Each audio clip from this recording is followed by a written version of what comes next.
間があったらまた来てよ。いらっしゃい。ど真ん中狙っ。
Alright, looks like we have to do this.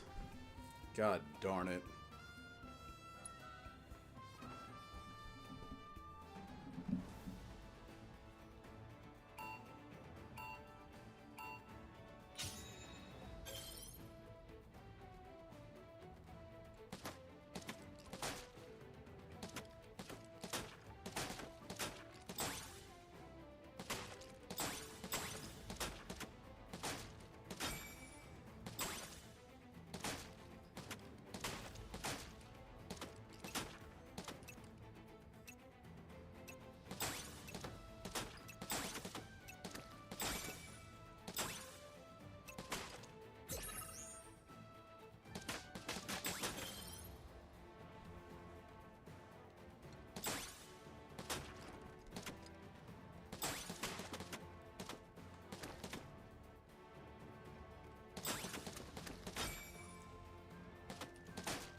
I have to somehow double that. How?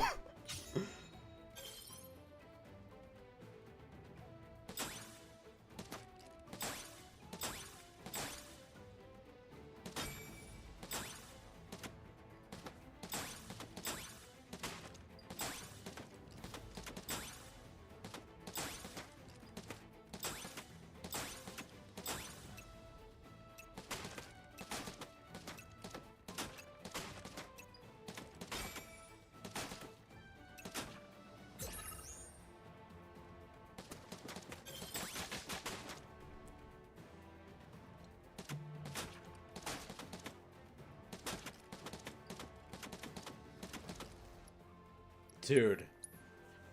It's so much harder to shoot in this time around. I don't know what's going on.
Dude, I don't know why my aim is so bad.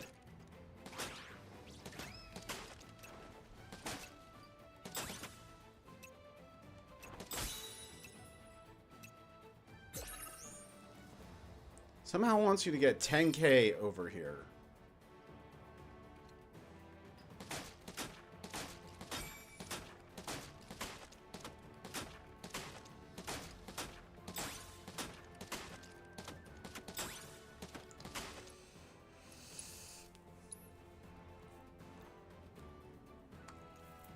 Maybe I need to slow it down.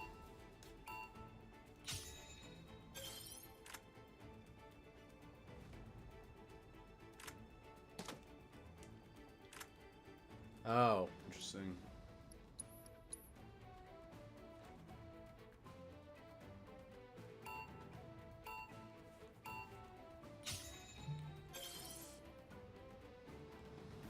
Wait.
Wants to get over 3k, around 4k.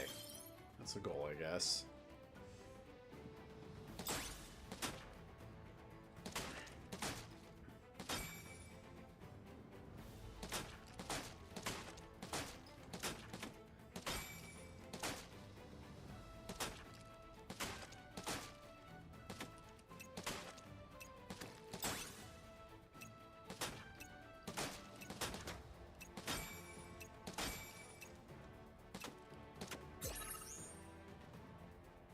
That's the best we've done so far.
Okay.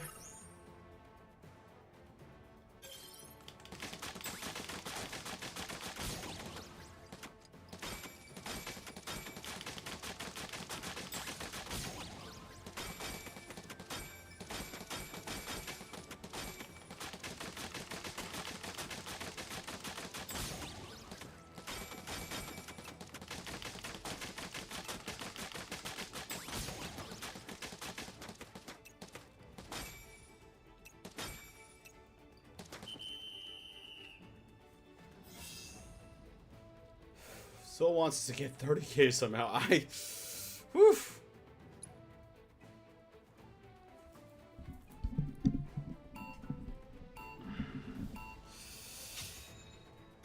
Let's go. Come on.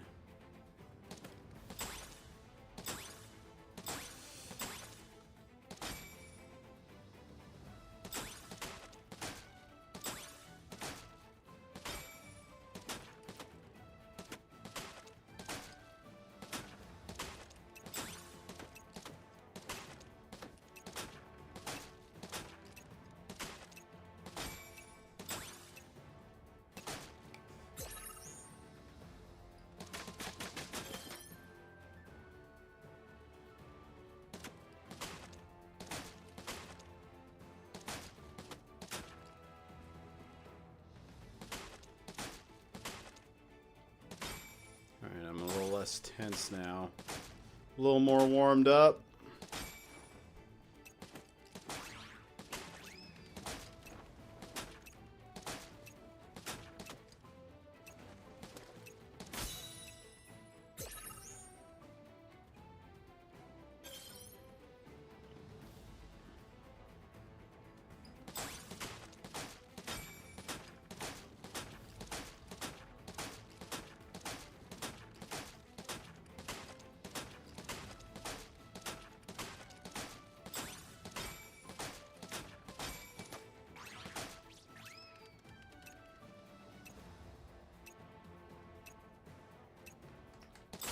Gotcha.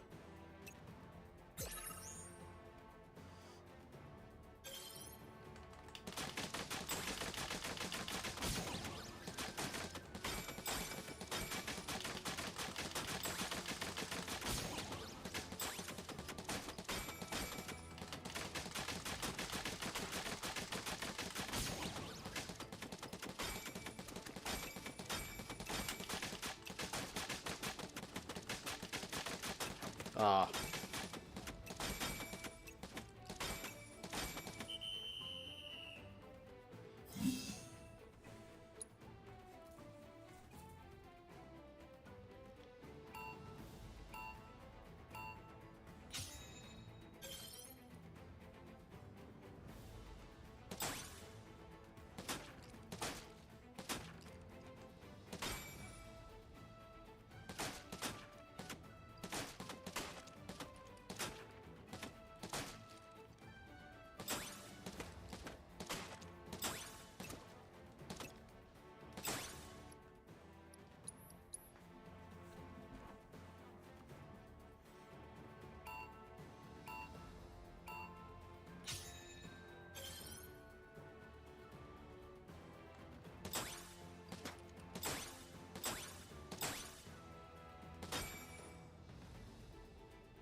Dude.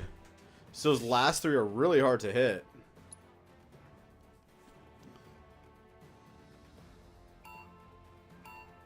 You can do this. Getting more and more confident.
I got it?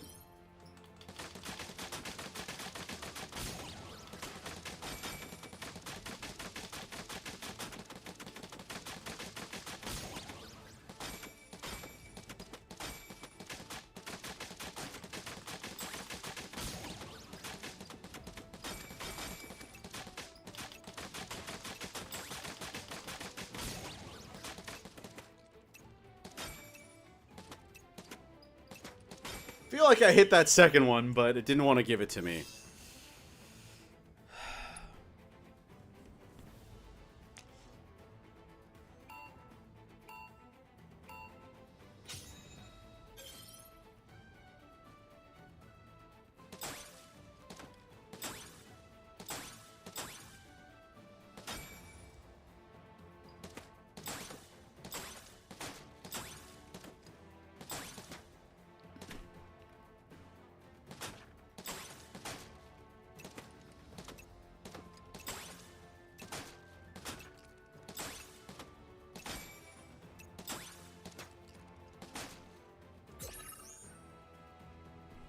Not even close.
Just gotta remember the rows that they go in at the beginning.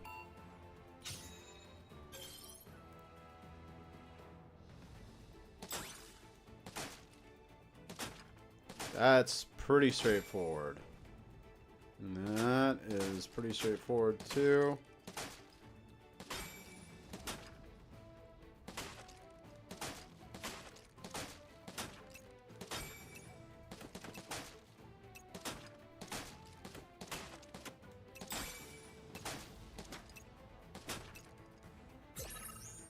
It's all about the rows.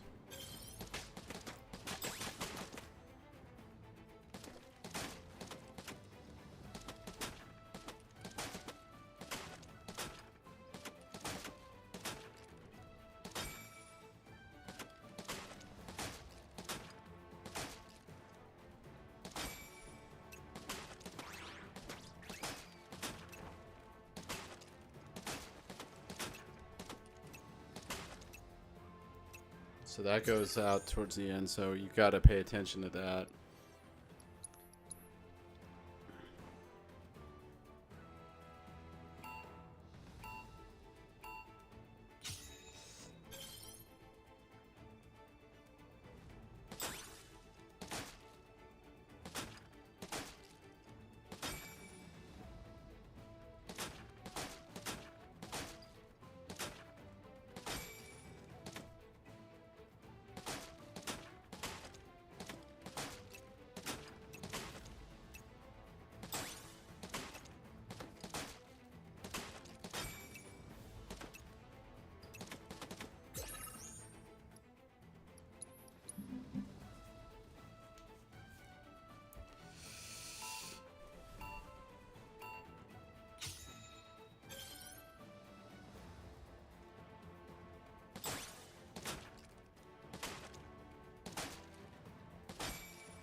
No, don't turn on the motion sensor. What are you doing?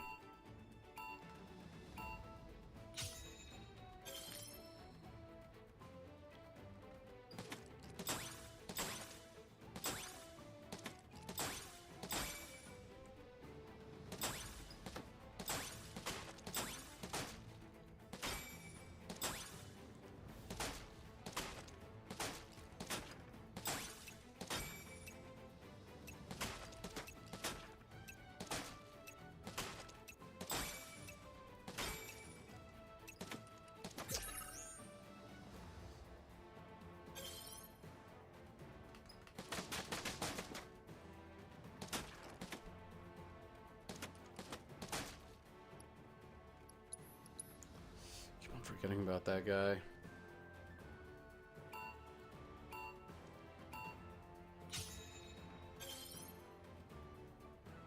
It's got to become muscle memory.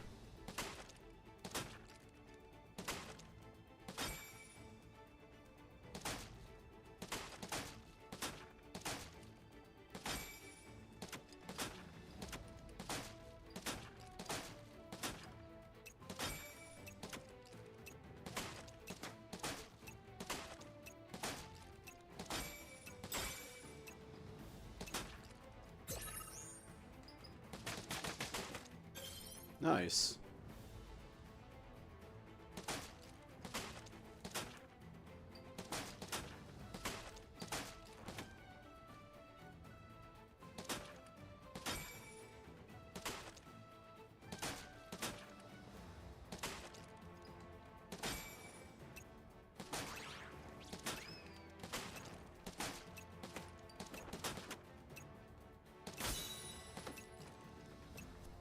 Slightly under. Okay, I'm onto something.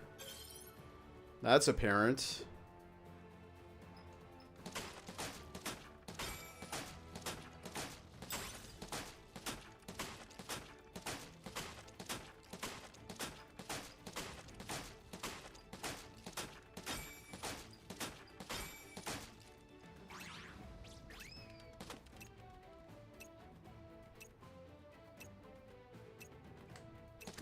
Darn it.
Bad start.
Keep it fast.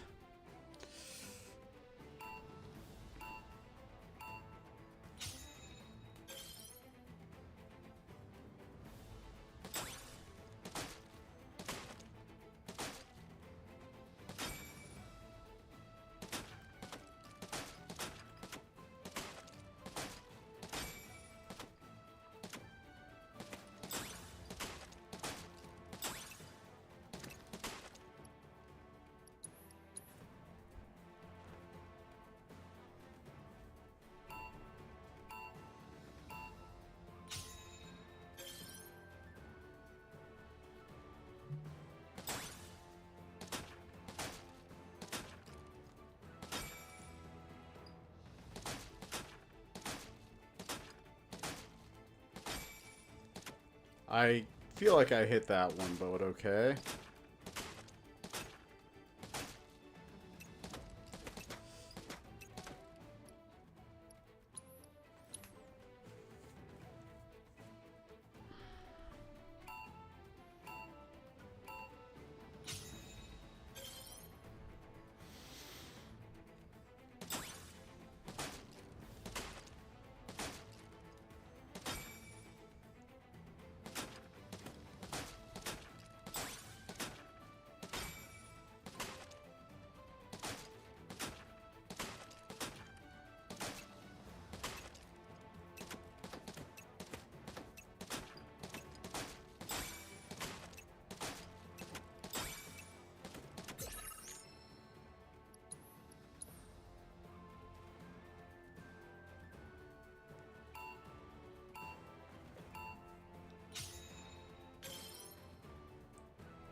Oh my god.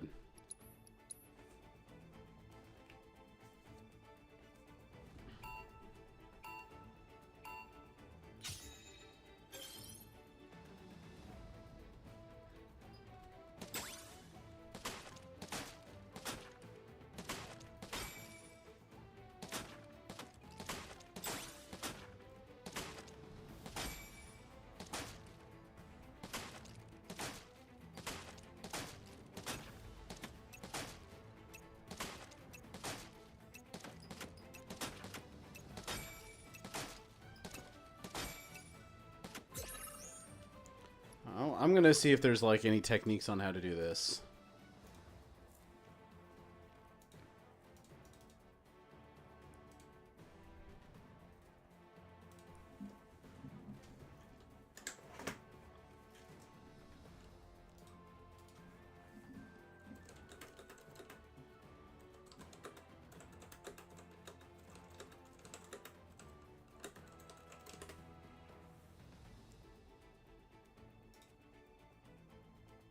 Show you how to get rank 3 on Ghost Ship stage for Pirates Rampage.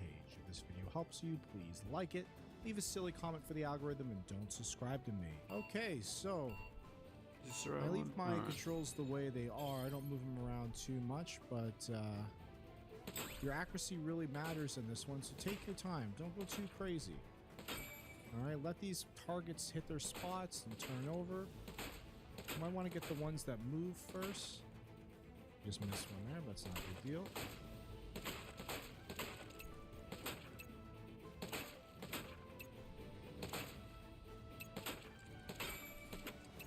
Ah, missed one. That sucks.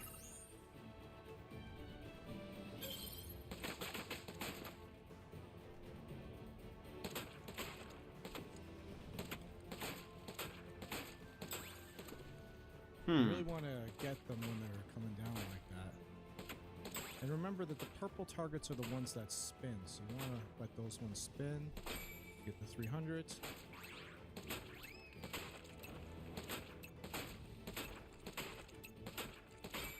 Nice.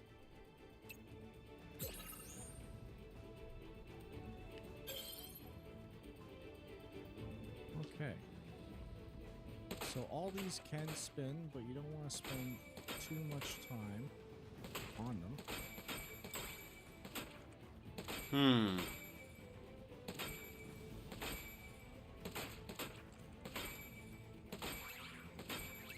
If you know they've spun already, then you can probably shoot them because they only spin once or twice. I'm gonna wait for this guy to go right in front of me. I don't know if that lost me some points or not. Okay, so you want to get the one in the back for this. Just aim for the one in the back, the green guy. Alright, good stuff.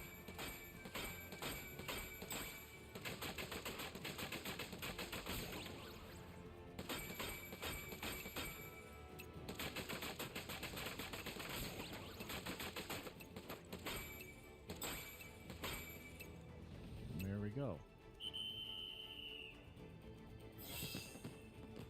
Good stuff. So my score is 25,000 points. I believe it was 24 is what I needed. Alright, mainly is take my time.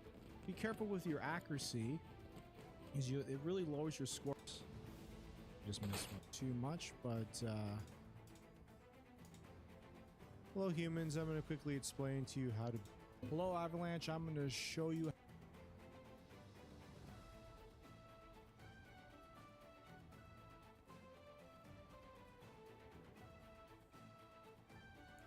So we only need to get 22k. Okay. Alright. I don't think we needed to get 30... Hold on, let me see something.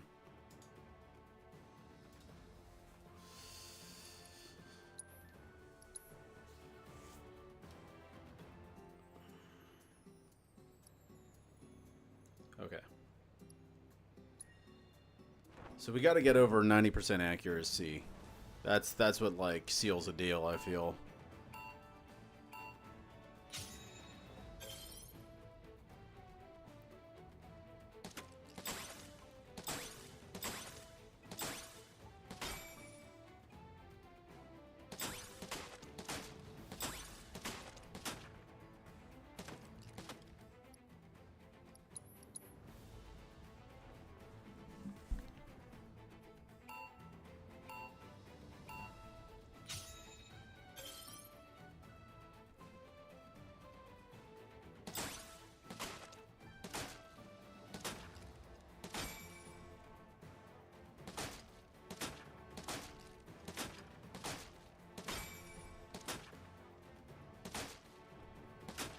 Oh.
Are you kidding me?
forgot that guy completely.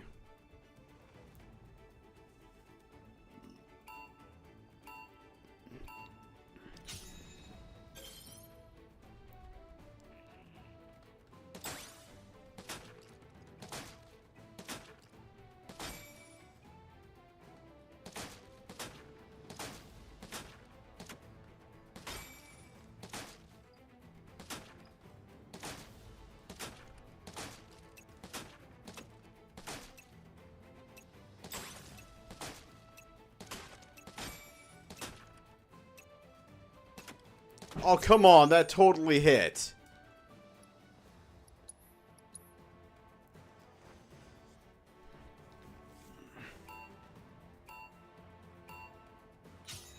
Who's Erudite?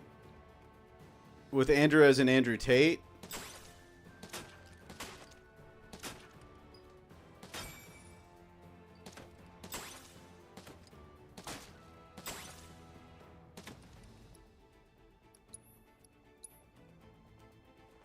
Are you talking about on, like, Piers Morgan? Where Piers, somehow eviscerated him?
Their dumbasses were saying that you can have two sets of morals that conflict.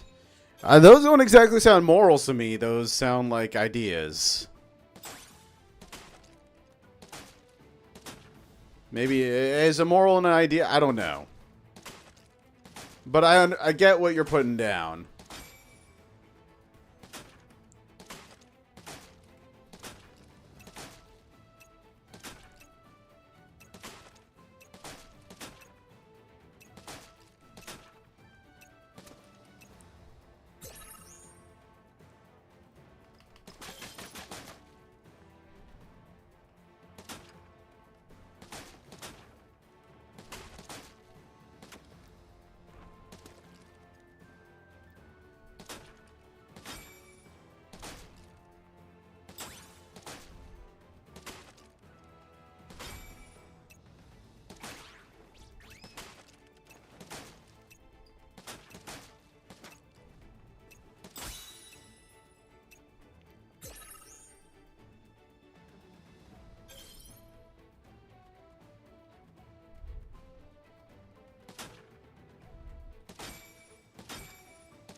They meant morals. They specifically said morals. That's where the argument about the whole time was about the whole time.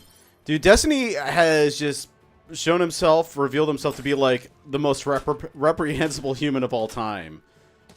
Laughing at death of a dead father because he attended a Trump rally, because in Destiny's mind that means that he's supporting insurrection.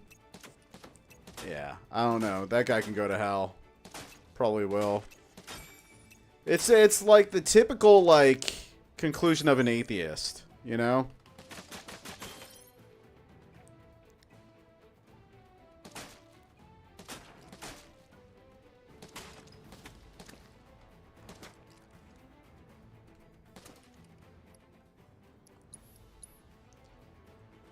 They specifically, yeah. Like that's that. I mean, like, okay, I don't want to say that's the inevitable conclusion of an atheist, but it is like such a cliched sort of conclusion to an atheist arc.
Yeah, I mean, like, you know, like, there's something to be said about, like, an atheist that is able to use, like, his own morals as, like, a beacon, but, like, when you're not worried about some sort of higher power or karma or anything of that sort, what's holding you back from just being the worst human being of all time? You know?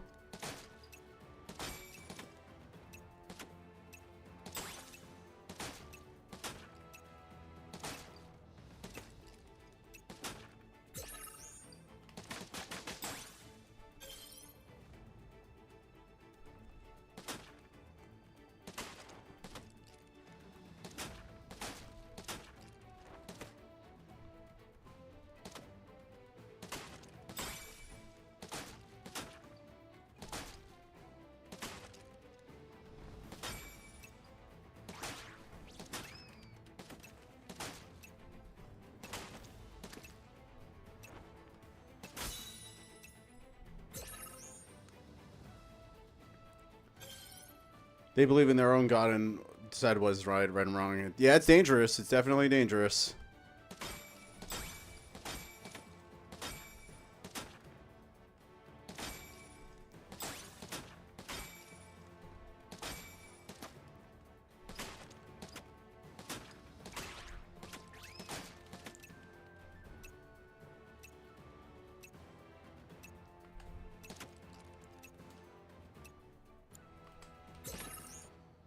Got it.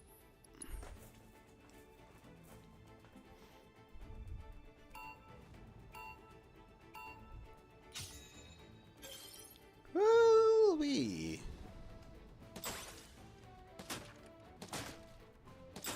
Actually, we did a double shot over there.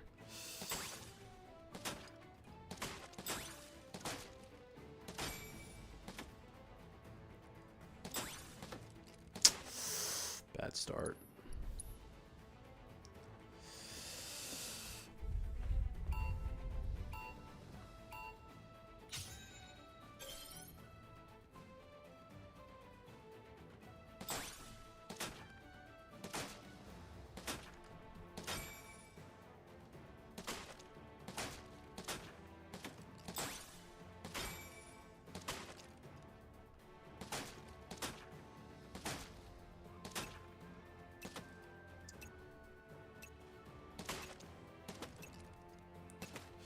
I was too relaxed over there.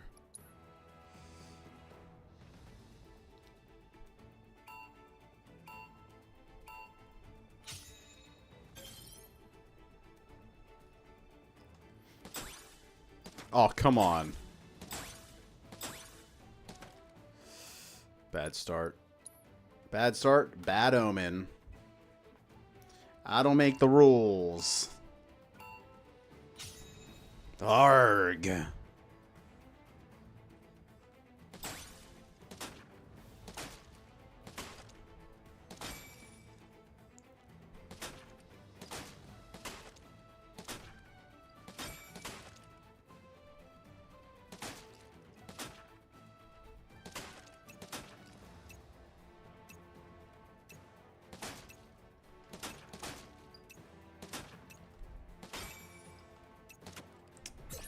95.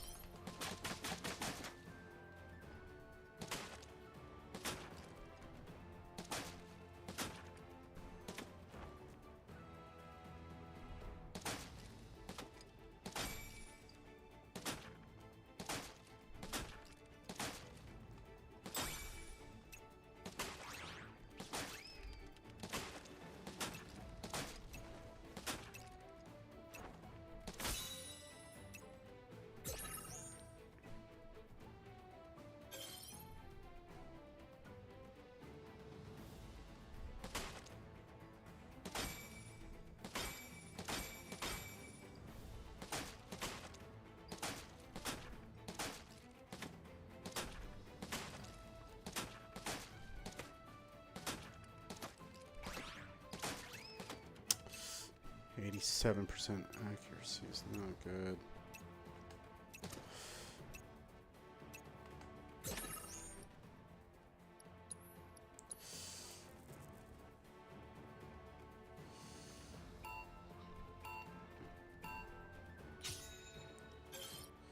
What's hilarious to me is that they are always trapped in the morality logical loop. They will say morality is subjective, when in the same breath say morality is inherent, and you don't need religion for it. Something cannot be inherent and subjective at the same time.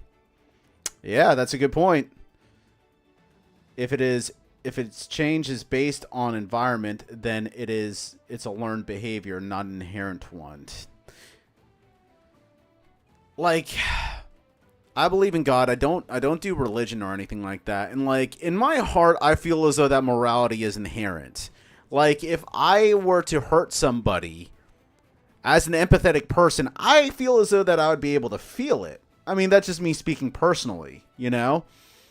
I know it's not the same thing with everybody else, but I don't know. I feel as though that what religion does is it takes like the core concepts of what is in everybody's heart and puts it on like, I guess, like a whiteboard, not a whiteboard because that is mutable and erasable, onto stone. What is the standard practice? Yeah, I don't know about that though. Like, if I'm just thinking to myself, right? If I were somebody and this is just me, in say the ancient Aztec society, and I saw someone getting sacrificed, and I saw the horror on their face, I feel as though as an empathetic human that has faced some semblance of fear before, I'd be like, yo, this isn't good. I don't want to put anybody through this. Maybe. I don't know. It's hard to tell, but, you know, like, maybe I would just be numb to it. That is a possibility. I don't want to say that I'm, like, a perfect individual or anything like that. You know what I mean?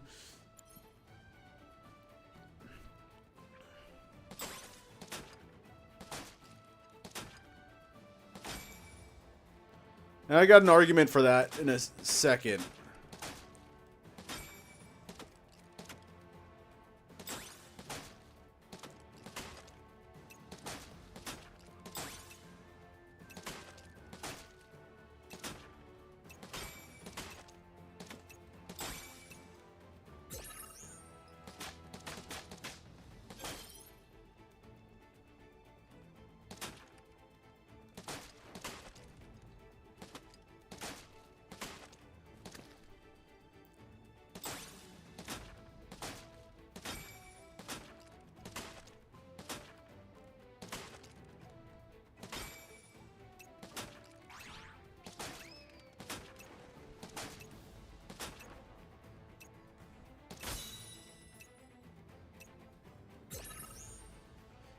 %, accuracy.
Oh my god.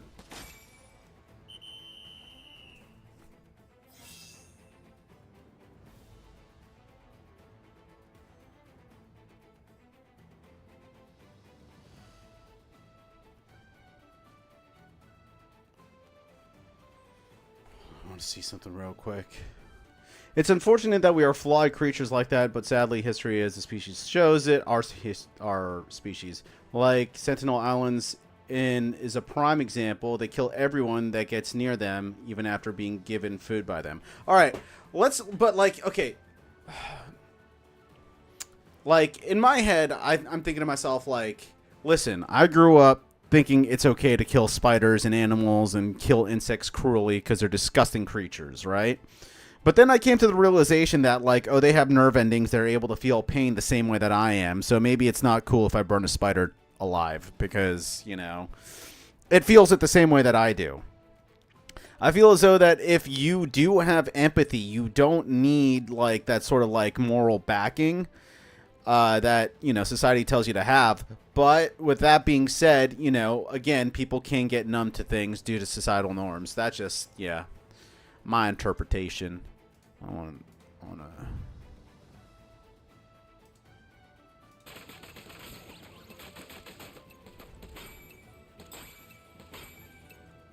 There we go.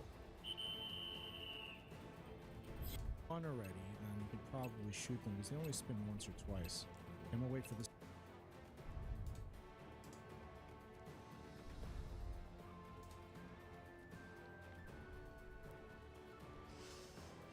I'm influenced by society that puts that morality influence on me. Yeah, but, like, society never taught me that it's bad to kill spiders, you know? And maybe it's, like, the knowledge of society that, like, oh, these things have nerve endings, too. They have brains, so they're able to feel pain the same sort of way. Maybe from that sort of component, yeah. But had I had that knowledge without, you know, I guess, you know, learning it from textbooks and stuff like that, I don't think that's based off society. But I could be wrong.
%100% accuracy. Oh, had to ruin that.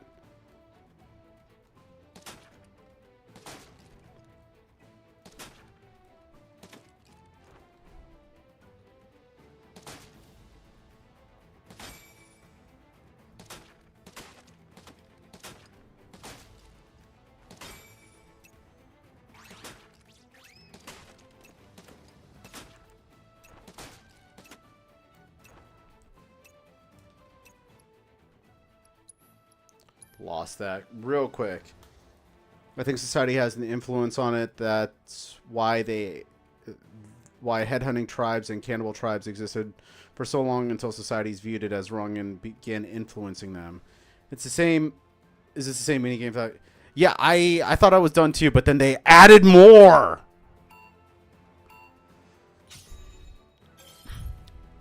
Yeah, I think it's a little bit of both, dude. I mean, like, to say it's all society, like, takes the onus off the individual. An individual thought, you know.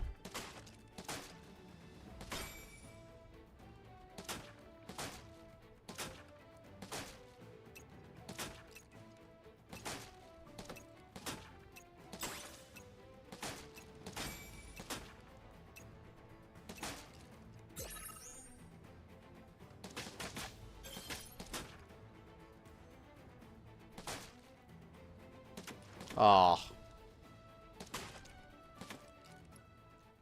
Gotta get the muscle memory down.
Nice.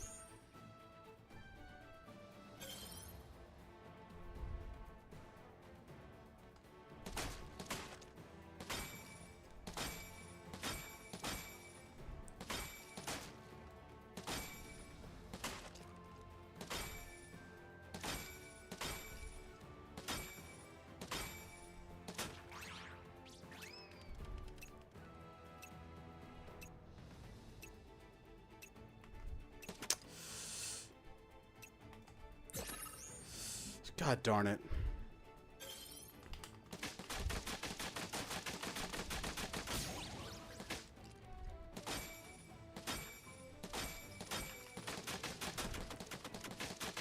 Ugh. Are you... Ah! It just ruined everything. Ugh, I was doing so good. It's okay.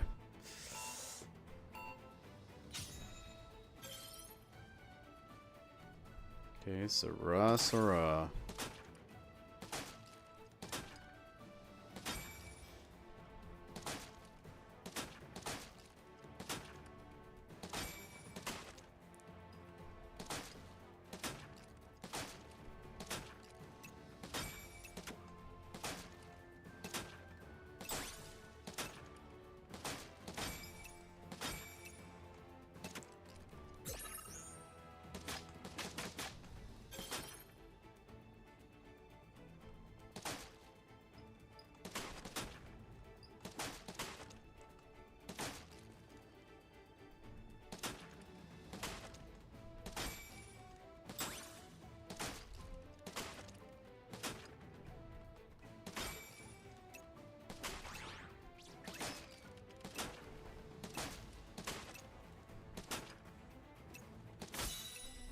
Nice.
Wait a second. Ugh. If I don't have 100% accuracy, it takes down your score? It's weird.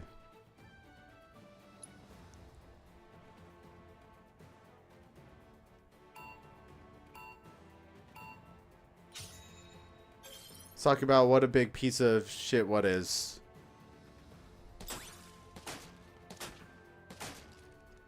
The iPad? Is that what you what a big piece of shit is?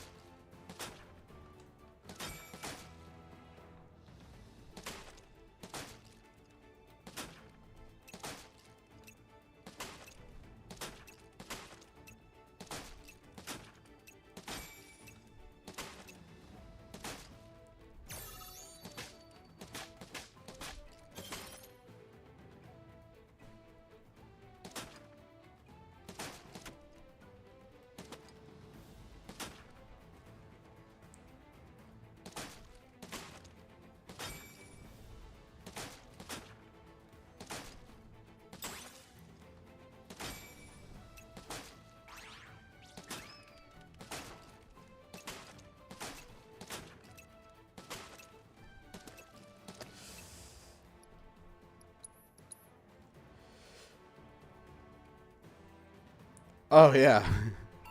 Dude, you know, like at one point, like I was like liking his debate style just because he was like the only libtard that was willing to debate with like conservatives.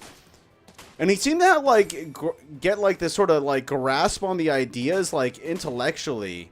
But he's such a soy boy that he can't feel the ideas. If you get my drift, like, and then he started coming out saying like anybody that's conservative or right wing he thinks is an idiot or retarded or a dumbass. It's like, okay, clearly you're a moron. Clearly you're so up your own ass. Like, I'm not gonna give a shit about you anymore.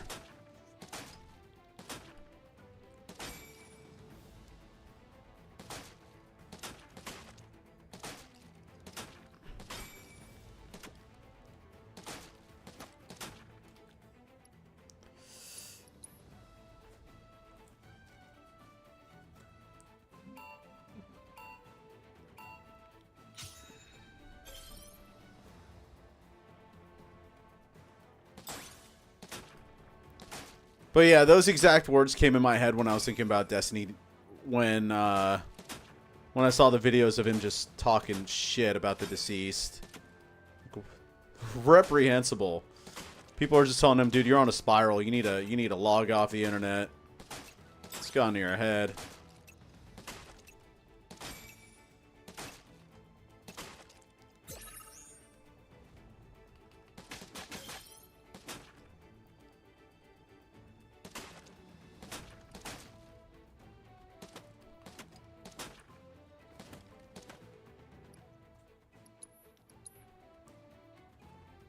He's a speedhead. Reminds me of the meth addicts I used to work with at the restaurant.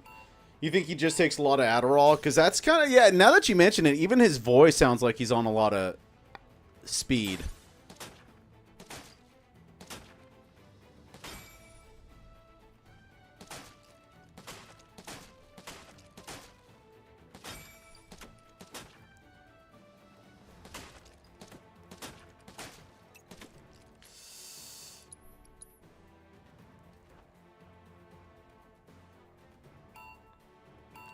It's funny how once you, like, spend a lot of time with those sort of people, you can, like, identify the traits, like, right off the bat, huh?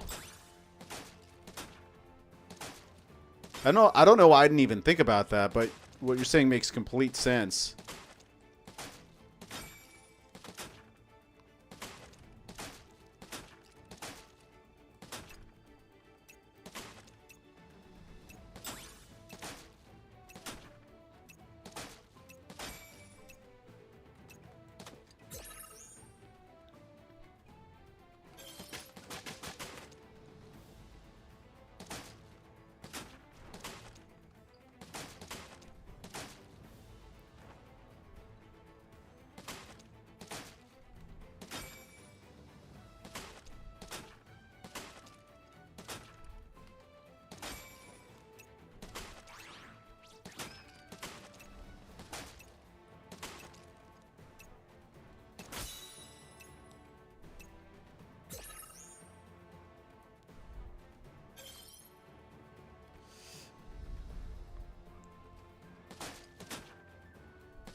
get it back up. That's what she said. Nice.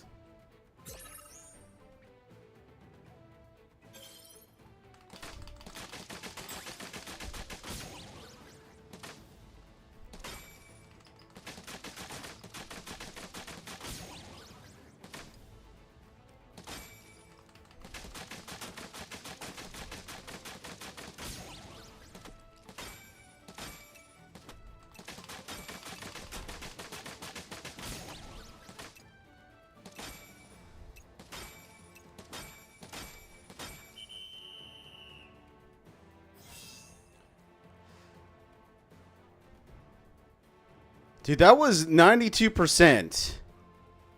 And my score was 22,400. How? I feel as though if it's 90, it should be tweaked up. My God, dude.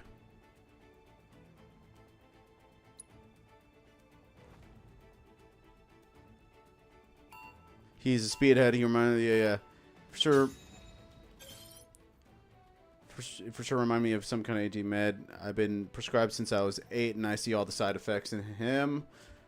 I stopped taking it in middle school because of it. The way he twitches and moves his head back and forth while talking as fast as possible. Yeah, dude, this game, it's brutal. Like, does it want me to get like 100%?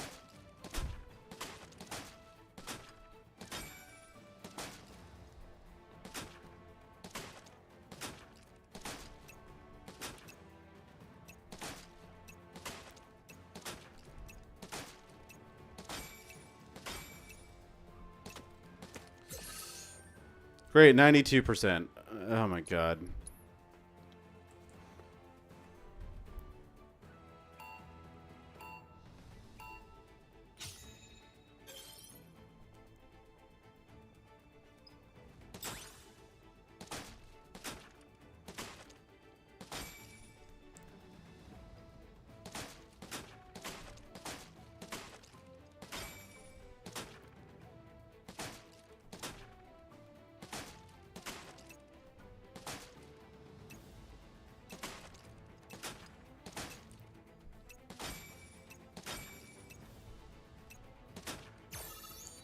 % accuracy.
If you think Destiny got off the speed, do you think he would be formidable at all?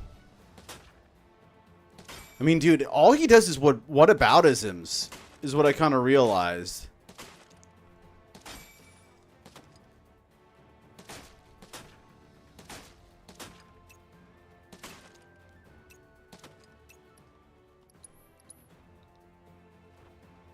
What about the conservatives? Oh my God. Fucking so annoying.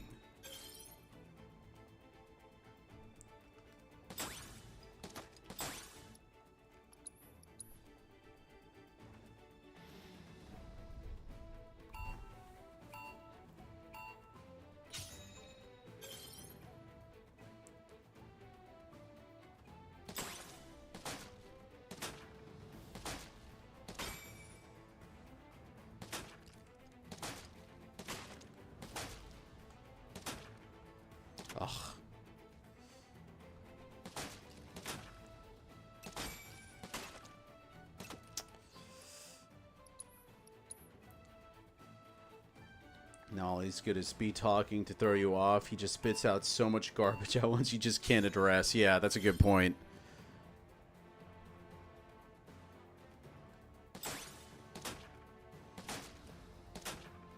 I feel like that's a strong debate tactic, though.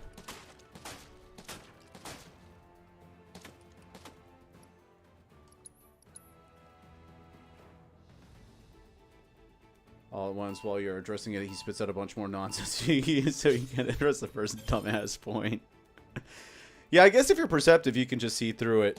I remember seeing a clip of Candace Owens talking to him, and she just, like, put him in his place. Called him out on that bullshit.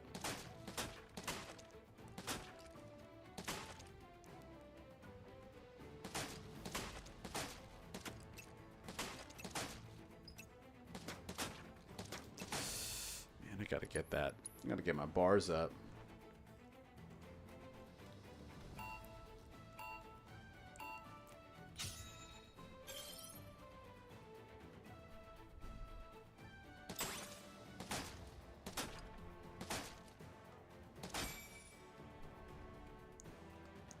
Also, like,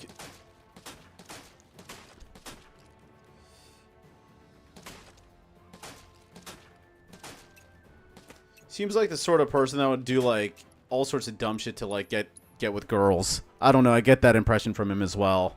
Him and Vaush.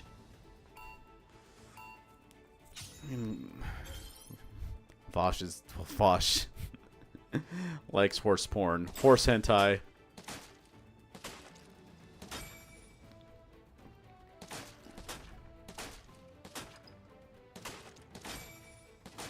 Nice.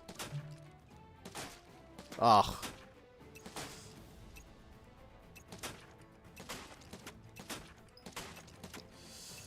Bro.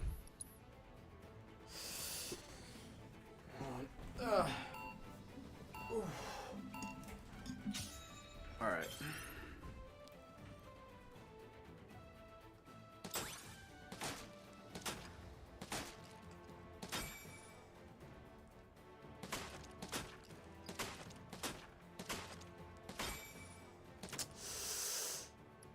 That back part is really tough.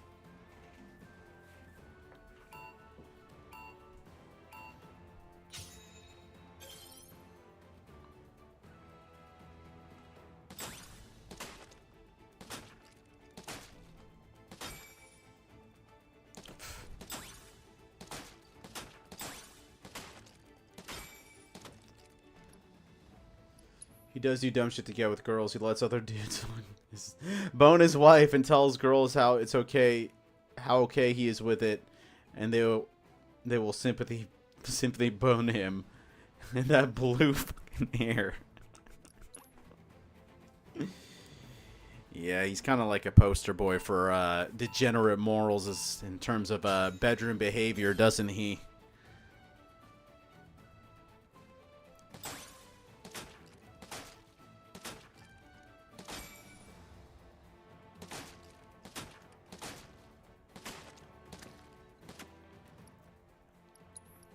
There's this other YouTuber who, like, right off the bat, I was like, oh, this guy's such a goober as well. His name is Nick Green. And now he's finally being exposed, from what it seems, for being just, like, a typical male feminist.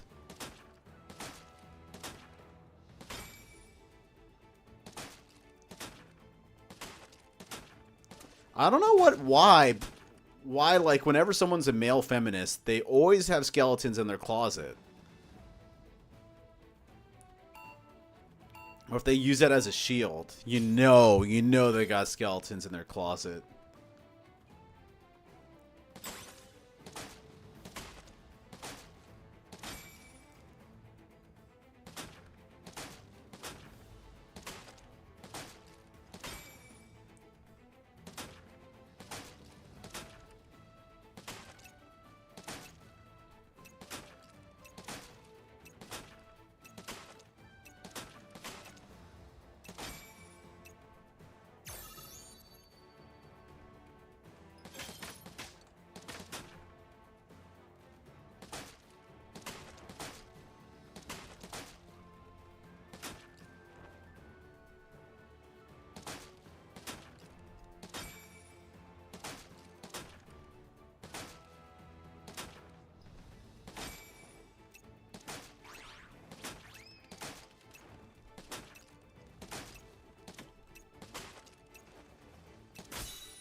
98% accuracy.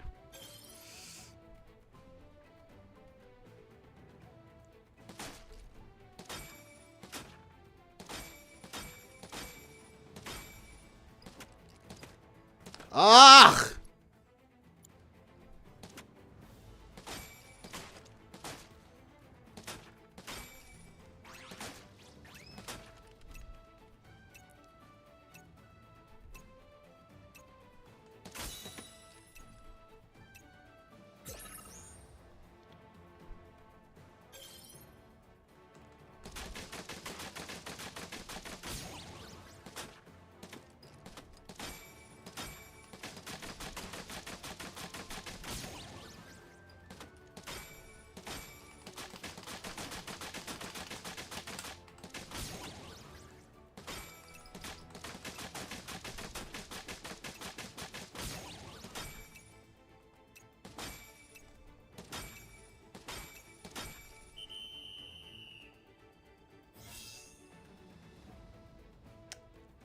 We're getting there. Again, I had 22 and then 92% accuracy. It doesn't make sense. I will never listen to a man that lets his wife get boned by other men. It's like, shut up, dude. You aren't even a man enough for your own wife. Why would I listen to you? Yeah, exactly. If you can't hold it down and meet her needs and she has to find it through someone else, like, you clearly do not know how to navigate society in the modern world. And it clearly means that you don't understand female psychology either. It's weird.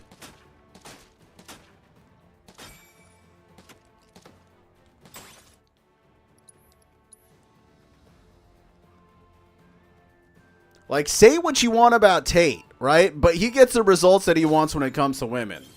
And that's all you really need to know. If you're not appealing to their primal instincts, right? And you only serve, like, pseudo-intellectualism, then, dude, you're a failure. Destiny is just that.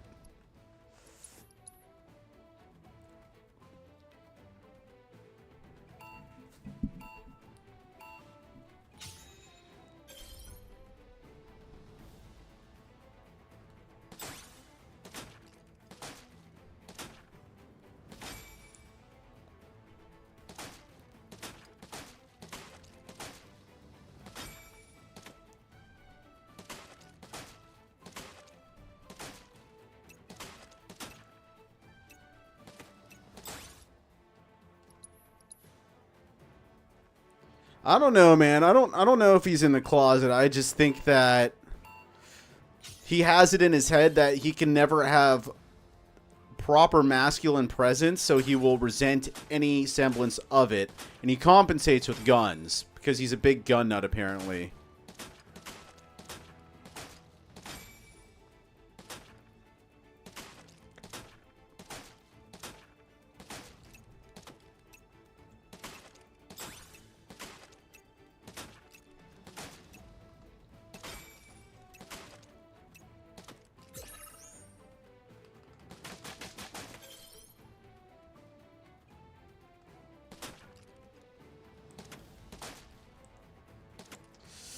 Goofed. I bet you could. I bet you could. But I don't think that you necessarily use guns to cloak your fragile masculinity, you know? He does.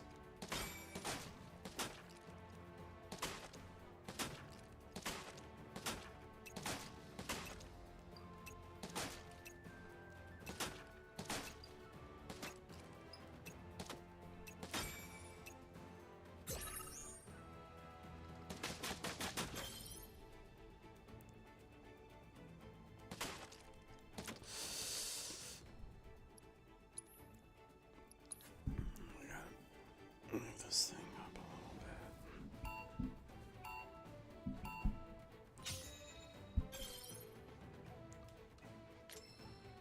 My God, what was that? My guns are for hunting or Civil War when it happens. Yeah, I think that's the way it should be. They're for self-defense at the end of the day, right? Like, ain't nothing wrong with that.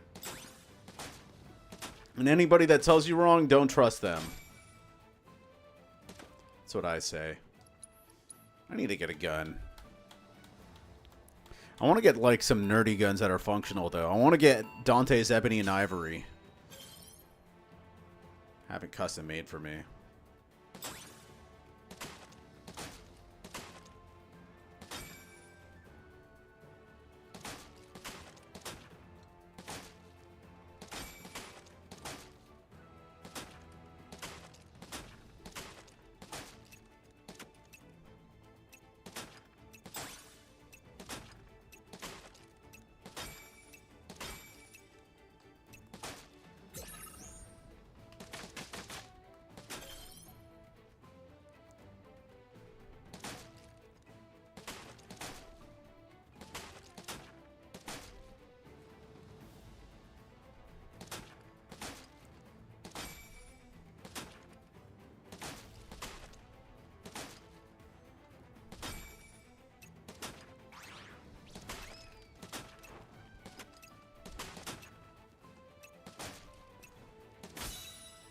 Nice.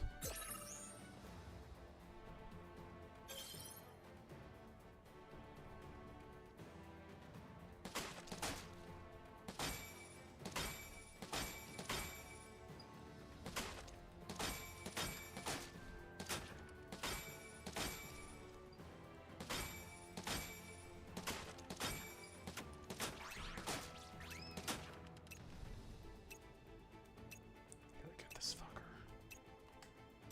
Damn it.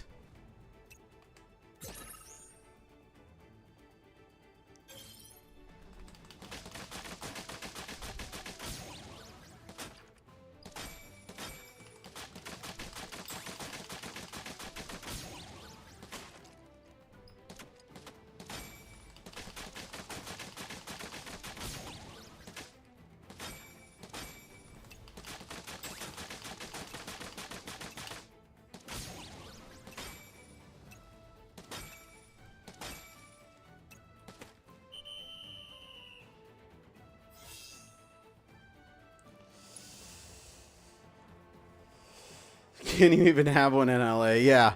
Though it's becoming less and less likely.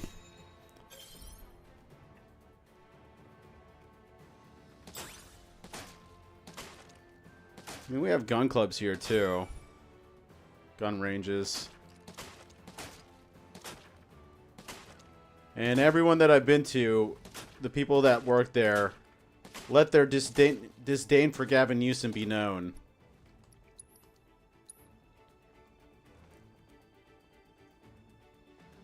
No, no, no. You can have a gun in LA. At least last I checked. Or else I know a lot of people that are breaking the law. And a lot of businesses, too.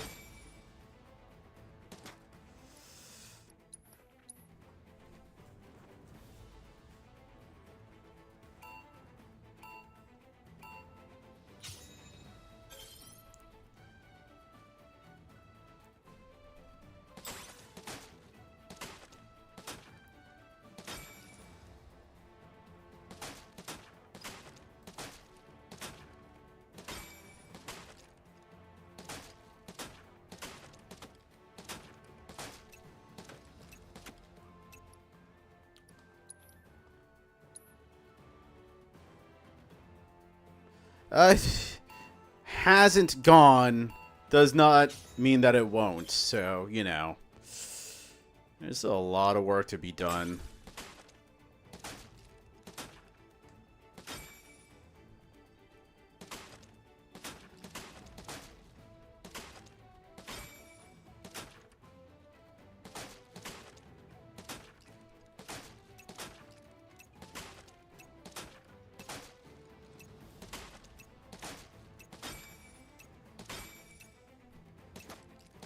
Oh.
You just need a bunch of people from Florida to start moving there. We will do what California is doing to everyone else. Dude, please. Please. We need that.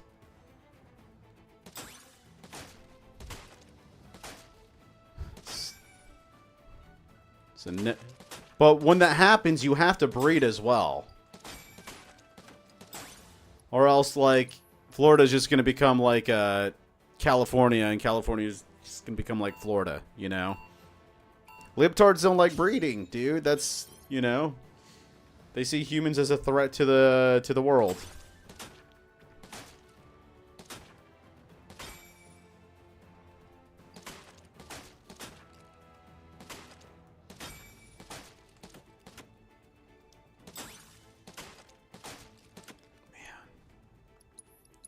More steady. Make California great again, hats. Dude.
I'll breed all right with all the big titty Mexicans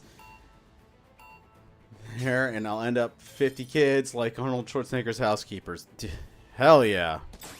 Bro, that's what it's all about. Breedable housekeepers. That's going to be part of the job description. Are you breedable?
It's always a bad omen when I don't get those ones over there.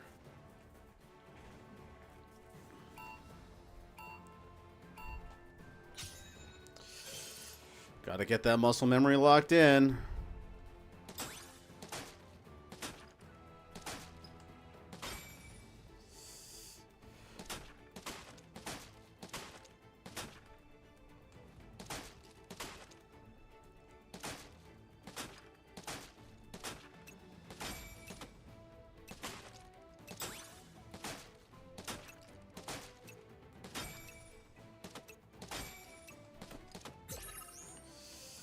Not good.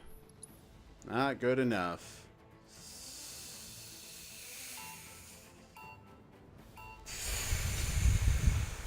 Okay.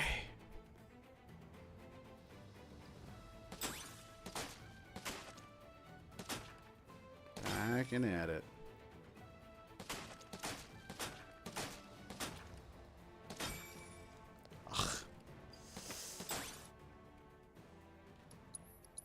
Over 85%. So bad.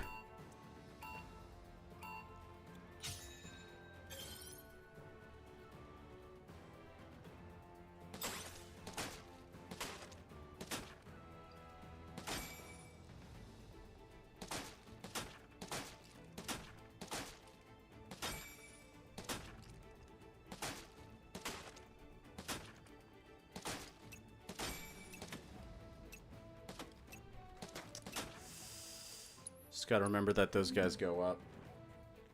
It's gonna save me a lot of headache.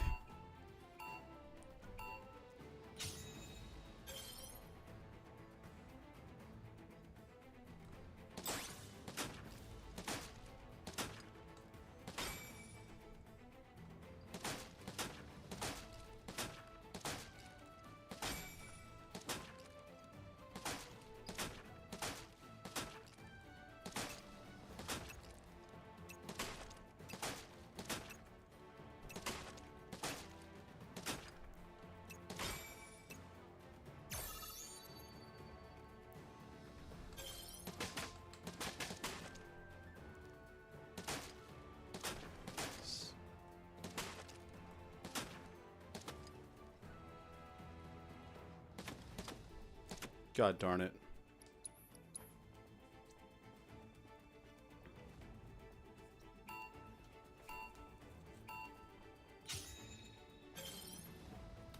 Just gonna try this route.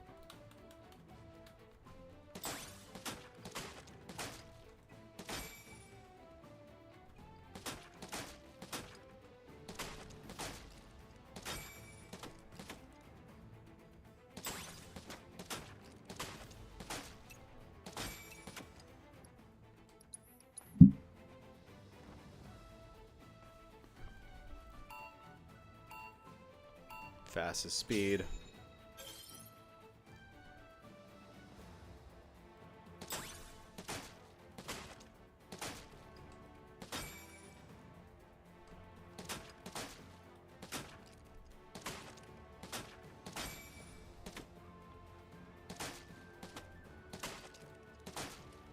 Okay, yeah. I don't think fastest speed's the best idea.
Aww.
Someday I'll get that one.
Frame rate slow down.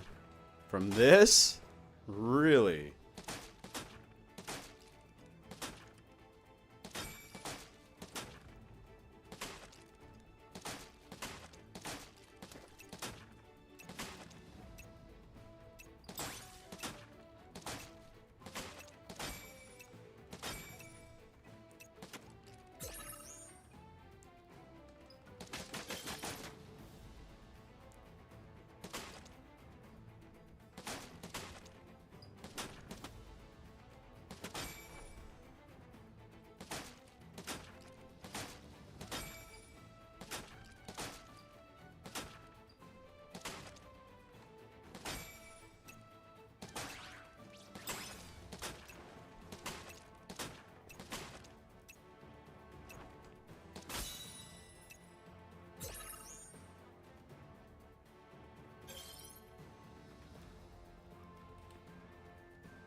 How did I miss that? Disaster.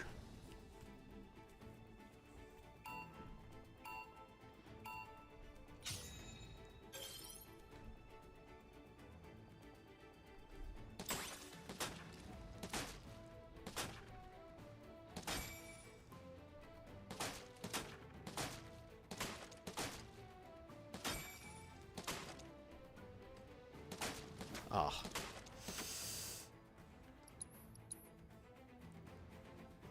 This is a pretty decent hand-finger coordination.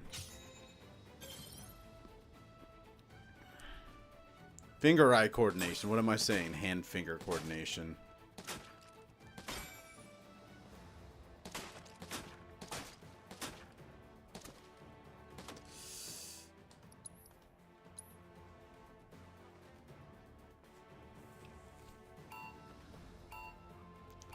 The vectors you have to like identify as well.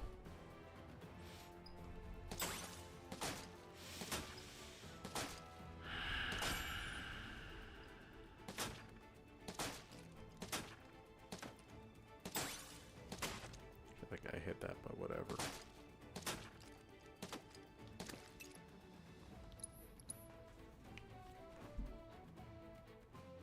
Nose hairs, dude. I'm blowing against my nose. Protruding nose hairs.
Oh, come on, I hit that.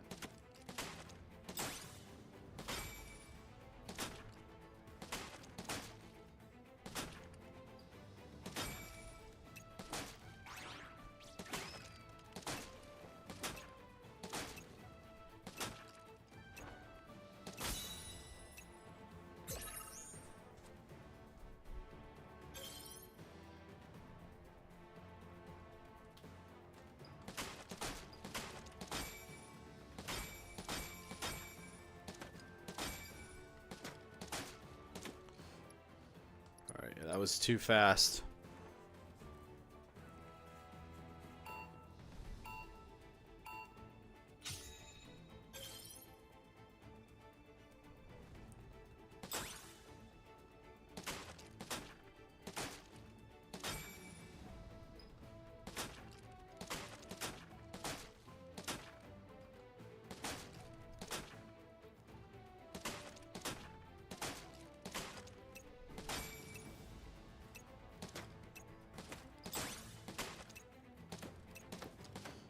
Yeah, it was too fast.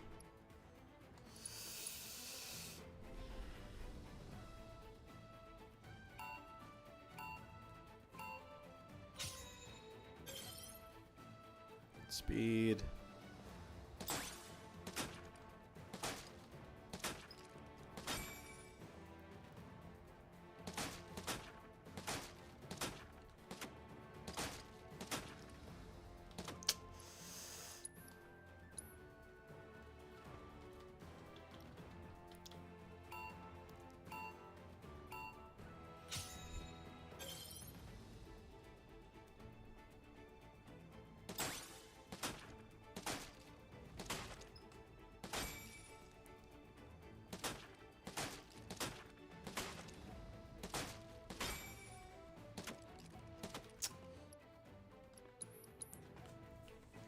Guys, just rack up sideways after that. Gotta remember that.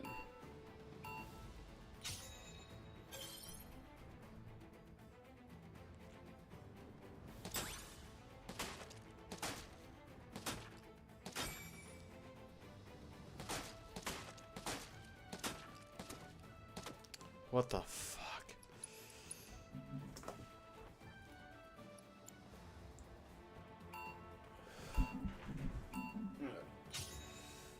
Stretch.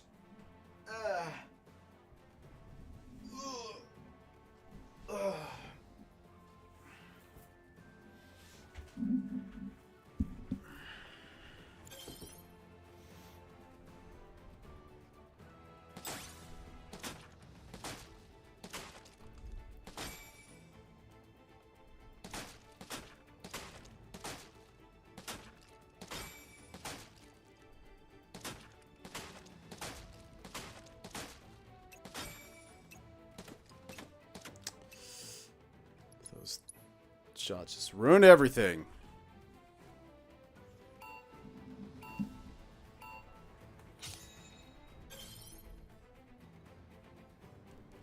One, two, three, 4, 5, 6, 7, 8, 9, 10, 11, 12, 13, 14, 15, 16, 17.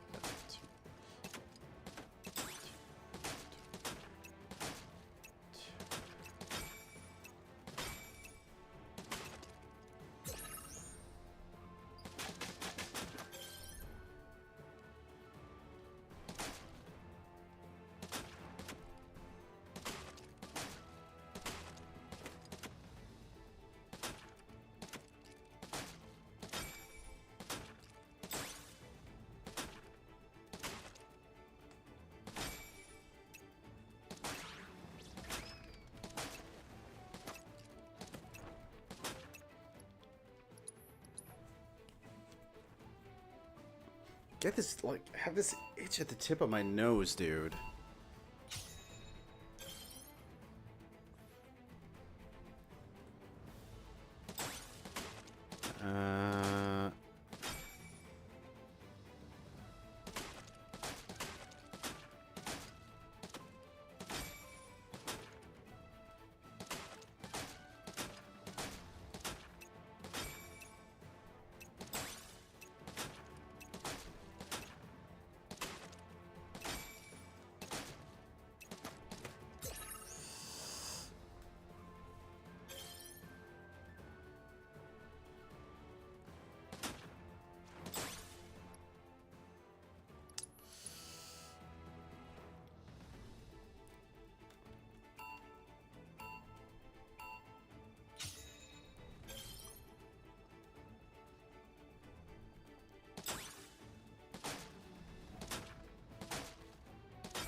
I goofed.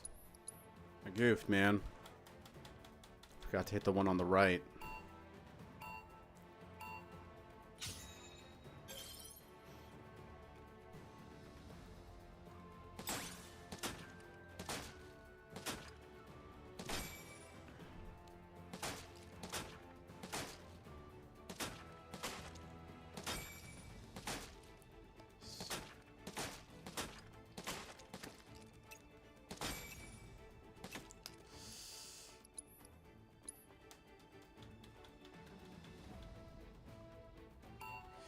Oh my god, Ross.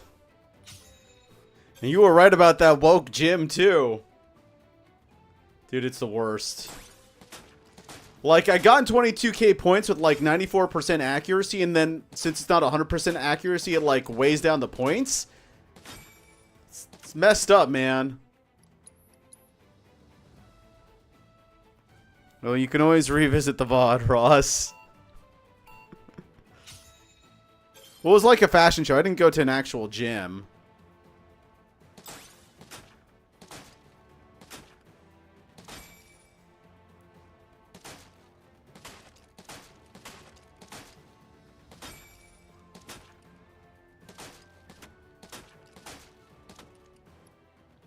Okay. Well, good to know. God. This is like the worst minigame of all time. It's not, I mean, the minigame is fun. It's just like the score that they want you to get is like borderline unrealistic.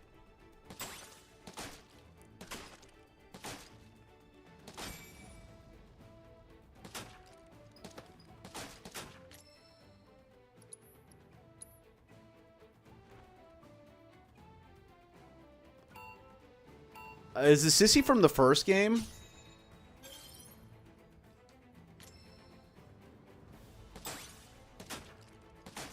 Yeah, I don't. All I know is he was man's gender.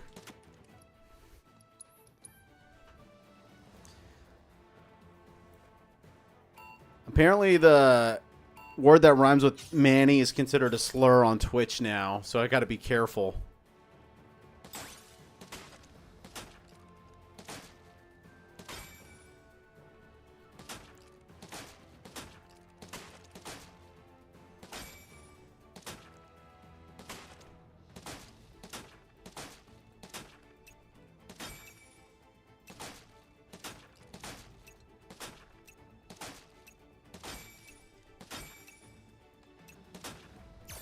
Damn!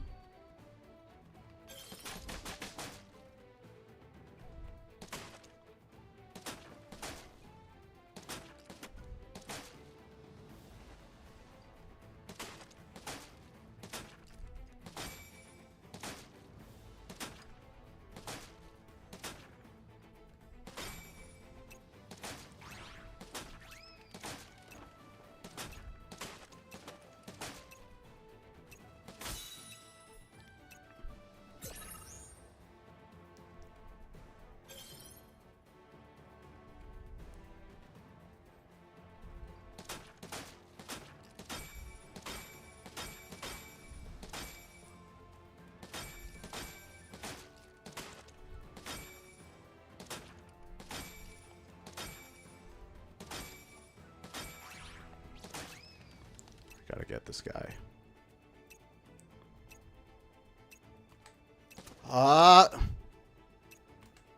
Damn it.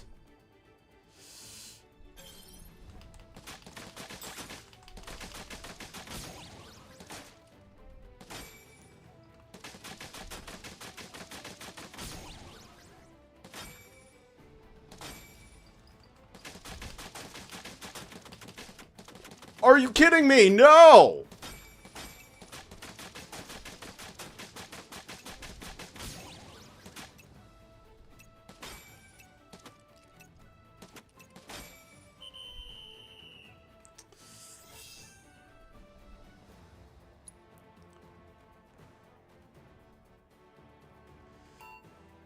Square says it's okay for them to crush them in certain competitions. You got block for using that word? Well, Yancey, you're also on Kick, so you know, or did you get kicked off Kick?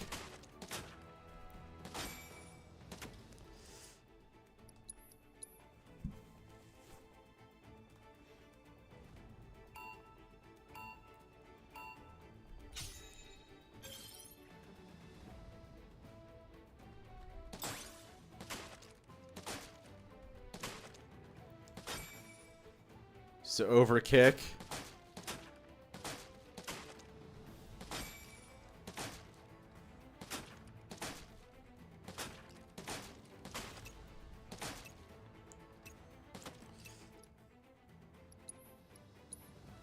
I was off it in Twitch, that's why you weren't here for a while.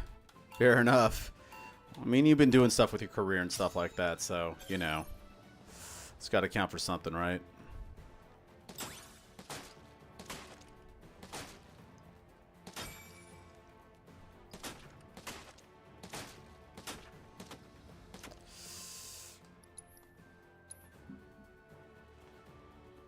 Dude, I'm actually kind of surprised. Lately, since I've been streaming so much, I've had, like, girls start hitting on me in the DMs over Twitch and Kick.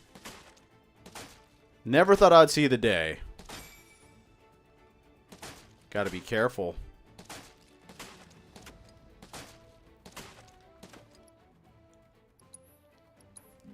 Dude, Destiny just got banned on Kick for saying that really dumb shit.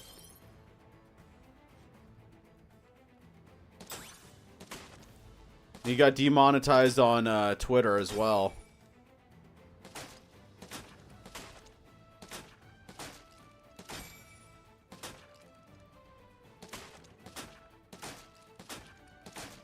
Which I disagree with, but, you know, I don't make the policies, I suppose.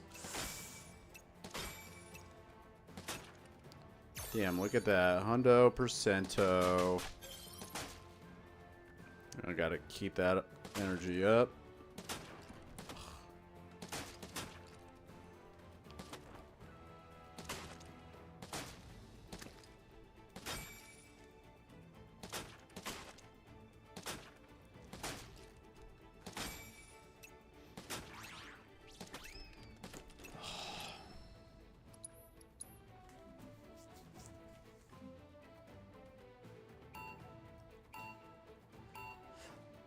He basically started, like, I guess, making fun of the guy that died at the Trump rally, saying that he deserved it for going to a Trump rally, essentially. It's really dumb. The guy is spiraling, clearly, but, you know.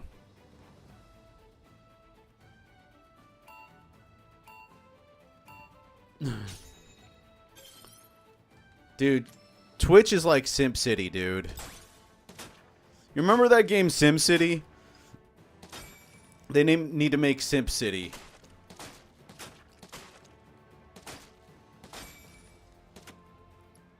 Bad omen.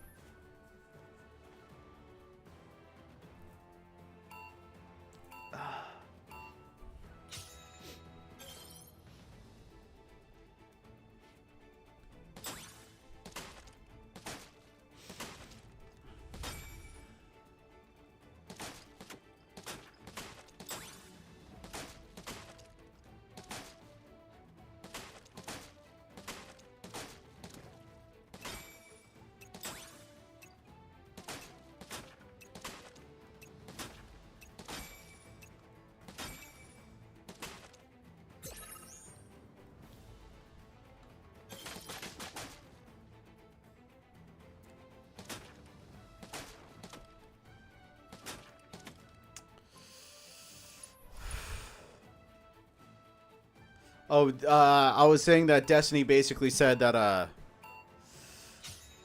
the guy that died at the Trump rally deserved it. Yancey knows, like, better because he watched the whole Piers Morgan interview.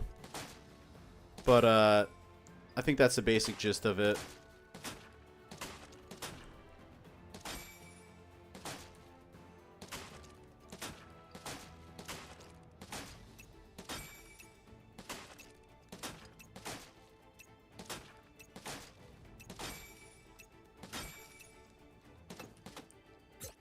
God darn it. Yeah, he was basically making fun of him, calling him an idiot for attending a Trump rally and stuff like that. It was really, it was pretty heinous. But it's an opinion.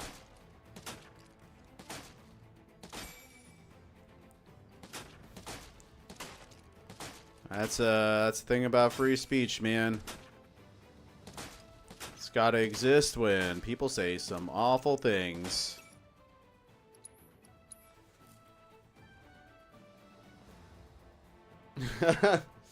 What did he get banned off of Twitch for saying?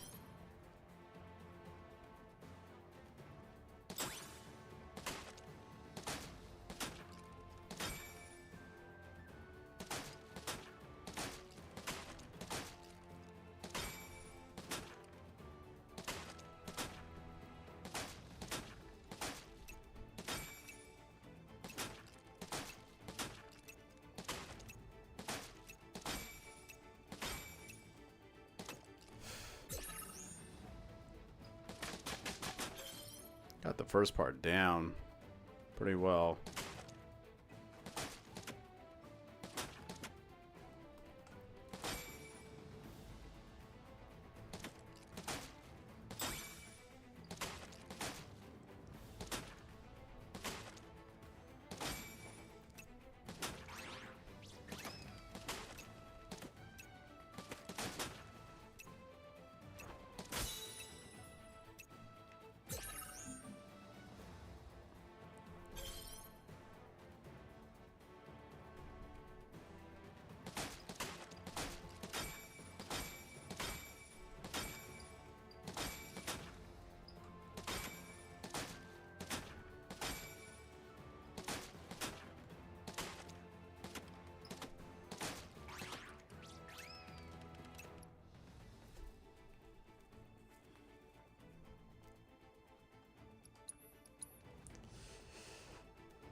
I mean, I think there's something commendable about someone that pisses everybody off.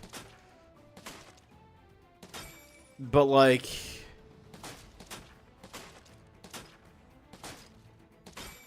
if you do that, you want to be a court jester. You don't want to be pompous about it like he is. But, I don't know.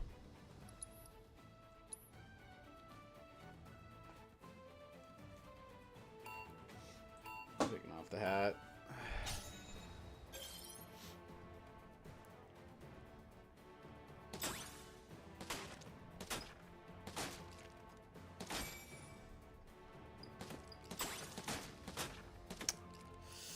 Maybe I'm putting the hat back on.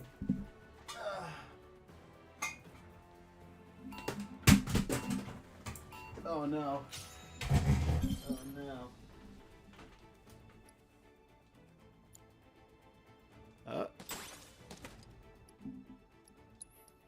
Alright, orientation is messed up.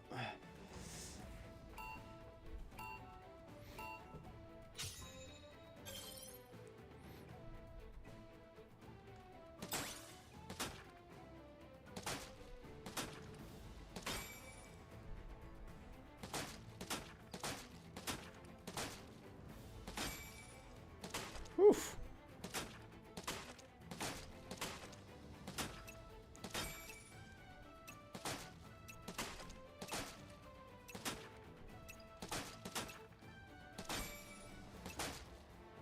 Not bad.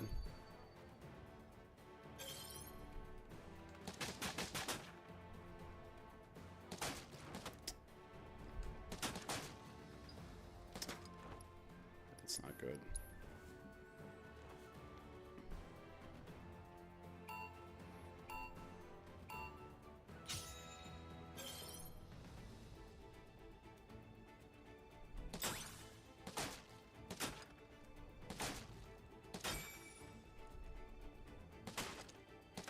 Oh, come on.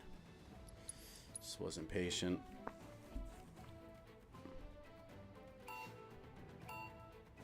Yancey, like, what did Destiny say exactly? That got everybody mad this time around?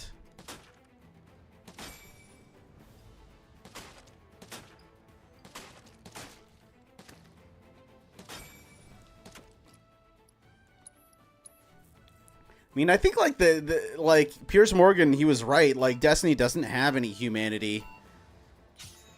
A shred of it. Yeah. Okay. Yeah. Ross, you could see it there.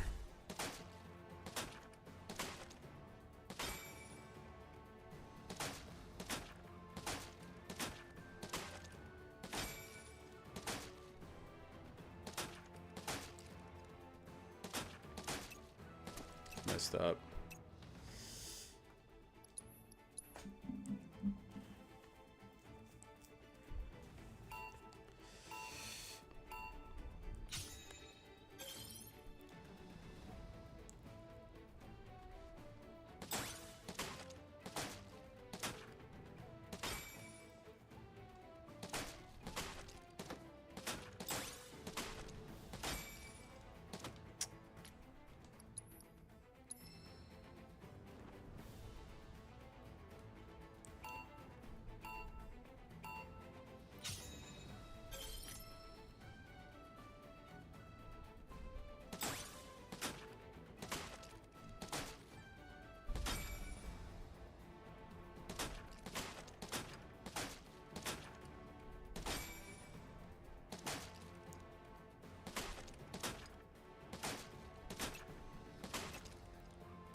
It's weak on my end. Hold on one second.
This real quick too.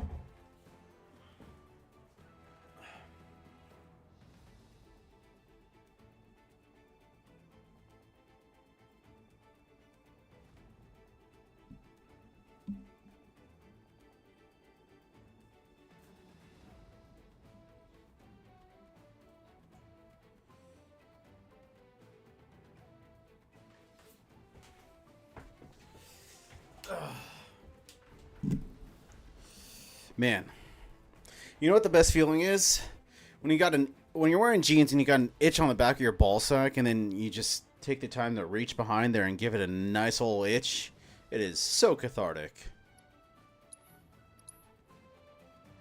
Thanks, ENT. I'll check it out. Maybe after this we'll take a quick break just to see what Steve Bunnell is saying.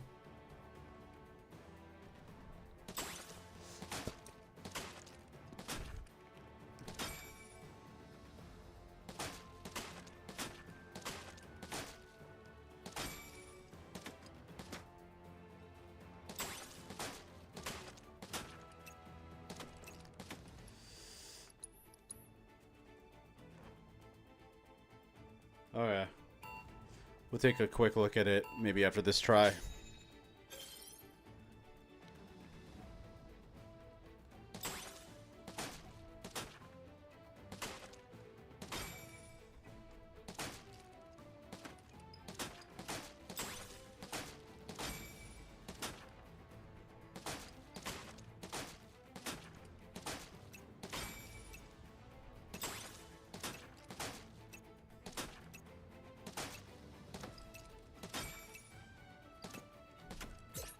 All right, let's take a look.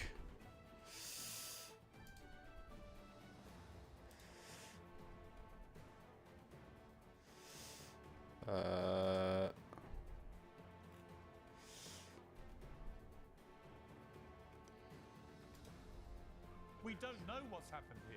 No one can yet give a legitimate explanation. But you're clearly implying that it is odd. Yeah, go ahead. Tell me your lunatic conspiracy theory about how odd. I don't have any. If you say to me, I've been told by listen. I've been told by many experts in the last 36 hours. There's an entire cultural machine that has lied. There is an entire we just saw it in real time. That's it. What? That's why conservatives deserve absolutely zero sympathy. You sound almost gleeful, Destin, and I'm sorry. That makes you, frankly, despicable. I'm not going to get on my knees and beg for forgiveness or show sympathy to conservatives. I'm not asking for that. I'm asking you to condemn what happened as an egregious attack on democracy. Can you do that? No, I won't. No, I won't. You can't do that. You see, so why the hell, frankly, not. Destiny, Absolutely not. why the hell should we listen to a word you have to say?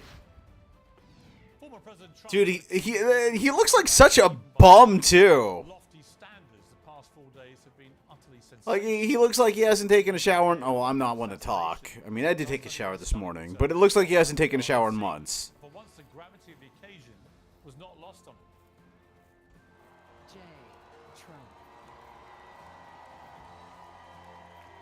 We are grateful for you to be our nominee for the 47th President of the United States. Punish Trump, dude. Well,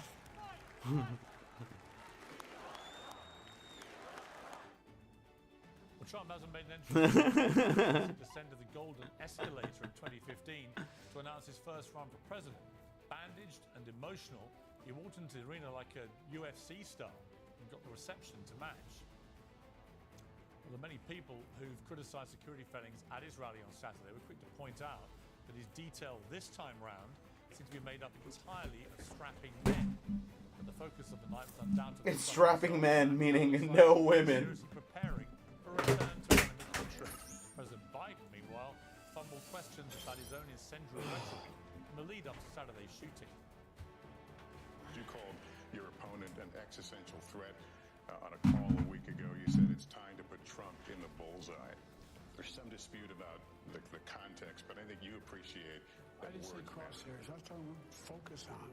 Look, the truth I was saying crosshairs. at the time. Like that's any worse than bullseye? No, that's way worse. Bullseye. It was a mistake to use the word. I didn't say crosshairs. I meant bullseye. I meant focus on him. Focus on what he's doing. What a pathetic excuse from, frankly, an increasingly pathetic president. Let's be crystal clear. Nobody thought Biden was talking about archery when he used the word bullseye, and he knows it. The presidential move would have been to say that I think that's a stretch. I'll give Biden leniency on that. But this president hasn't looked presidential for a long time now. One positive move Biden's made in the fallout from the tragedy on Saturday is to finally order the Secret Service to protect R.F. Kennedy Jr. The last thing America needs right now is yet more political violence, especially involving a Kennedy. Well, in a moment, we'll meet tonight's panel to debate all this, but joining me now is the former counter-sniper in the State Department and the current Florida Republican Congressman Corey Mills. Corey Mills, thank you very much indeed for joining Uncensored. First of all, I can't think of anyone better equipped in the political world than you to comment on what appears to have been a massive failing by the Secret Service on Saturday in their duty to protect President Trump. For me, it's not the specific thing. It's the entire platform he has run, saying that Trump won democracy must be sought by any means. Well, yeah, you're not wrong. I mean, that rhetoric has definitely been there beyond Biden. It started with Hillary Clinton and her pedantic followers, right? So, like, it's kind of like a long thing coming. But it's basically what you're saying is that his language has essentially gone unchecked, which is absolutely true. It definitely shows a double standard, without a doubt. Counter-sniper teams by the advanced teams and by the security details. I can tell you, as someone who has conducted thousands. And like Yancey, you're in Florida. You don't know the half of it, dude. Like, it's not just like people on the news and stuff like that. It's like your coworkers will say like some pretty heinous shit, and you're just like, yeah, good, right. Yeah, Ross, that's true. Lock her up. But as soon as Trump won the presidency, he's like, yeah, we're not sending her to jail. Get that out of your head. You know? While Biden is in office, he's constantly saying Trump is a threat to democracy, blah, blah, blah, blah, blah. But massive malice or negligence as opposed to something that was intentional. Yeah, I completely agree. I mean, there's some extraordinary details emerging. Really, Nancy? Local news network in Pittsburgh has reported a member of Beaver County, Pennsylvania's emergency services unit, noticed the suspicious man on the roof near the rally at 5:45 p.m., called it in and took a picture of the person, the shooter, 26 minutes before he was able to fire off 8 shots. And quite frankly, as far as Hillary Clinton goes, she deserves to be locked up. Given the Clinton blood trail. Looking at this guy too, and yet he's still able to fire 8 bullets, which seems completely extraordinary to me.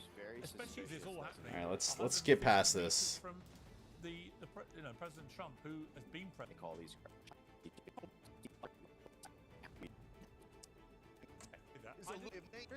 The rhetoric, you guys said, oh, well, you know, this shouldn't be a partisan thing and we should turn down the rhetoric. And then you implied that maybe the Secret Service or the Biden administration allowed the shooting to happen. Well, no, that's nobody, nuts. That's not turning. Nobody you definitely did. You definitely did, Pierce. Well, I certainly did. You kept talking about, well, look, I'm not saying conspiracy theory, but hey, it's so Yeah, exactly, Hansi. And you didn't just say negligence. Like, Trump's base, they just say things absurd. That other side, they literally try doing what they accuse Trump of doing. Yeah, go ahead. Okay. First of all, I didn't say anything that you just said. And then worse than that, beyond Trump, they go after Alex Jones and anybody that supports Trump. Like, there was like this whole campaign with, what's his name, Steve Bannon and all that. It's garbage. Like, to say that both sides do it, I think is really unfair when you look at who's actually going through with it, with their threats. You know? And I mean, like, granted, I respect people who follow through with what they say. But still. There's a difference between saying, I'm going to shoot you, and not shooting somebody, and then actually shooting them in the face. When they say, I'm going to shoot you. Okay, I get it. 160 feet, why is he on the roof, etc. But you're clearly implying that it is odd, as in not negligence, but something that was planned by the government. No, I'm not. I don't know. Hey, get out of here, man. Yeah, Alex Stein. Yes. Apparently, that's what got Alex Stein kicked out of the RNC. Him just popping in like that. I don't have any conspiracy theories. Do you not think it's odd, Cenk Uygur, that this kid could? I think it's crazy. Trump up.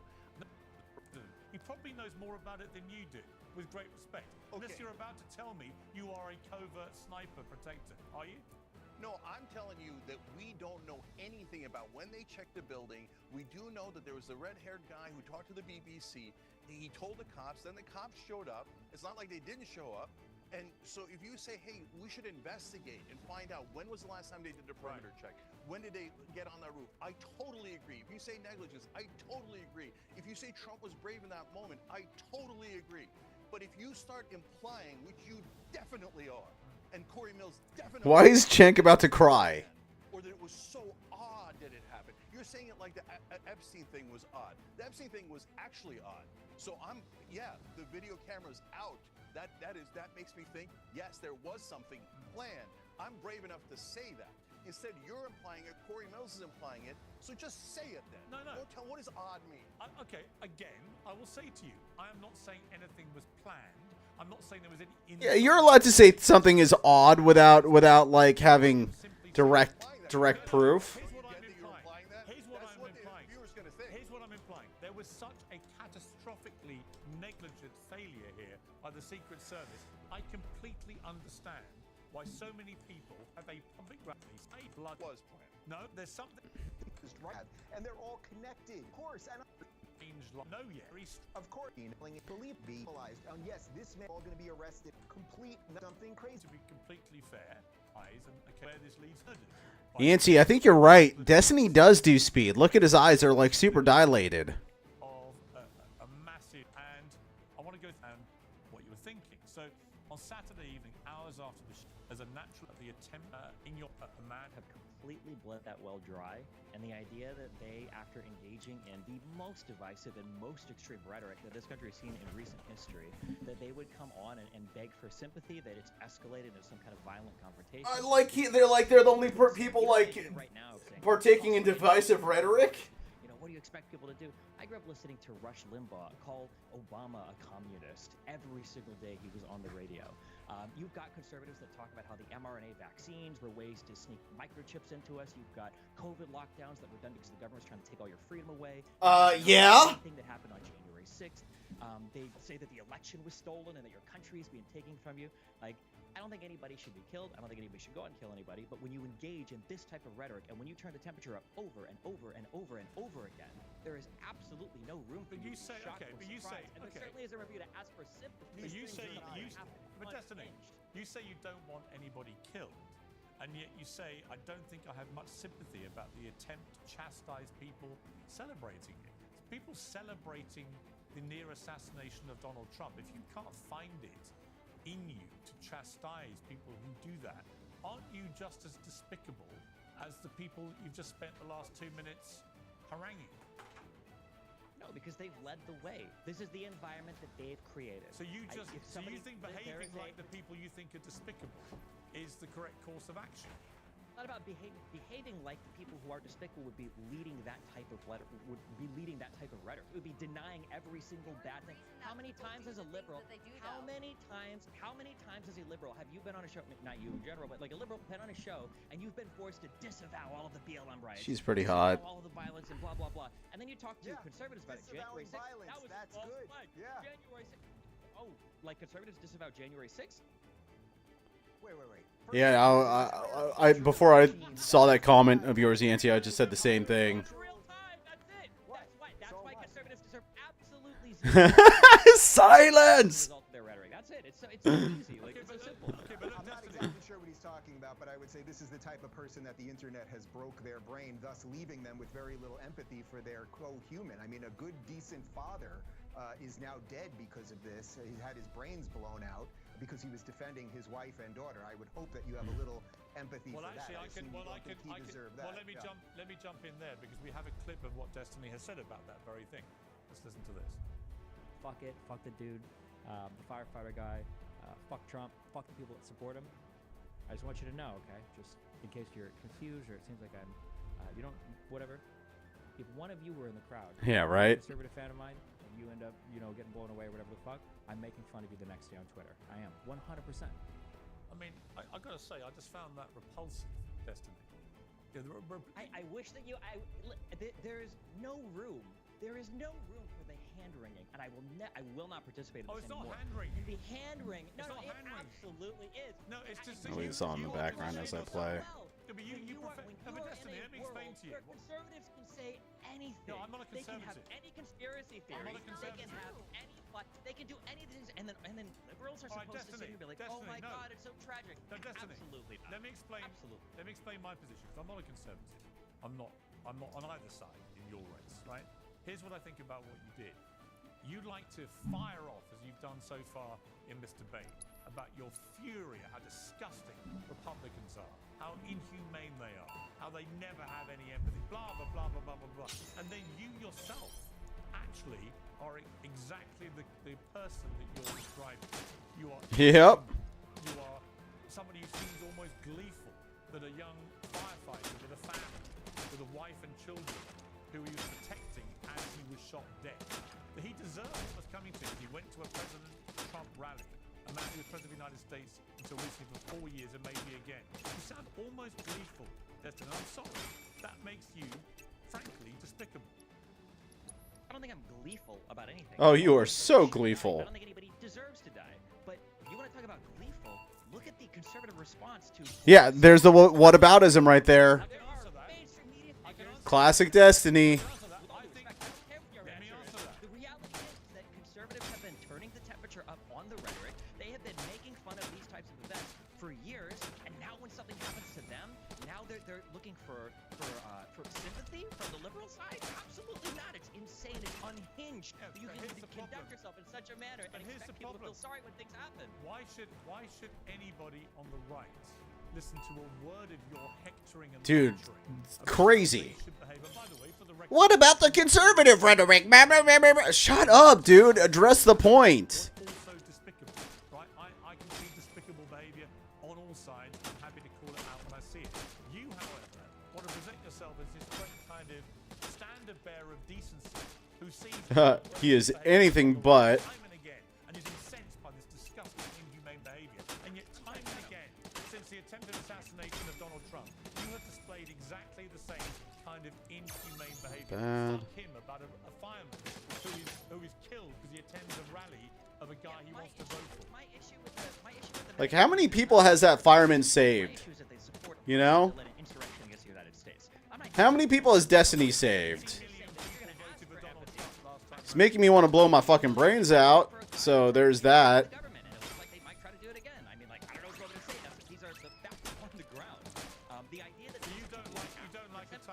You don't like attacks on democracy, so presumably you would unreservedly condemn the attempted assassination of Donald Trump, because that's one of the most egregious attacks on American democracy in modern times.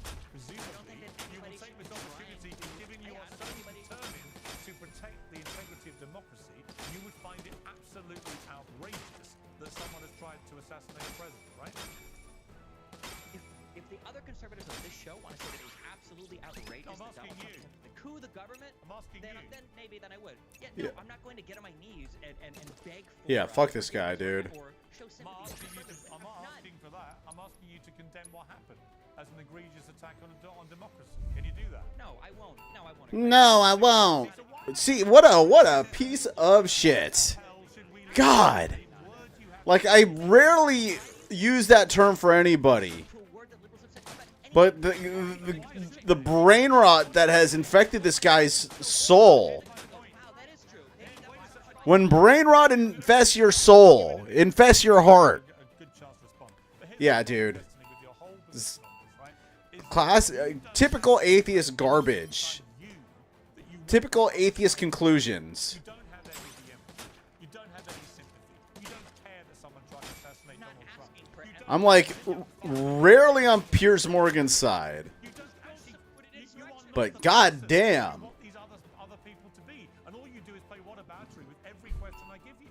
And I'm just startled. What about it? We're talking about Donald Trump. We're talking about the temperature of this country. Here's a question. No, you're talking about the temperature in this country, you dumb shit. What do they think the answer to that question is? What percentage could it be that the other side, as we just heard from Dave Rubin, has spent 8 years calling Donald Trump What was the last thing you heard, Ross? a person who was responsible for the murder of 12 million people, including 6 million Jewish people, in a Holocaust? Last time I checked, Donald Trump hasn't murdered 12 million people. So much as you would like him to be the new Hitler, he's not. But again, to an impressionable young deranged mind who has easy access to guns, that can be easily interpreted as an existential threat to President Biden. Somebody that needs to be put in the bullseye, said Biden. Okay, Only last I'm week. curious. And guess Who do you what? think- who do Guess you- what? who do Somebody you then think is comes engaged in forward more and divisive- tries to kill who is the engaged in more existential divisive threat. rhetoric? Who is engaged in more divisive rhetoric over the 8 years? If you had to guess, if you had to assign a rough percentage Again, between you're playing Democrats. what It wasn't like it's wasn't anything specific. It was just his overall philosophy. Lester Holt on NBC last night, every time he was asked, have you done any soul searching about your own rhetoric, your own ill-advised use of language, he deflected it back. Guy's got no morals bounding him down. Same thing with Republicans. And I will You do the say, exact same you say Republicans You want Biden say to that they dispel are a lacking in bullseye empathy. on it when Donald Trump was saying Second Amendment people could maybe do something about Hillary Clinton. Like, no, it's absolutely deranged. The double standard that's being asked here is insane. And you heard both of them say it earlier. How much did Donald Trump's rhetoric contribute to the current environment? Oh, not much at all.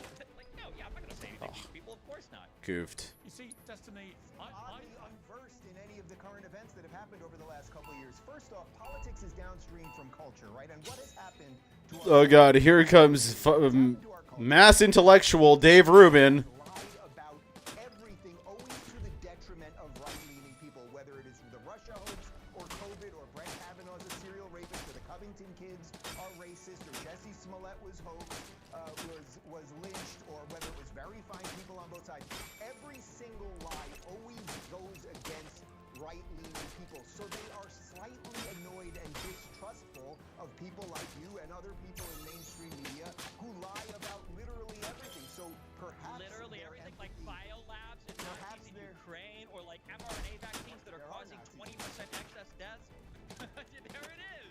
Yeah, or the fact that COVID lockdowns were going to go on forever, and it was just an authoritarian use of 2 weeks to stop the spread, Destiny. misinformation, and it's happening right here. At some point, it did seem like they were going to go on forever. let me bring in Charlie. He's been waiting very patiently. Charlie, thank you for being so patient. Things have obviously got quite heated quite quickly. Let me give you your chance now to have your say after what you've been hearing from Destiny. Yeah, well, first of all, Destiny represents to me a certain subsect of the left, I won't call it everybody, who likes to bully others into saying exactly what they want to hear. And if they don't say it, then you all of a sudden are the problem. And they handle it exactly like he's been handling it on the show. It's like a child throwing a temper tantrum. You can't get a word in edgewise. They just kick and scream and yell until you ultimately say, I've had enough, just say what you want to say and back down. And that's exactly what we see a lot of times from people on the left. And it infuriates me because just like we saw on Saturday with the near assassination of Donald Trump, which that is exactly what it was. It was an assassination attempt. Yet we have, Dave, like you mentioned, all of the mainstream media putting out egregious headlines such as from CNN, Trump removed from stage by Secret Service after allowing someone to startle the former president and crowd, which completely misleads what actually happened. This is the conservative. This is the game right now. It is not Right accurate.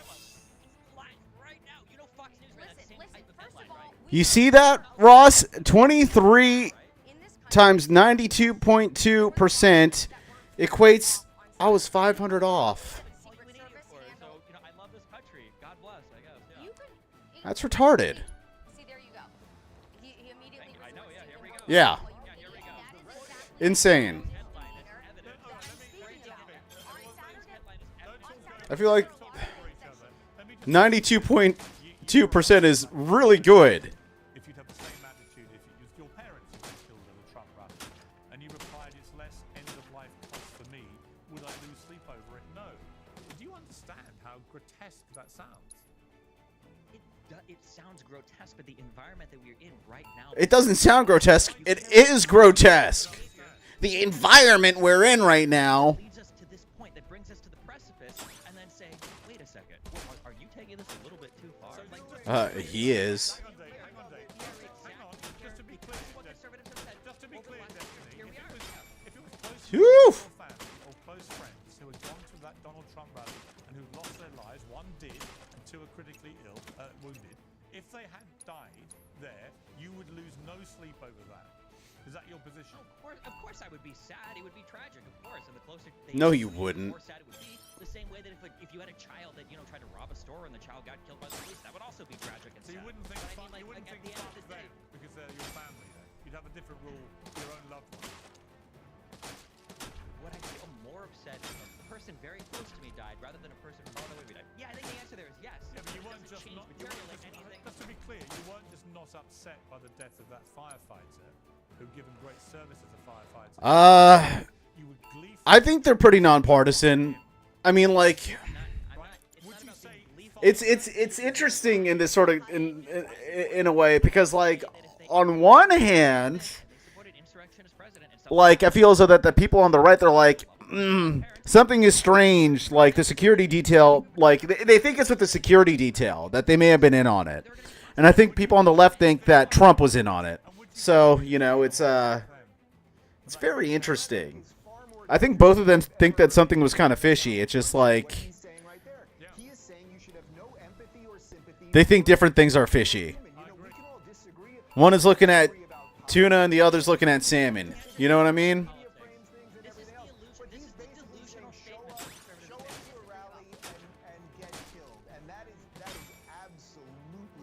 Psychotic. I'm sorry. And you know, the other part of this that's strange when people are calling for unity right now is if this had happened to Joe Biden, if Joe Biden had been shot at and had part of his ear blown off, the very people calling for unity right now would be calling for the rest of us to be put in jail. That's a good point. Symmetry there as well.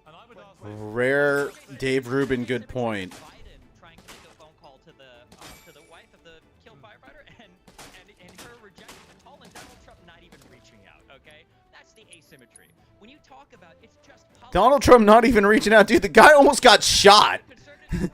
He is so busy right now. Politics to think that vaccines will kill you. Okay, I've got 3 dead family members from COVID. My mom will get a vaccine.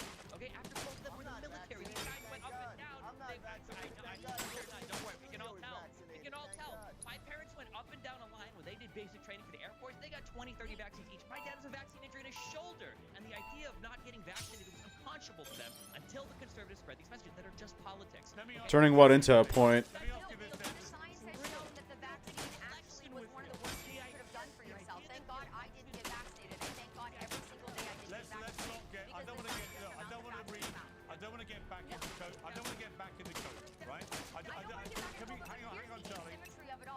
Charlie, I don't want to get down into COVID again. I want to stick to this story. And I want to ask you, Destiny, about Elon Musk, who is responded to one who was calling for him to Well, the wife said she didn't want to talk to Biden, right? not appropriate content for advertisers because of the offensive tweets you were aiming at Trump supporters. What is your response to Elon Musk? The same response as it always has been. Elon Musk is a thinly veiled, I would say, like, anti-woke, anti-SJW, basically right-wing supporting guy, and if you say things that they don't like, of course they'll demonetize you, they'll cancel you. Conservatives are some of the least principled people in the universe when it comes to freedom of speech. As soon as they have any power to demonetize or spam report somebody's, sponsors or anything like that, of course conservatives will jump onto it. My account also was demonetized, I think in like 12 hours. Thank you very much, Elon Musk. Although I do notice that my docs have been floating around Twitter for 2 days now, and tons of accounts that I've been reporting that haven't been banned yet, but I'm glad we got our priorities straight there. Again, here's what I think we're all struck by. Your position seems to be that anyone You would have told Biden that he's a piece of shit. who represents their thinking, Yancey's just a red-blooded American, dude. if they are killed by an assassin at a rally, then they deserve what's coming to them, and in your words, fuck them. I mean, do you not understand that to most decent Americans and to decent people around the world, that is incredibly offensive and makes you look like a two-faced hypocrite, somebody who wants the other side to behave to a certain level of decency, but is himself incapable of displaying it. The conservatives don't have it in them to have that level of decency. So why don't you rise to a higher What? What?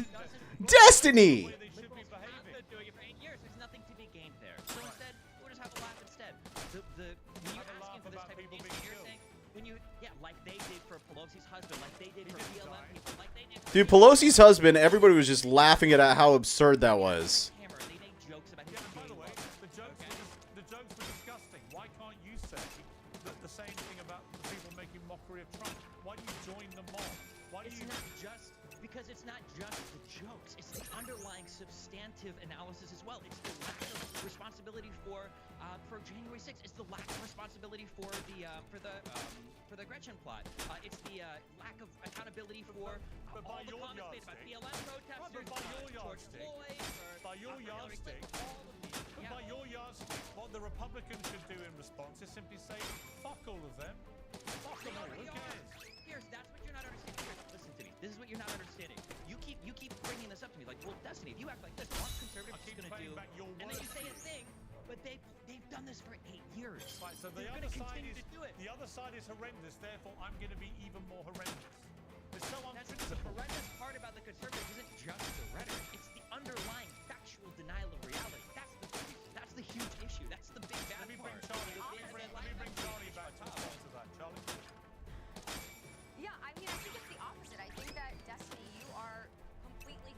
solely Gotta off get of this. emotion. Whereas I think that also Come on. conservatives, even though I think that it spans past conservatives, when they look at the facts of the summer of BLM, the BLM movement as a whole, January 6th, this assassination attempt, when you look at the facts, things unfold before your eyes, and they reveal themselves to be actually what they are. There's a lot of evidence that has come forth since all of these events in the past have occurred. And they have shown that exactly what conservatives were saying were absolutely correct. Just like the assassination attempt on Saturday, we look at what went wrong. We look at not only was this one rooftop You feel bad for Pelosi's husband? didn't know that the rooftop was unguarded. Why was it that local law enforcement alerted the Secret Service moments before shots were fired? I think Destiny does a lot of strawman arguments. I think January 6th, there's a lot of discussions to be had. I think there's a lot of facts to be forward. There's definitely... I will never give sympathy to this side. These guys are destroying the country. There were agents present. We know Nice. there were agents present on January 6th. We saw the tourists being ushered into the Capitol building. They're being treated like terrorists. And in fact, several months ago, Vivek Ramaswamy said it's only fair that we're able to have a decent conversation about all Okay, this. let me say And in what fact, we're not able to have a conversation about it let me just say what I think about Destiny, because I wrote it at the time and I believe it today. I thought it was a shameful attack on the heart of American democracy. It was an attempt to thwart democracy. 98%. It's pretty damn good. Everyone involved in any violence that day was utterly shameful. Donald Trump's rhetoric that day was appalling. All those things are completely true, Destiny. I can happily subscribe to them. Neither of your other guests. But here's the thing. If I'm a Republican, but here's the thing, Destiny. If I'm a Republican listening to you, I'm thinking, hang on. This guy thinks we're all disgusting. We're reprehensible. We have no empathy. We have no this, no that. And yet he himself is proud of being even more disgusting. All right, let's see if we could do this. And then I would say, wow, well, nothing has changed from since before COVID, before the vaccine, before J6, when they thought the election was stolen, when they thought that we were forced into lockdowns for no reason, when they thought that George Soros and the World Economic Forum and the IMF banks and everybody were taking over the country, and the Federal Reserve was being Let me ask you this. I'm sorry, wait, can you One last question for you. Are you pleased that Donald Trump got shot? Am I pleased? No, absolutely not. What is your emotion to the shooting? My emotion. Are you kidding me? Emotionally, what? In terms of his personal health, was absolutely indifferent. That was like the best I've done. 95%. No. Not here, not on this program, not in front of these people. Absolutely. You do not condemn a deranged shooter shooting Donald Trump. Just a child. This is not. Actually, it's not. No, you know what, Charlie? You know what, Charlie? It's not actually the behavior of a child. It's the behavior. I gotta get 100%, huh? Moral compass and any sense of decency. And I'm going to go to Dave Rubin. I think if I just got that cactar. Dave Rubin, respond to what you just heard from Destiny. I mean, it's actually one of the most disgusting things that I've ever heard in my life. My entire staff in my studio right now all gasped at that. When I happened to be at Target, the store Target we were checking out when I saw it on Twitter. And Stop fucking pearl clutching Dave Rubin. the feeling of probably 200 plus, if not 300 plus million Americans, even many of whom would vote against Trump and do not like Trump and all of those other things. The idea that you can't show sympathy or empathy for that is so profoundly sad. I would also add one other thing here, which is that the reason you're so emotive and screaming beyond the Red Bull, and dude, just ease up, man, it's not healthy for your heart, is that you really don't have good arguments, so you're petulant and screaming as opposed to just trying to work things out. We're allowed to ask questions about these things, but I would hope that you would try, as Piers is pointing out, instead of always reaching for the lowest common denominator and they're bad so I'll be worse, I would hope that we could try to be a little bit better than that. And by the way, I think that you're seeing that right now at the Republican National Convention. They're not going crazy over all of this. They're applauding the fact that Trump's there. They're rallying around the new VP choice, and I think you're going to see a wide swath of America that maybe didn't come out for Trump before, and they're not traditional conservatives. I totally agree. I think you're going to see them support Trump. I totally agree. And I would say to you, Destiny, I would say to you, situation Destiny. and the fact that Destiny. the key choice is a guy who's also said that Donald Trump is like Hitler. Yeah, I would just say- think perfect cherry on he's top to everything. apologized for it Every and said part he of got it. it wrong. Yeah, I would say this to you, Destiny. Lester Holt asked Joe Biden last night, has he had any soul searching? Right? I think after this debate, you may want to just go away quietly and think about some of the answers you've given. And think about the double standard of demanding a certain pattern of behavior from others that you do not sign up to. There are no more standards in America. You may or may not take There are my no more advice. standards. You may or may not take my advice. I'm just saying, on reflection, you might conclude that the best way to persuade other people to behave in a better way is not to behave in an utterly degrading way yourself. That's all. I think deleting a YouTube channel only takes one click, Destiny. Right. Yeah, right after you. Okay, I'm going to leave it there. Thank you all very much for my panel. I appreciate it.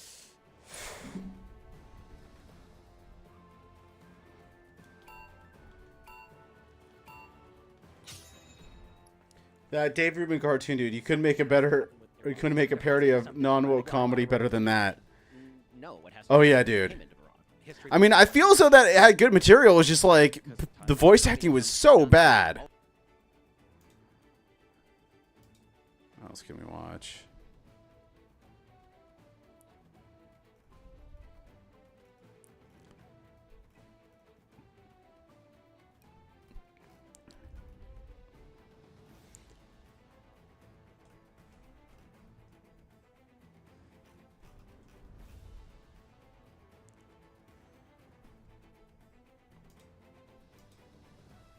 Media theories.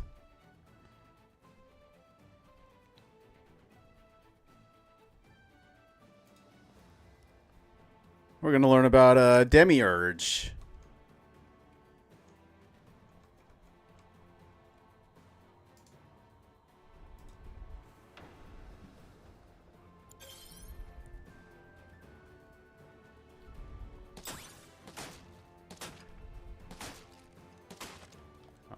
Concept of the great architect of the universe represents a unique and inclusive perspective on the divine, embraced within various spiritual and philosophical traditions.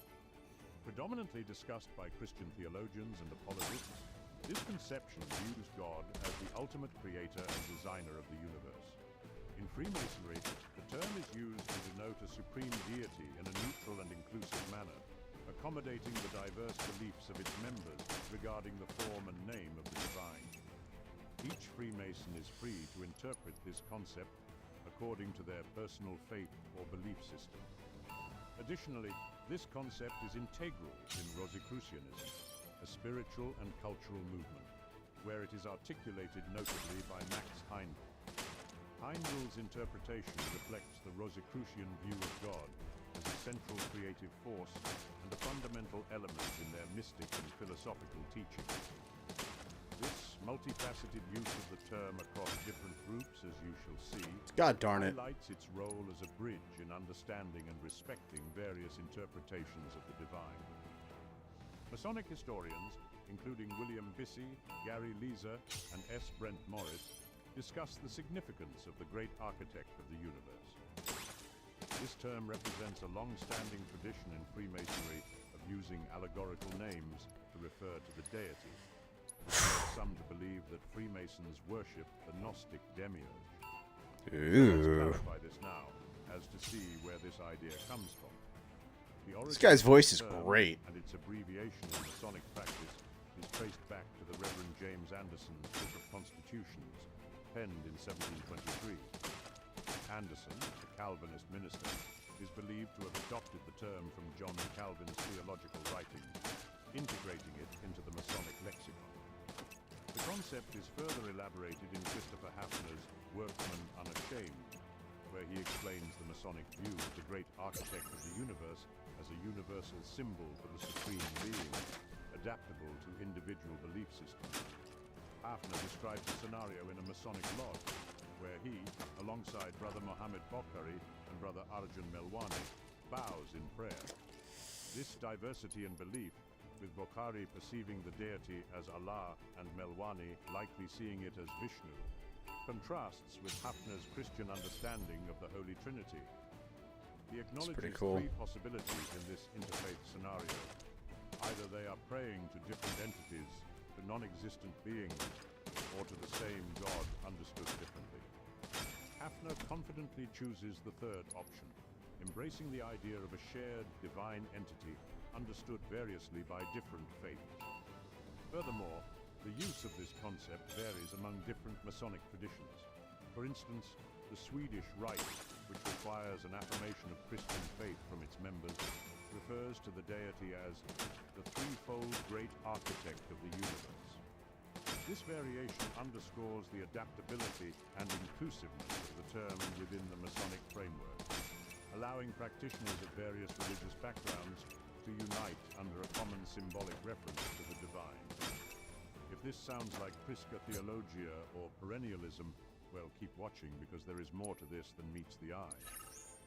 The great architect of They are the same God, God of Isaac, Abraham, and Jacob. Well, that's where secular religion comes from, right? The demiurge is not necessarily the same as the creator figure in the monotheistic sense, because the demiurge itself and the material from which the demiurge fashions the universe are both considered consequences of something else. Depending on the system, they may be considered either uncreated and eternal or the product of some other entity. In Gnostic theology, the demiurge is portrayed as the god of the Old Testament, often seen in contrast to Christ and Sophia, who are considered messengers of the true transcendent God.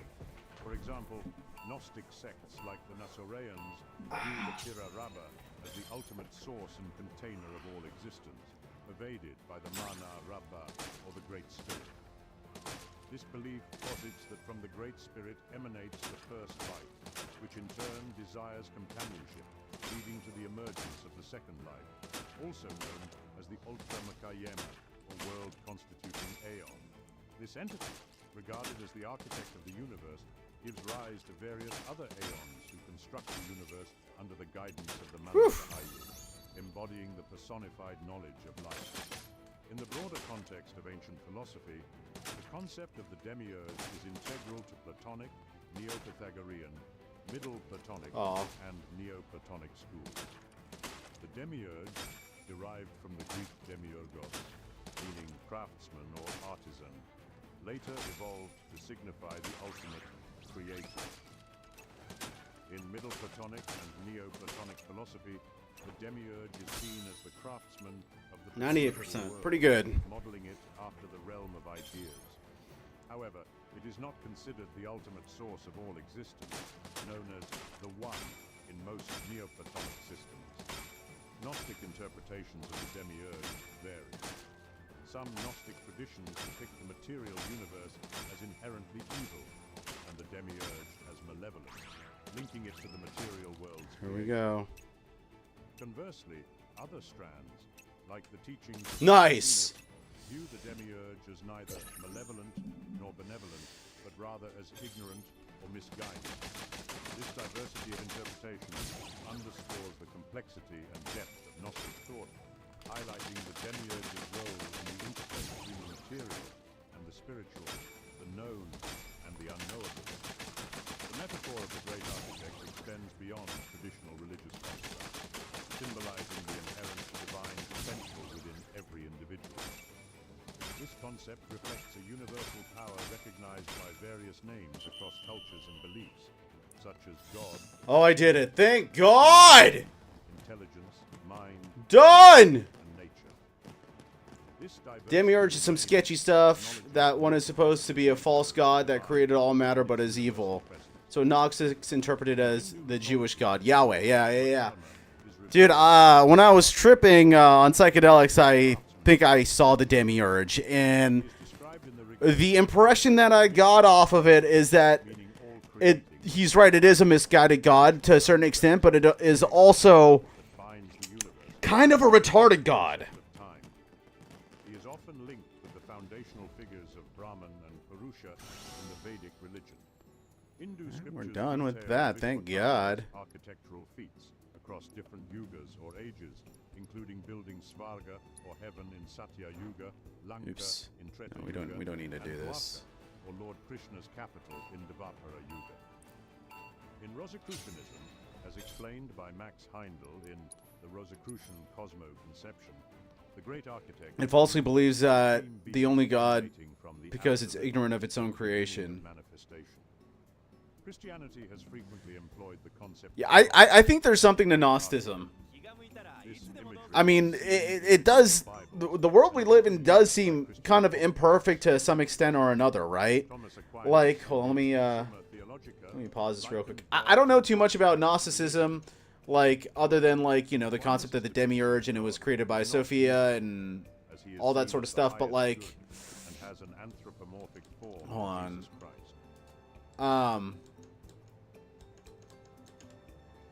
Let's say, but, like, dude, like, the fact that we have to eat other living creatures' meat to gain life force, that's fucked up. I mean, and I say that as a meat eater that enjoys it. That we have to slaughter animals in order to gain some sustenance. He does kind of sound like Christopher Lee, doesn't he?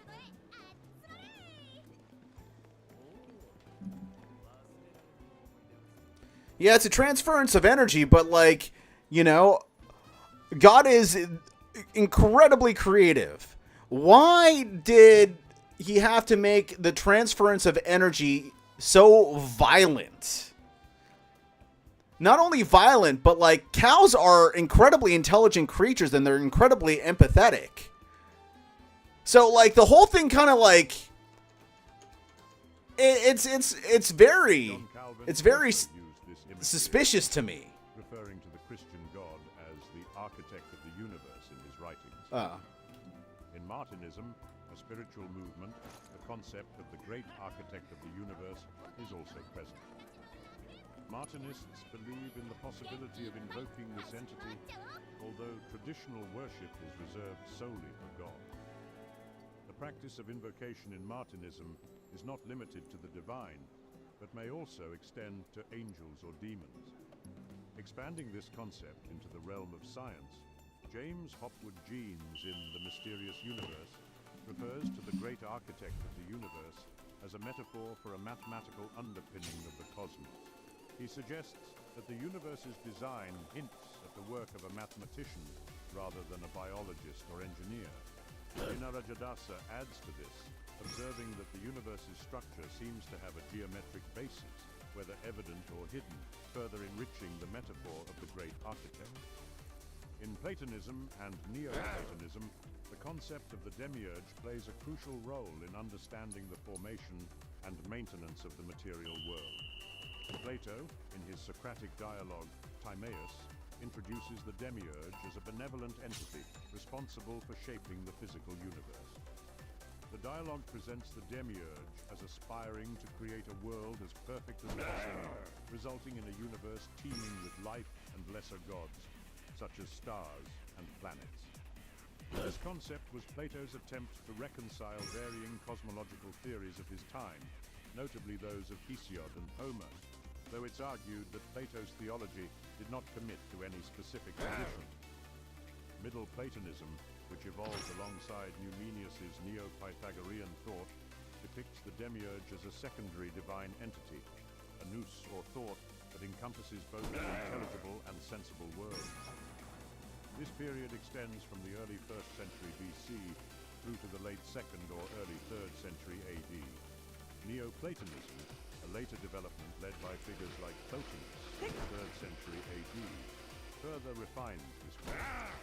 Plotinus saw the demiurge as an uncreated secondary force, harmonizing Aristotle's notions of energeia with Plato's demiurge. In this view, the demiurge, as nous, is essential in the formation of human consciousness and the understanding of Platonic realism. Plotinus also associated the demiurge with Zeus, drawing parallels to the Greek pantheon.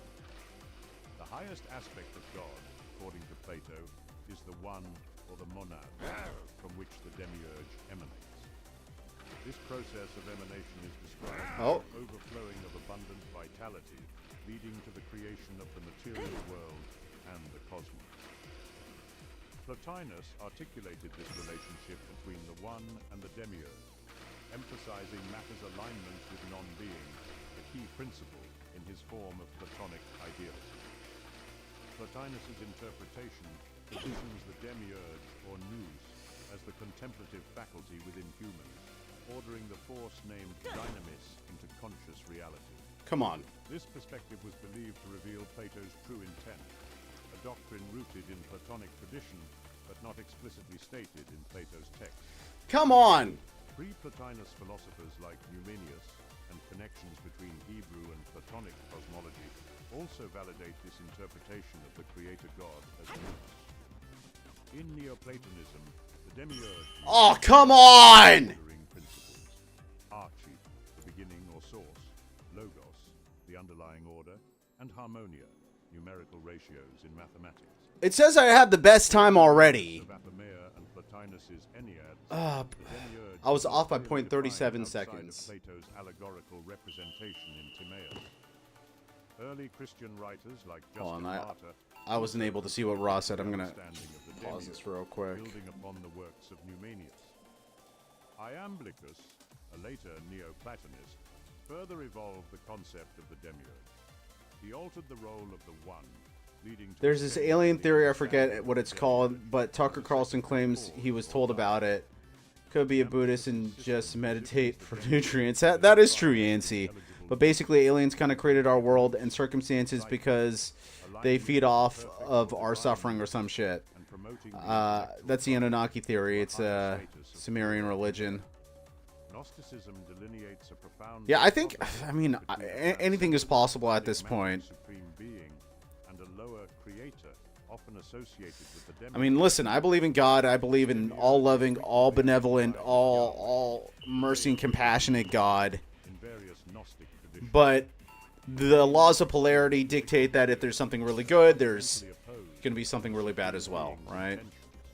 In these views, the demiurge's creation is seen as a malicious scheme. It's nothing new there. Trap fragments of the divine within the confines of the material world. Conversely, other Gnostic interpretations portray the demiurge not as malevolent, but as merely misguided or inept.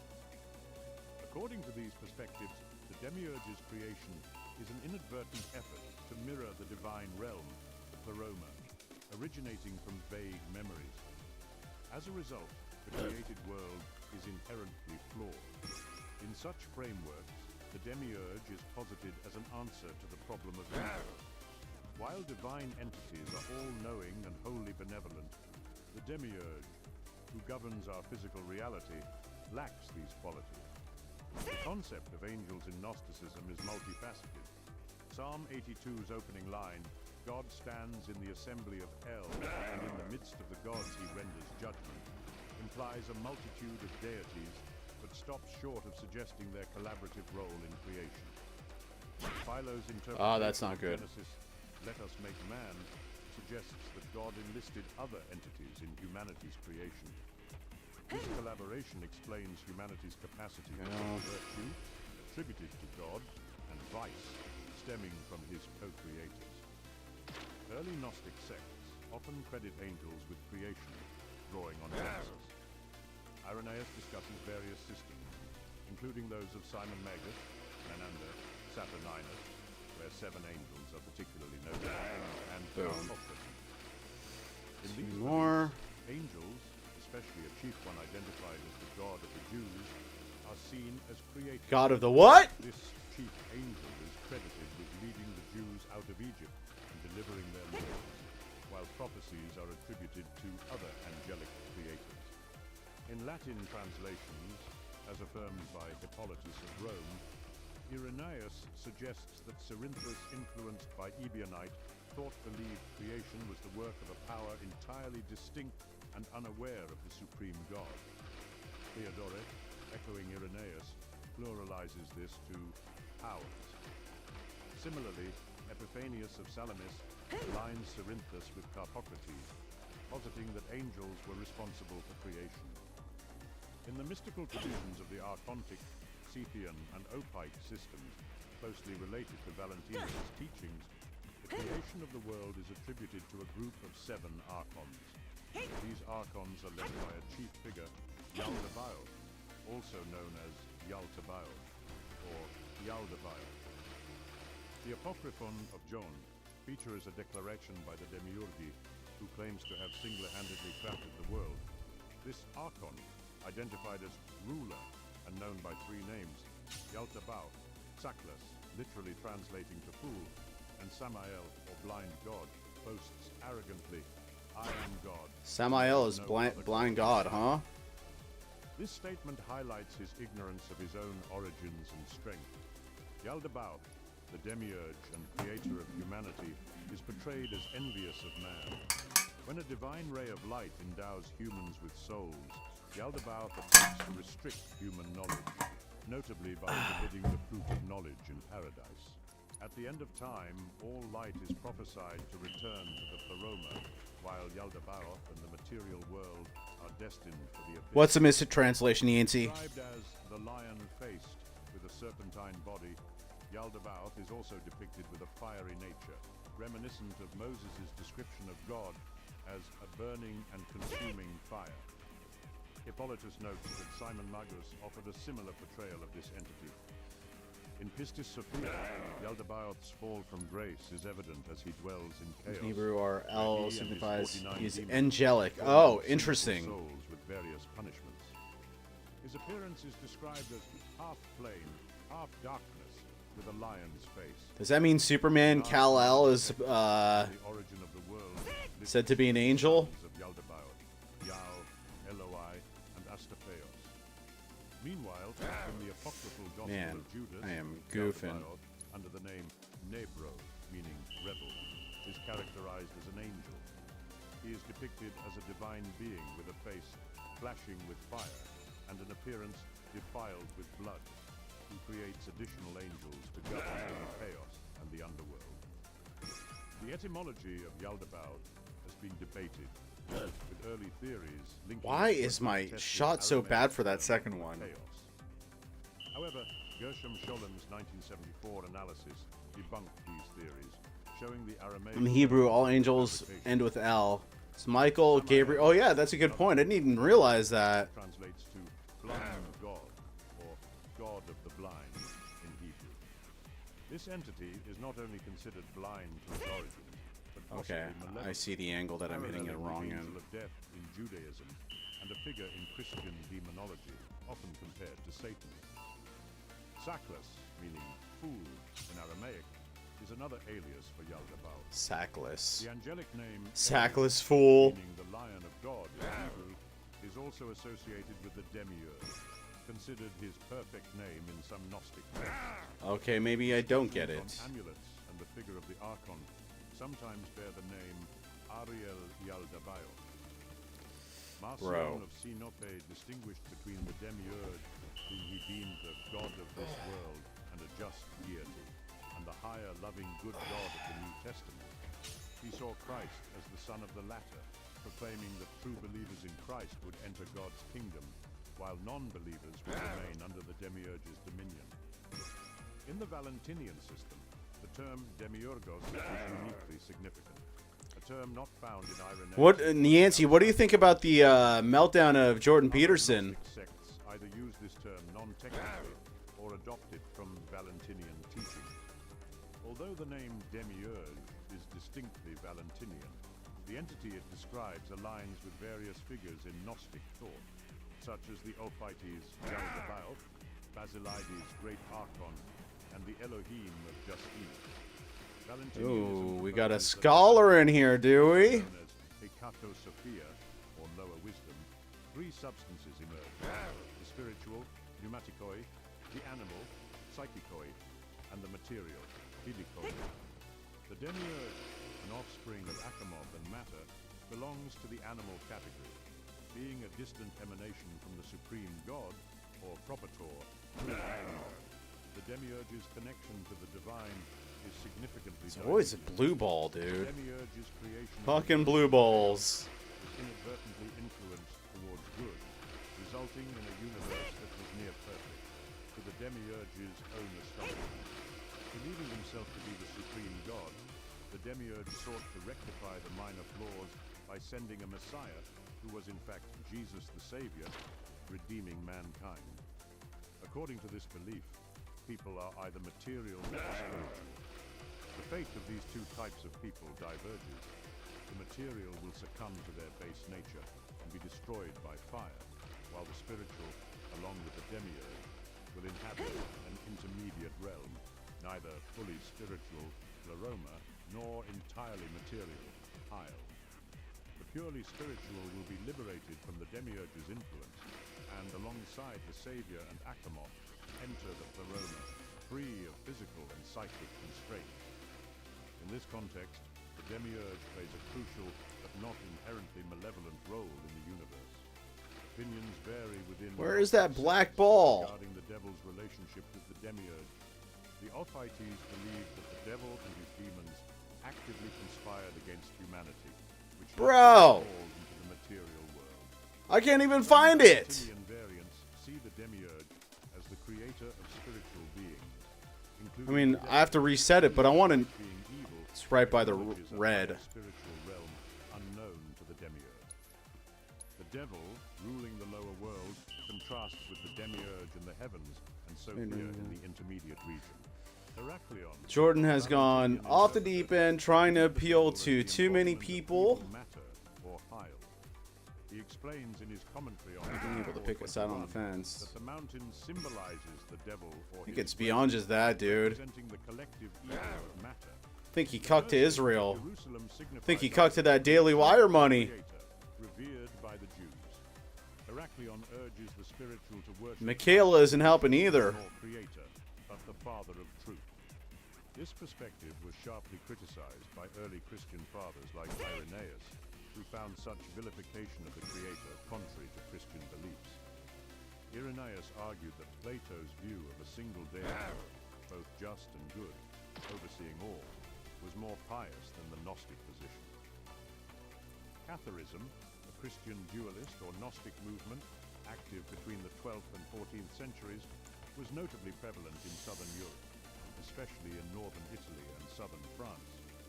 Catharism, according to Gilles Quispel, inherited its concept of Satan as the creator of an evil world directly from Gnosticism. The Cathars believed that the world's creator, Satanael, falsely claimed to be God until his deception was exposed. The Israel thing is very complicated because both sides have been retarded. Yeah, it's true, but In contemporary times, once you cuck to Ben Shapiro, period of intense conflict and religious like, persecution, out of this whole debacle, I think Candace Owens came out on top because she proved to be the one who's not Cathar cosmology presented dictated by money, whose morals aren't dictated by money. Jordan Peterson, on the other hand, the first was a benevolent ever since he joined Daily Wire, it's just been downward spiral. credited with creating the I mean, it was a downward spiral before that, but that was just accelerated the spiral. evil god portrayed in the Old Testament was responsible for creating matter and the physical world. This malevolent entity, often referred to as Rex Mundi or King of the World, was equated with the god of Judaism. In some interpretations, Rex Mundi was either merged with Satan or seen as Satan's father, creator, or seducer. Contrasting interpretations existed within the Cathar belief system. Some adherents espoused a mitigated dualism akin to that of the Bogomils, where Satan was initially a servant of the true God before his rebellion. However, a significant number, likely influenced by the book of the two principles, subscribed to an absolute dualism, placing equal power and importance on both deities. According to this belief, all visible matter, including the human body, was crafted by Rex Mundi, thus imbuing it with sin. Humans were perceived as angels who had been led astray by Satan, resulting in their entrapment in the material realm. Oh, excuse me, that totally went in. That was supposed to be going in. The Cathars taught that liberation from this material existence and the return to angelic status required complete renunciation of the material self, with reincarnation as a recurring punishment until this renunciation was achieved. Zoe Oldenburg drew parallels between Cathars and Western Buddhists, noting similarities in their... I don't know, man. I've had some experience with some Israeli people, So, all of this considered, and I mean, not all of them are bad, obviously. But some of my most heinous encounters in the world were with Israeli people. Universe, as explored in various spiritual, philosophical, and religious traditions, is a multifaceted concept representing the divine or supreme being. Like Israel was formed through some sketchy means, but the Arabs formed the Arab coalition and waged war on them during their holy days several times, and after sent there largely. Similarly, in I'll read the rest of that. the great architect is seen as a central creative force. The term also finds significant mention in Christian theology, Gnosticism, and Hindu mythology, each interpreting it in contextually unique ways. In Gnosticism, the great architect is synonymous with the demiurge. However, the demiurge differs from a monotheistic creator figure in that it is often seen as a secondary consequence rather than the ultimate source of creation. This entity is portrayed diversely across different Gnostic sects, ranging from a malevolent creator to an ignorant or misguided figure. In Platonic and Neoplatonic philosophy, the demiurge is viewed more neutrally as a craftsman of the perceivable world, modeled after the realm of ideas, but not as the ultimate source of existence, known as the One. The metaphor of the great architect extends beyond religious constructs, symbolizing divine potential across various cultures and beliefs. This concept is exemplified in figures such as Lord Vishwakarma in Hindu mythology, and is employed in Christian teachings by figures like Thomas Aquinas. It is also explored in scientific contexts, such as James Hopwood Jeans's metaphorical reference to a mathematical universe. Gnostic and Platonic interpretations of the demiurge provide a complex picture of this entity's role in the creation and maintenance of the material world. In Gnosticism, the demiurge's creation is often viewed as a flawed or malevolent act, trapping divine fragments in the material world. In contrast, Platonic and Neoplatonic philosophies present the demiurge as a benign creator or craftsman, shaping the physical universe after the realm of ideas. The role of the demiurge varies across different systems, from a malevolent creator in certain Gnostic sects to a benign or neutral craftsman in Platonic thought. This diversity of interpretations underlines the complexity of the concept and its significance in understanding the interplay between the spiritual and the material, the known and the unknowable.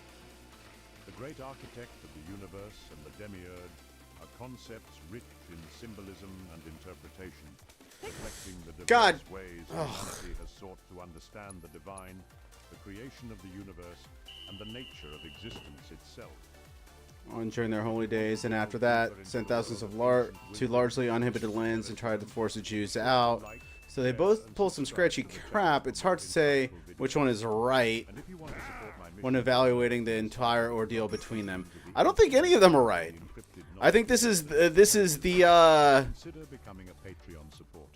inevitable conclusion of organized religion, which is strange when I say that because society crumbles without it. Very few people in this world do not need religion. But I do feel everybody needs God.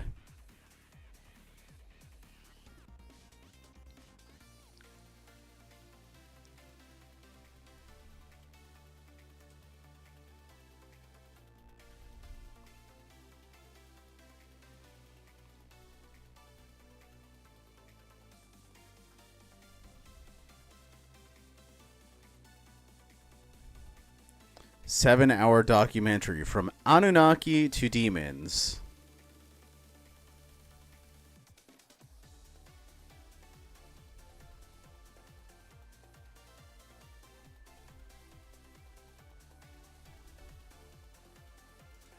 We'll learn about Japanese witchcraft. In East Asia, ghosts and spiritual phenomena are not only pervasive, but are approached with great seriousness. This is particularly obvious in one of the most developed, educated, and wealthy countries in the world, Japan. In Shintoism, Japan's indigenous religion, it is believed that every living creature contains kami, which can be translated to gods, spirits, or holy powers. While Japan's Shinto population is technically on the decline, the supernatural Have we seen a beliefs of society religion without are so it? deeply ingrained that many have become an The essential Soviet part Union of and daily China, life. yeah, that, yep. Both Whether it outlawed be religion at good one luck point and both charms killed on our thousands. clothes, nighttime They water followed rituals, Marx's philosophy or that even religion is the mass opposite disease opiate of the purification masses. ceremonies, Yeah. such as the famous Gion Festival of Kyoto. In many ways, Shintoism forms the identity of Japan and roots its ability to perceive and be affected by the paranormal. Their society is one surrounded by protective spirits, as well as malevolent ghosts and demonic forces, the consequences of which are, in many cases, documented in real historic record. Simply put, to deny the spiritual activity in the Japanese archipelago would be a bit short-sighted. Today, we'll be investigating a particularly famous case, the curse of a samurai warlord betrayed and beheaded in the year 940 AD, who remains so feared to this day that banks have opened up checking accounts in his name in order to bribe him. Oh, wow. Something not many people know about Mr. Mythos is that I'm actually a huge fan of Japanese history and lore. So when I heard the Raid Shadow Legends released a new playable faction Raid Shadow Legends based on folklore of medieval Japan, I couldn't wait to start collecting them. These new champions include ninjas, samurai, and oni, which is a Japanese ogre or troll, and my personal favorite, plus other famous icons. Didn't know from Raid each Shadow region Legends was involved. still One a of my point of favorite things about advertisement. Raid is its dark fantasy art design. So with 11 new heroes, 200 new missions, and 5 new levels in nearly every dungeon, this is a massive update for an already epic and visually impressive Alright, game. here we go. Last I one. invite you to join my clan, Raid Mythology, and play with me and other awesome fans of the channel. But you'll have to join quickly because it'll fill up fast. Thank God. So click my link in the description below to download Raid on your phone or PC. And thank you so much to Raid Shadow Legends for sponsoring this investigation. Fun fact, Shintoism is how Japan justified World War II and their expansion. That is crazy. No Masakado, a menacing samurai who had declared total war. Say it becomes on a the god central and they Japanese slaughter the government, neighbors for it. stood and watched Can you explain that more, Yancey? thicket of bamboo, armed warriors emerged and swarmed his position. Legend tells that Oh as my the God, wind are turned there any from more north mini to games south here that we have and to the do? bamboo swayed, an arrow struck Masakado and fell him to the ground. Just go Masakado's check few Johnny's remaining soldiers thing. were overwhelmed, assaulted, and left to die beside their master. They watched in horror as Masakado's own cousin emerged from the forest and savagely hacked the dying warlord's head from his shoulders on orders of the emperor. Shintoism and the Japanese people all descended from the sun god Amaterasu, and it is their duty to guide the lesser races. Okay. So basically, no religion or religion is a wash, then we're killing people regardless.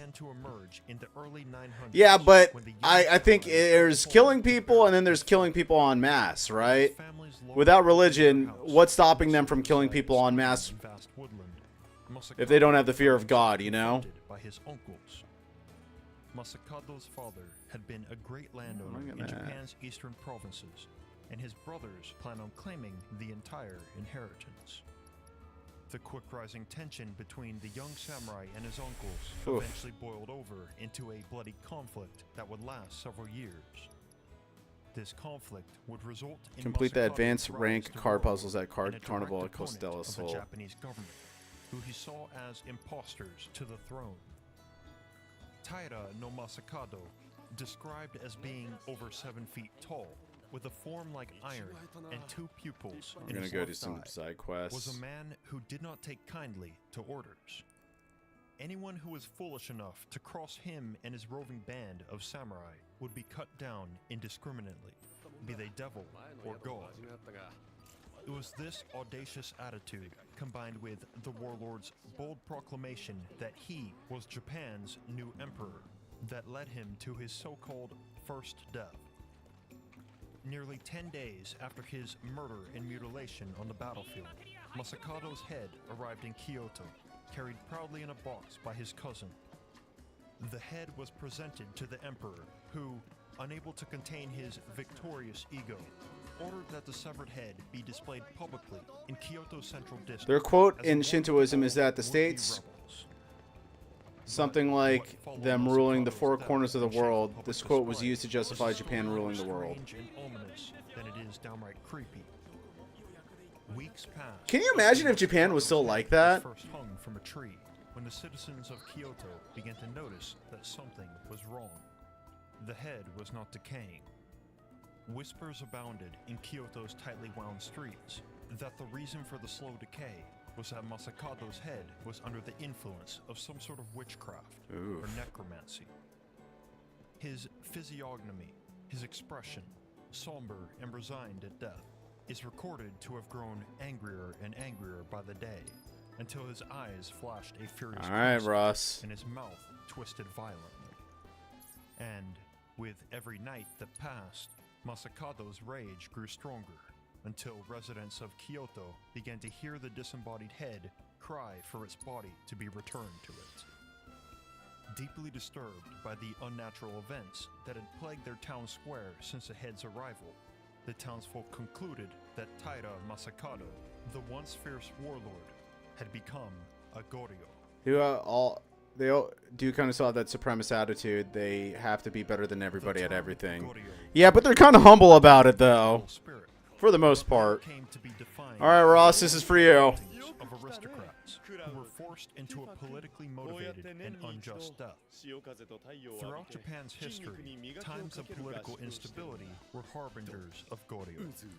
Any of the people who died amidst these conflicts were considered capable of possessing rage so strong that it would bind them to the earth in a purgatory-like state, leaving them unable to be reborn into any of the 6 destinations of Buddhist cosmology. According to ancient scriptures, the only ways to tame a Goryo were through invocation of the Buddha, an exorcism performed by a Yamabushi shaman, or through powerful Inyo magic derived from Chinese Taoism. In these exorcisms, the spirits were manipulated and pacified, and their passion to remain in limbo and enact revenge would be extinguished. Of course, the stronger the Goryo and the stronger the rage, the harder it was to exorcise the spirit. A point of no return would eventually be reached. These so-called great spirits had to be appeased through deification and ritual worship. Cults formed for the most powerful Goryo, as it was said by ascetics that the only way to appease them was to worship the Goryo as gods. Strangely, Taira no Masakado, a member of the Kanmu Heshi clan, was not the first You were just in one what? family's lineage. Some 100 years prior, the 50th emperor Oh god damn. Oh, you were just in ads. accused his brother, Prince Sawara, of a coup d'etat to seize the throne, although it is speculated that this was a false claim. Prince Sawara was banished to exile, where he died. In the final years of Emperor Kanmu's life, his brother's spirit whispering into his ears of impending death. To escape him, Emperor Kanmu left Japan's capital twice and changed homes frequently. Unsuccessful in fleeing or exorcising his brother's vengeful ghost, he only found peace when he granted his brother the posthumous title of Emperor and named him a kami, a protective spirit.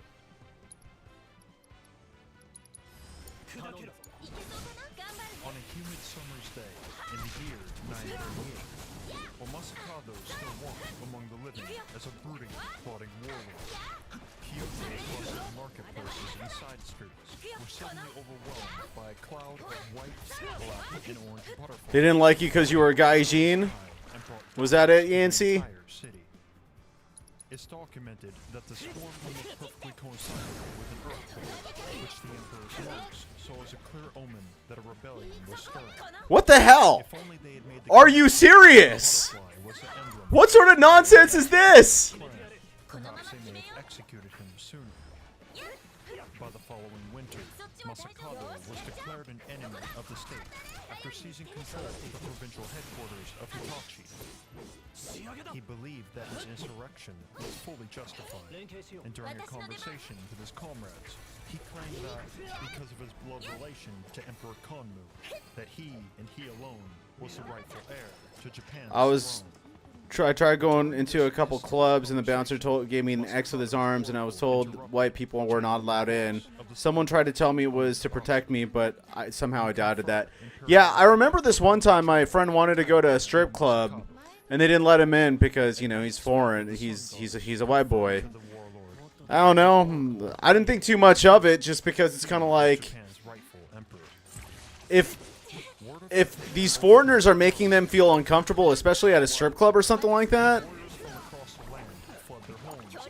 like, it's hard to communicate with ignorant foreigners, you know? It's hard to convey the rules. Of identical appearance, and no one could tell which was the real one. The cousin then began an affair with one of Masakado's concubines, and in confidence, she is reported to have told him that the warlord had a weak point below his neck, and that out of the 7 wrong thing. only his true form casts a shadow, implying that these doppelgangers were a product of magic. But more important, this information gave Masakado's own cousin the tools for betrayal, to shoot the real one in the neck with an arrow. Yeah, I'm fine with that, to be completely honest. Following Taira no Masakado's assassination and his head's public display, the Emperor wrote an order for his men to execute all of the warlords. Yeah, but it's not the same, because blacks usually, if they're articulate enough, speak the same language, you know? With the Emperor's soldiers on their trail. Eventually, they stumbled upon a Shinto temple at the foot of Mount Tsukuba, a sacred mountain where they would stay for the next several months.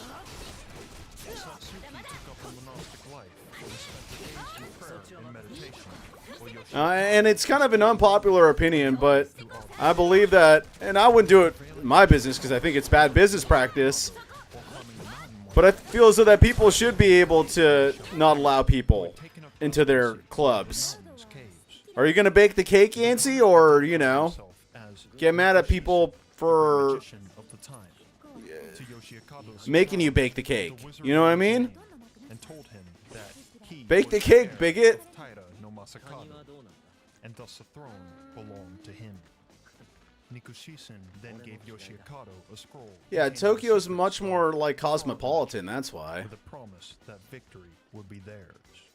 Even Osaka, to a certain extent, is kind of like, you know, like where country bumpkins hang out, you know? Because frogs in Shinto tradition are intrinsically linked with things or people returning to a place or origin. This is because the word for frog, kairu, also means to return. In Yoshikado's case, the manipulation of frogs could very well lead to the righteous emperor's return to the throne. Ooh. Perhaps the same belief was held by Taira no Masakado himself, who was known to manipulate frogs through magic, blocking pathways so that enemies couldn't reach him in battle. Today, Masakado's own grave and tombstone are surrounded by stone frogs, who are said to protect him. Huh. I was kind of worrying, like, are one of them going to attack me for being whitey? No, I don't think they want that smoke, dude. They just want to stay consistent. They don't want no trouble.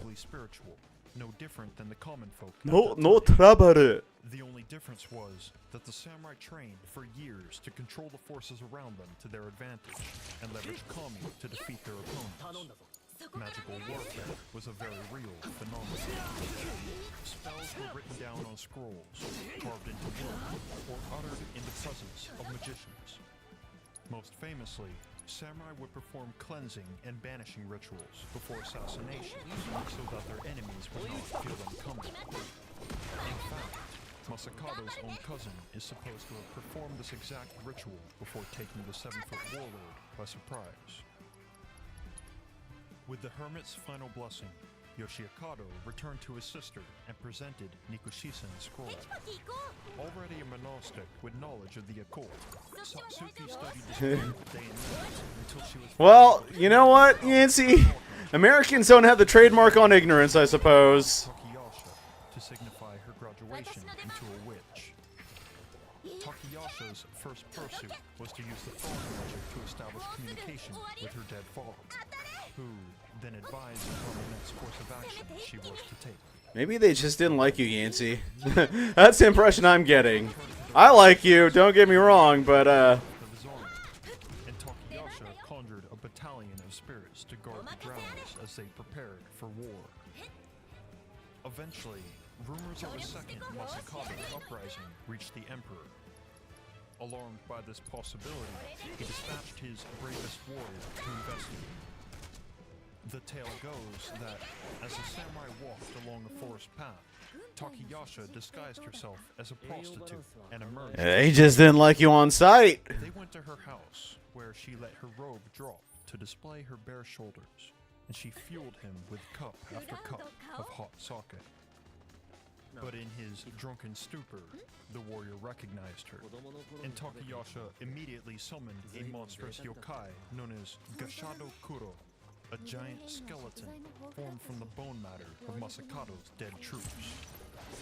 Through skill or sheer luck, the Emperor's samurai managed to kill the witch and end her necromancy before his life was forfeit. This occurrence is famously depicted in this woodblock print from the Edo period.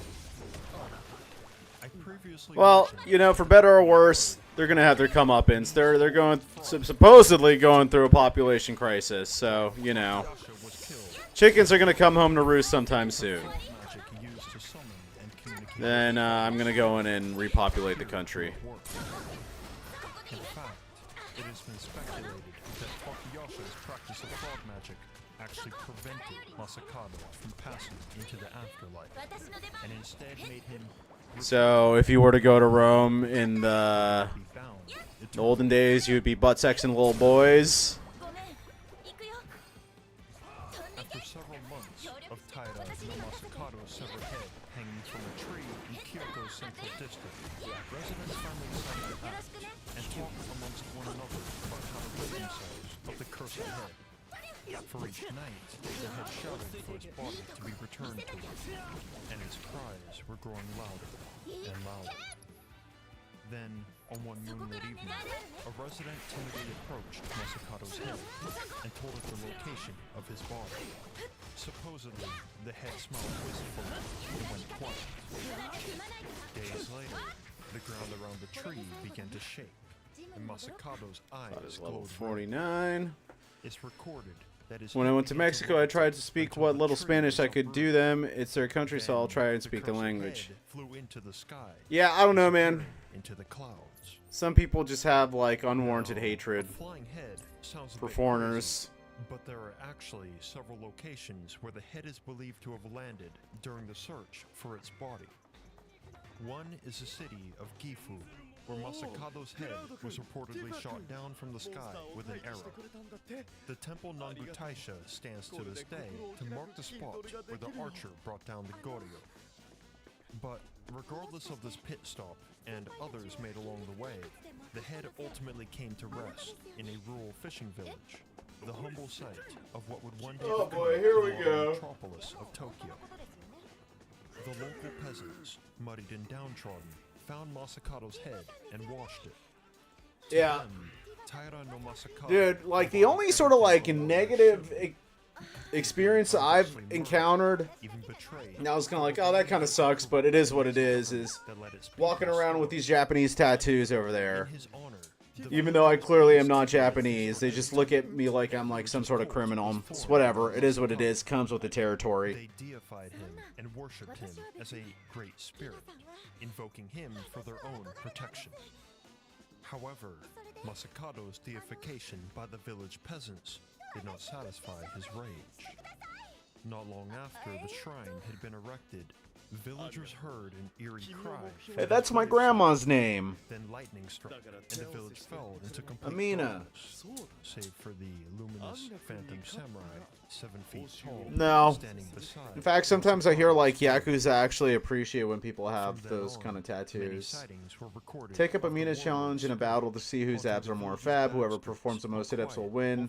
In the event of a tie, You will lose. Press the corresponding button in time with the on-screen guide to perform sit-ups. As you proceed, the guide will fade from view, and you'll have to watch Tifa's movement to determine when to press the appropriate button. The more crunches you do, the more effort each one will require.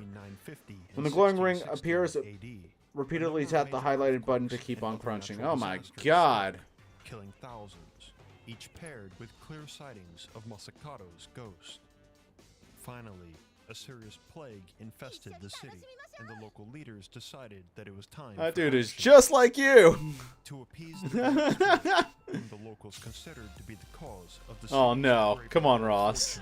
Masakado's still non-decomposed head was relocated to a more grandiose shrine. Got a little too hopefully befitting of the warlord. too excited there. He was officially deified by the Japanese government and given the rank of kami, a protecting You guys are spirit. so evil. A cult once again formed in You guys his are name, you guys are and regular terrible. Pilgrimage was made to his shrine. At least for a while, it seemed that the haunting had stopped and Masakado's spirit had been pacified. That was, of course, not the case. Moving on into the modern era, we have much more historical documentation to separate fact from fiction and demonstrate that, whether or not you believe in the paranormal, tragedy and death seem to befall those who disrespect the grave of Masakado's head.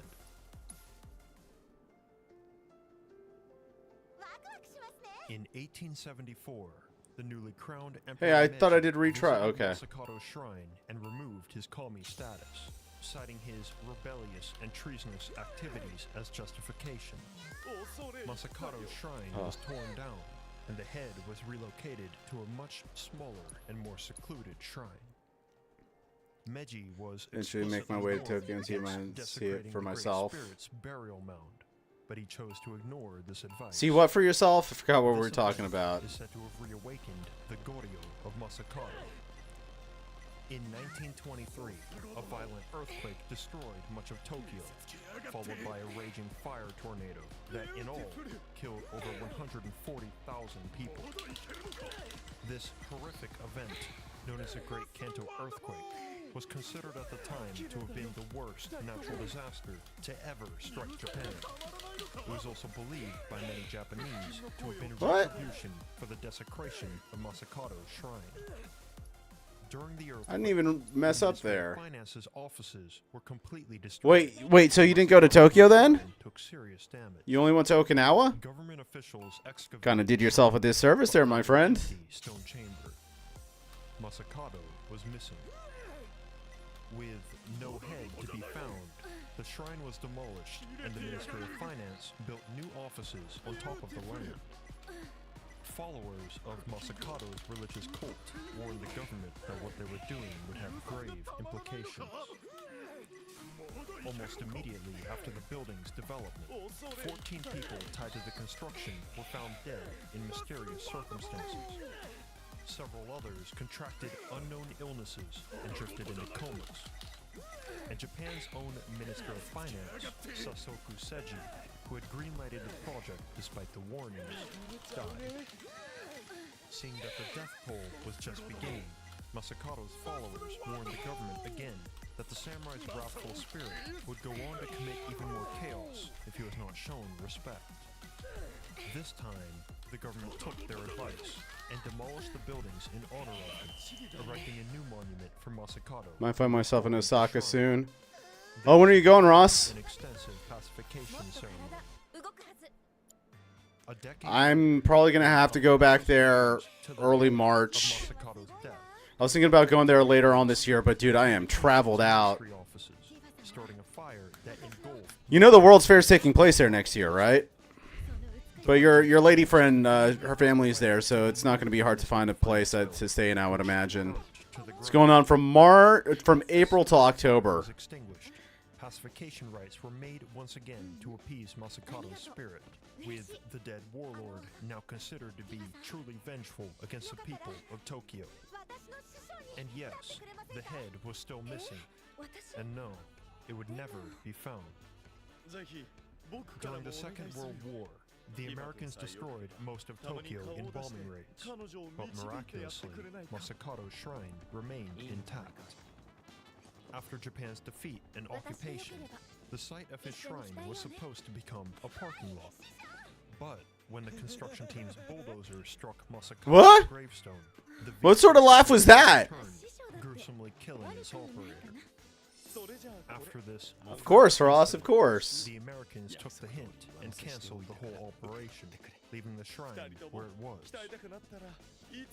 Moving on into the 1980s, the Great Goryo had his kami status reinstated, and an altar was erected for him at Konda Shrine, which he had been removed from 110 years prior.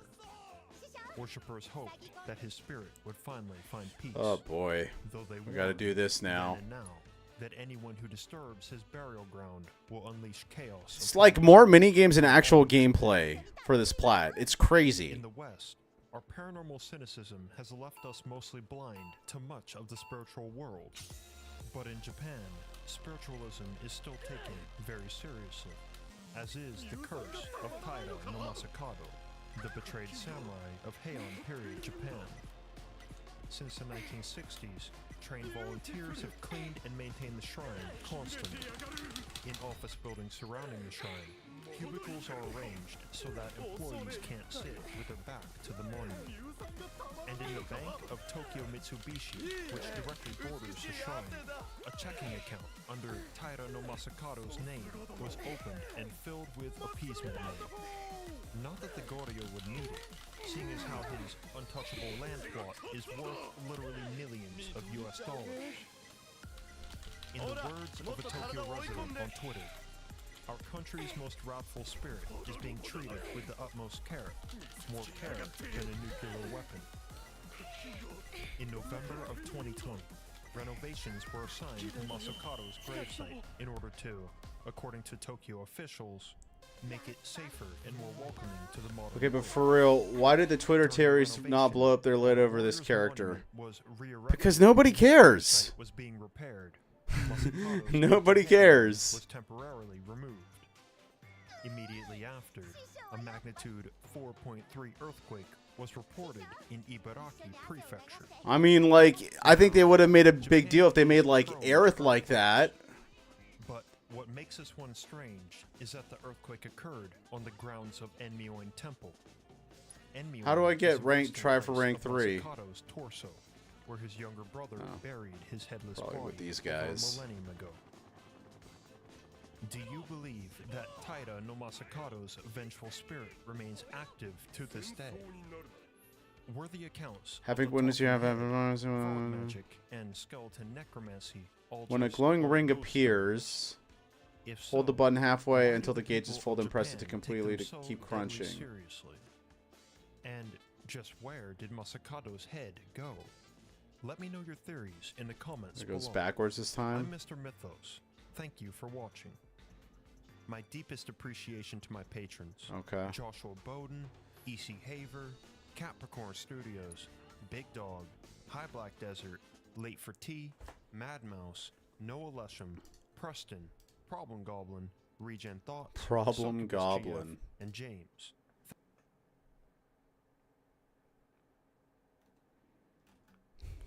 We're gonna figure out the story for Elden Ring.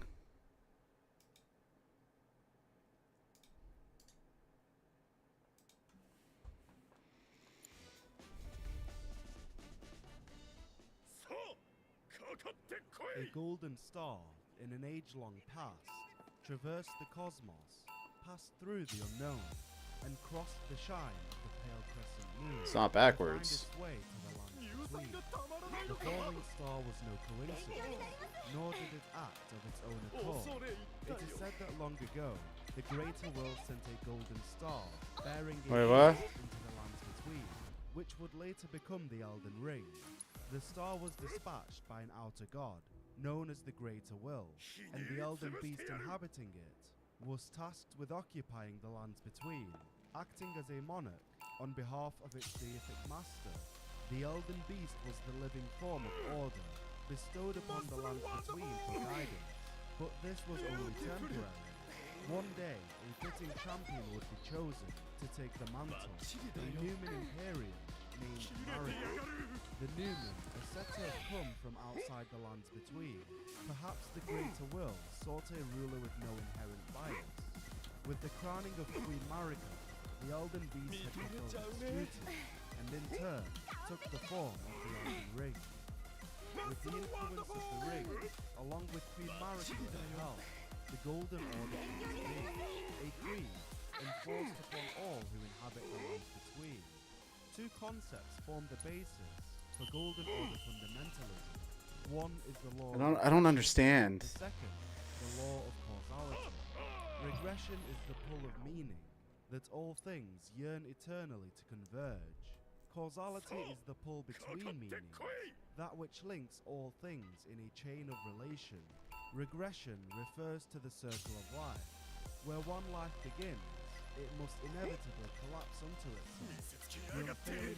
I just don't get it. Oh. Causality refers to the cause and effect of one's actions. We just have to figure out, like, what it means. Between all living things, regression and causality are symbolized in the interlocking circles that form the Elden Ring. Okay. Oh, okay, I see.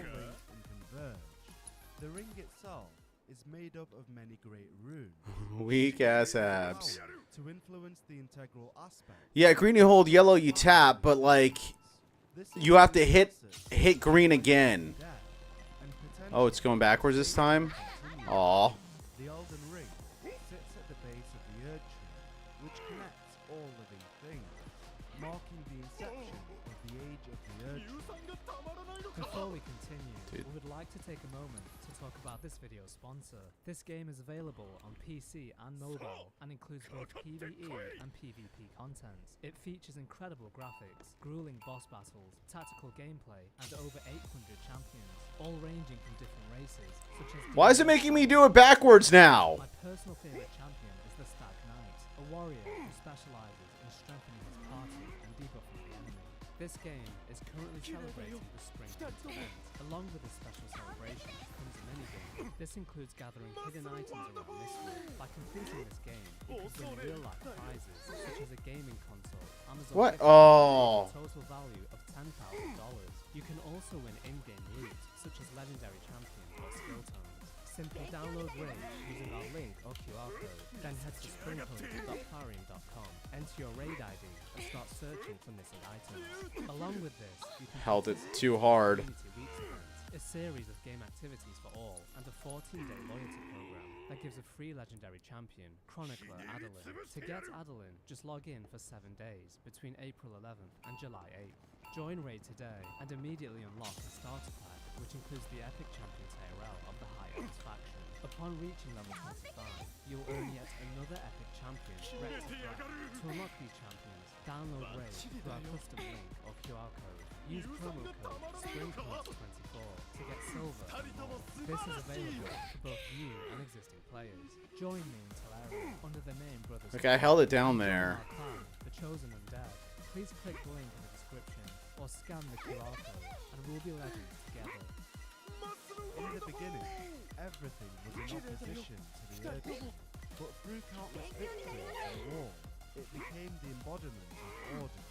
The Erd Tree is a luminous tree, which flourished with abundance, towering high above Linda, the royal capital.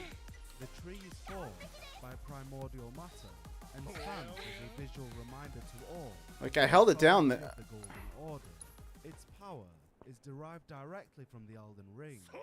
Some say the Erd Tree was once as warm as the gentle sun, and would gradually heal all who bathed in its rays.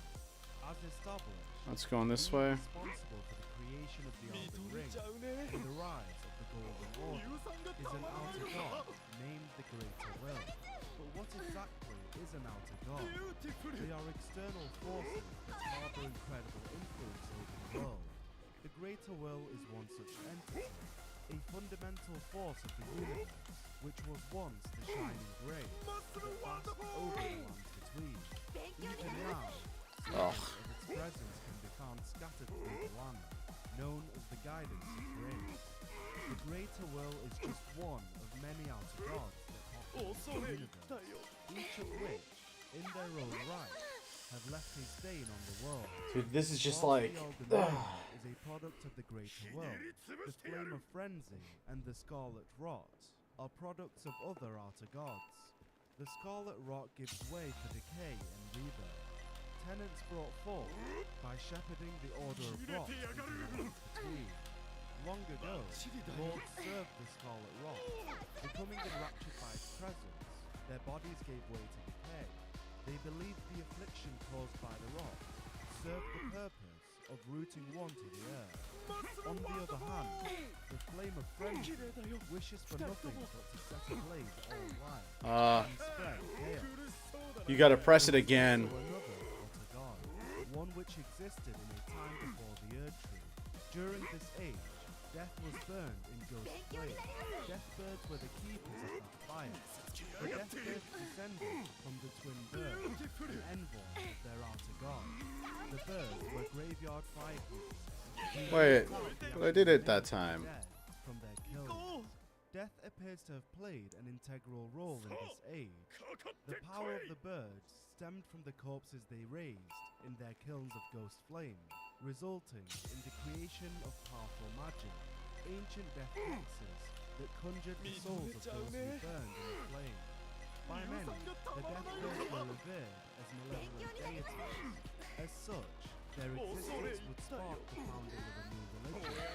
Priests would come to stand amongst the ranks of the Deathbirds. I want to look at these instructions again because I don't understand why it stops.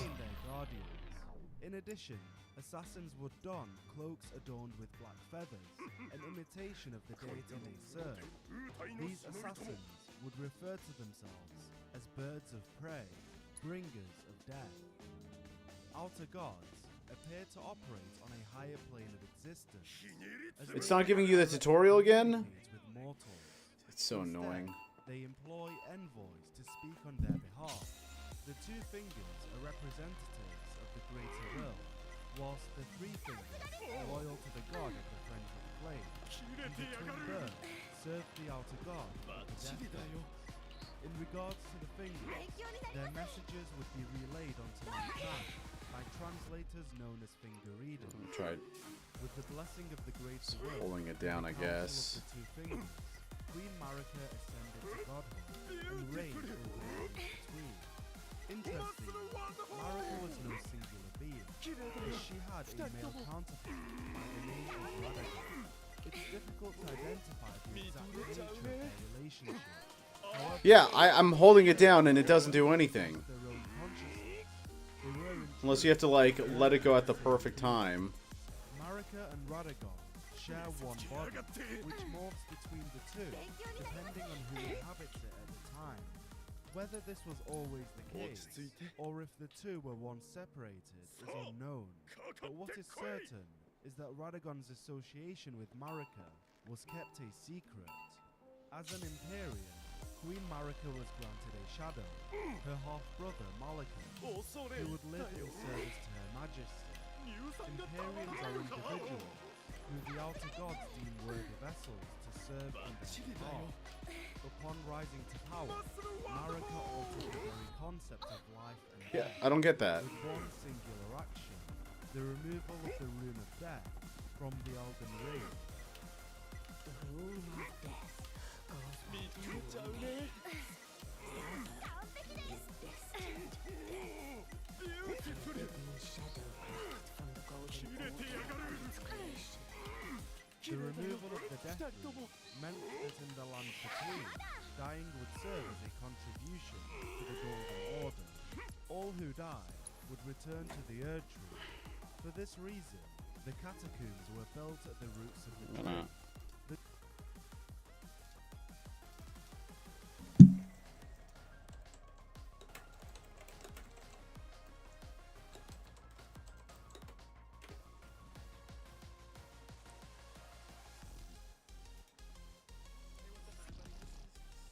Painful contest, but I've got some good tips for you here.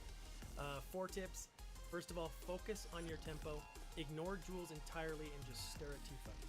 Count out loud. This is the biggest. And then also, if you miss one, just restart it. You're not going to get it. So here we go. As the thing starts, it's going to either choose to go left or right, starting with L1 or R1. Tempo always starts slow. Just get in the rhythm of the speed that it's going to. Now, watch Tifa at this point when it disappears, because she's your cue of what tempo to keep. Then as it reappears, just count out loud the entire time. 1, 2, 3, 4. 1, 2, 3, 4. And that sounds dumb, but do it out loud. 1, 2, 3, 4. Right? You'll notice that as you do this, you'll just hit it. And then the main things to watch out for, of course, is that green slight trigger right here. They're there. The slight trigger push, and then the rapid press when it's yellow.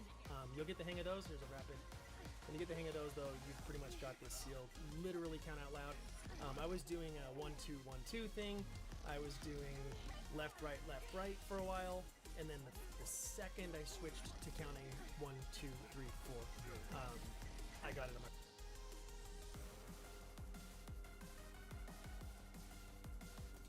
This Champion's Belt is about to try to play with this minigame as far as what I could do to help with that. Now, the one thing I don't know about is I don't have one of these controllers right here. Oh, preparations to make this easier, huh? That were very close together.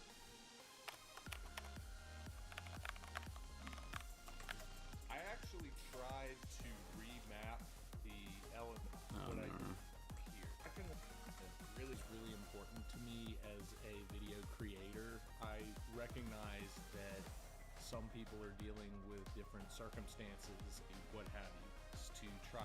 Now, the one thing I don't know about is I don't have one of these controllers right here.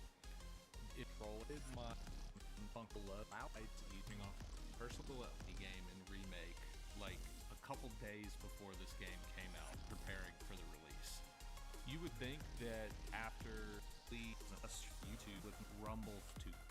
However, the real minigame is now unlocked. How to do you first a new mix. The circle will be you need to on which kind of a half press on L2 or R2 depending on which one it is. And then when the circle is done filling up, then you do a full press and pull all the way. Okay, so you do a full press. That's what I needed to know.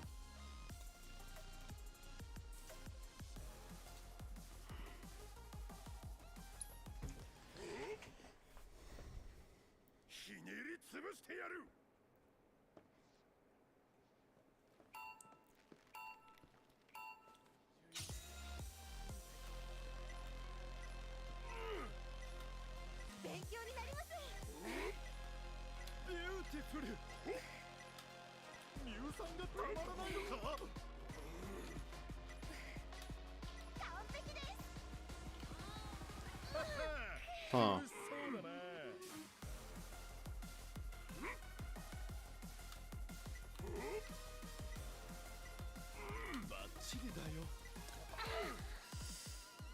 Thought I did a whole press over there. Maybe the timing has to be super precise.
Still got to get that rhythm right, but I get the concept now a little bit more.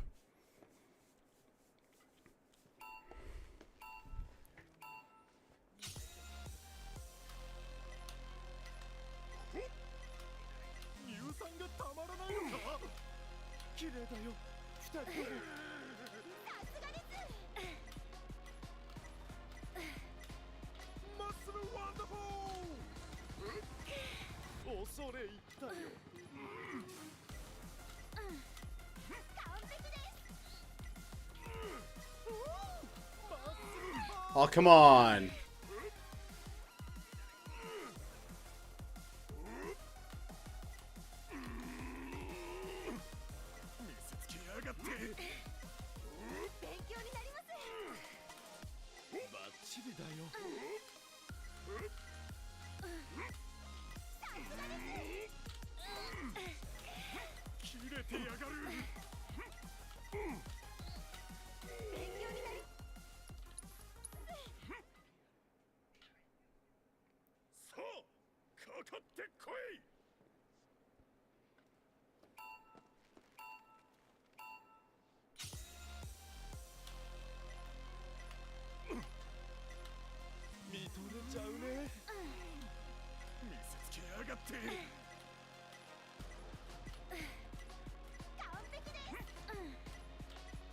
Ugh. Gotta be flawless, man.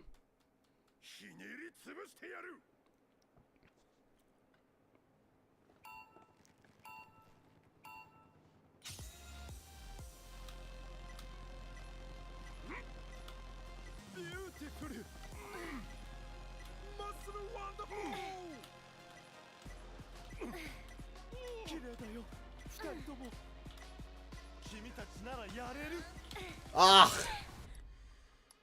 Ugh.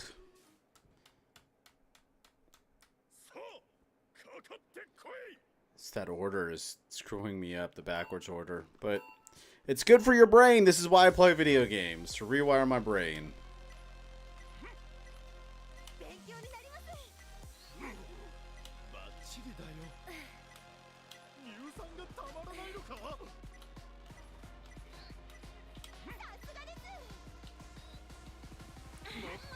Messed up there.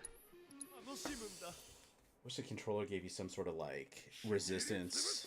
That would be cool. I mean, might make the minigame a little too easy, but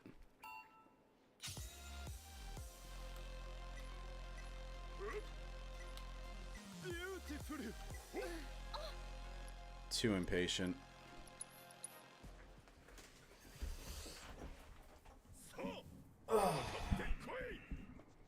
Standing up for a second.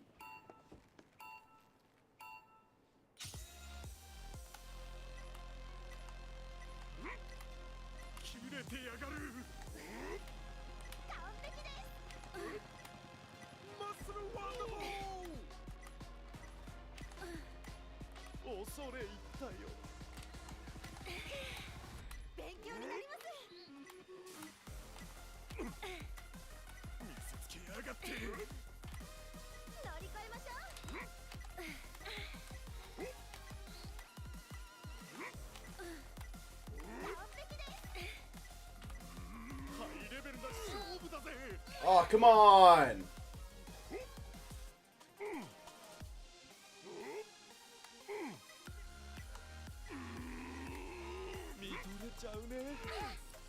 Lost momentum.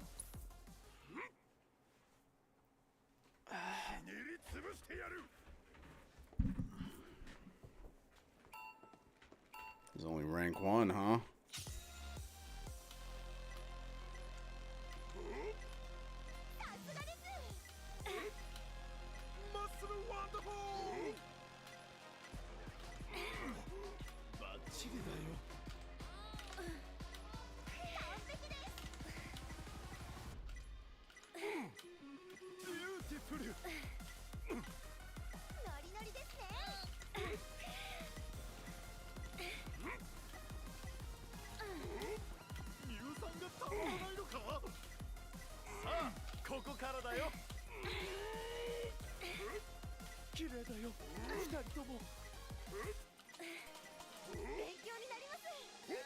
Oh, come on.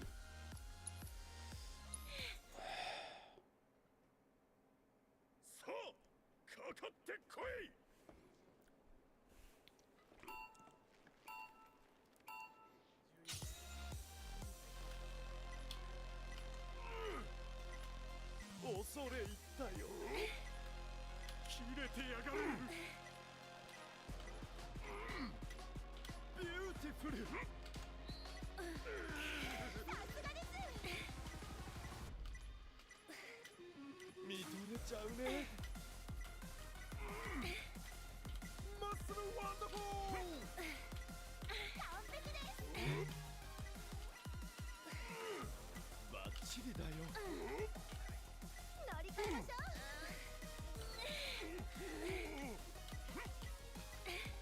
見せつけやがって。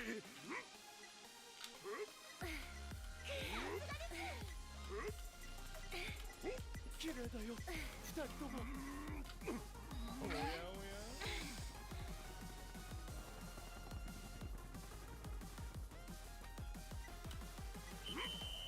Oh, I won. Nice. こんなところかな。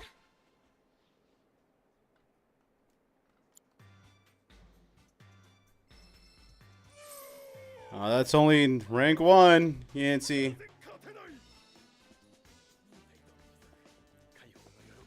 こんな時こそ。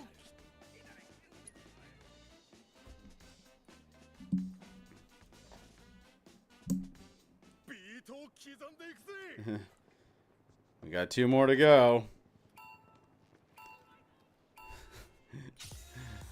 I'm doing this for you, Yancey. Oh, God.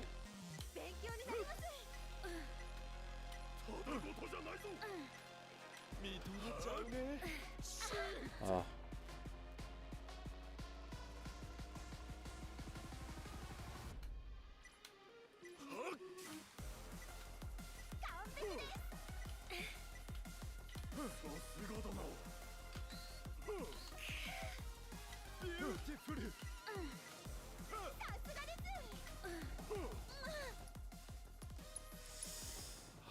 Lost track of the pattern. さて、パーティータイムだ。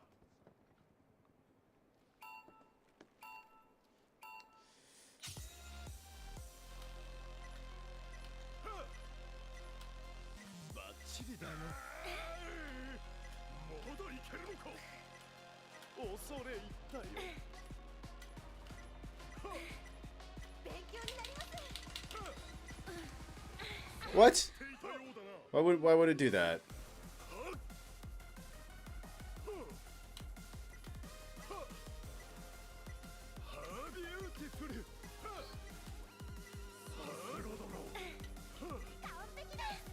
Okay. Got a little too ahead of myself.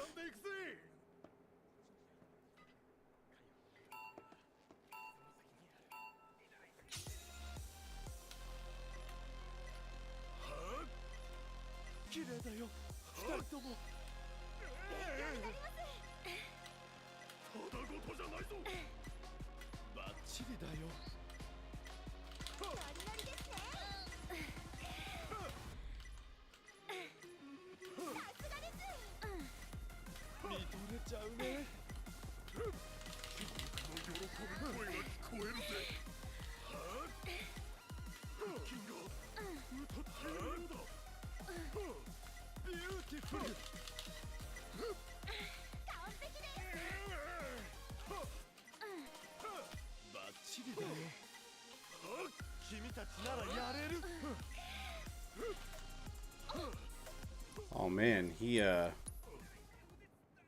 just went full speed ahead after that.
Started thinking about it too much.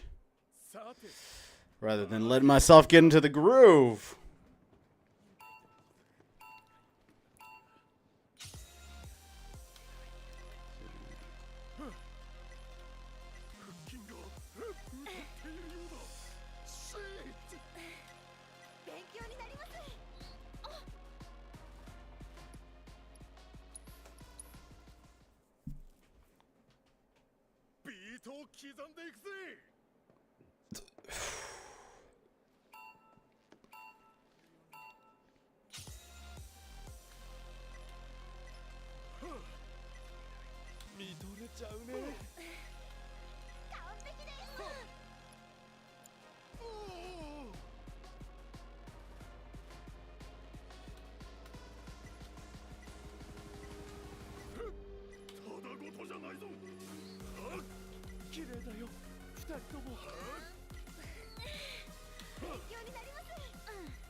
Started thinking about that green one a little too much. It's not like ingrained in my muscle memory, that green stuff. I have to like think about it too much. I have to intellectualize it.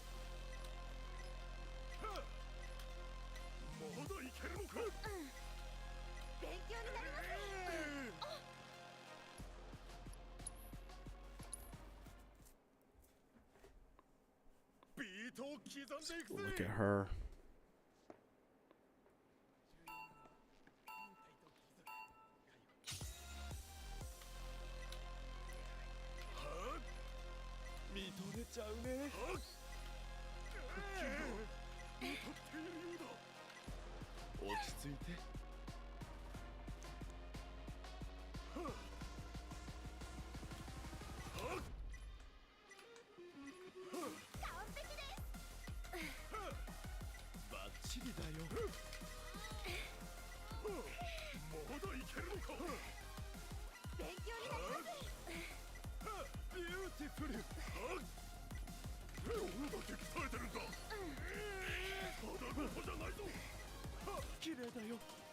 Oh, come on.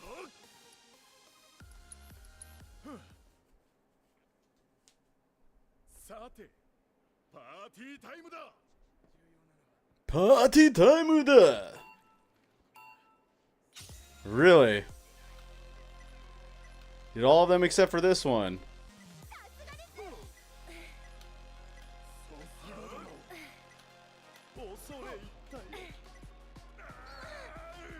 It's the wrong button.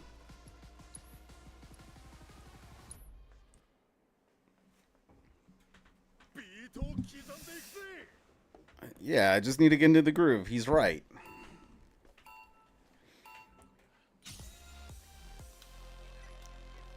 He's also right about it being party time da.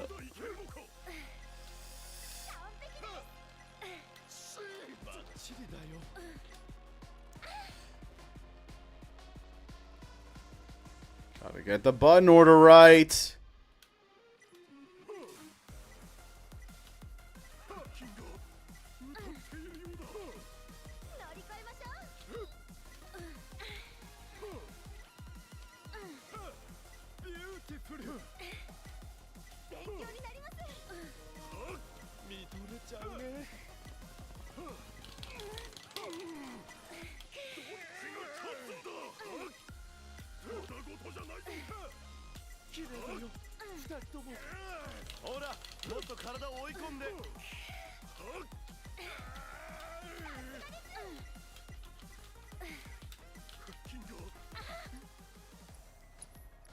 Man, he just got a crazy boost.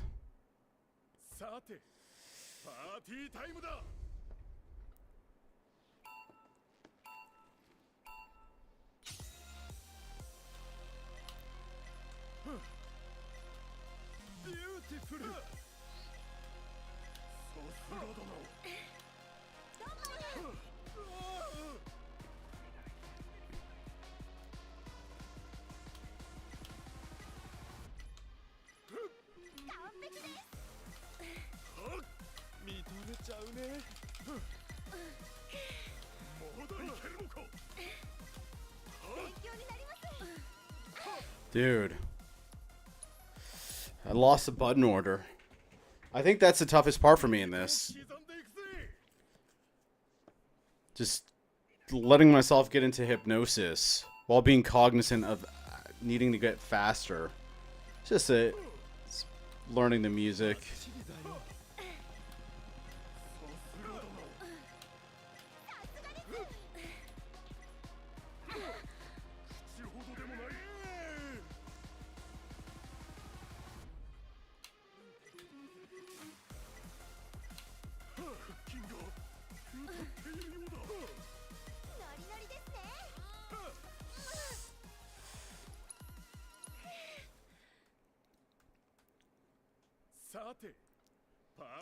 And then it's getting that green thing down.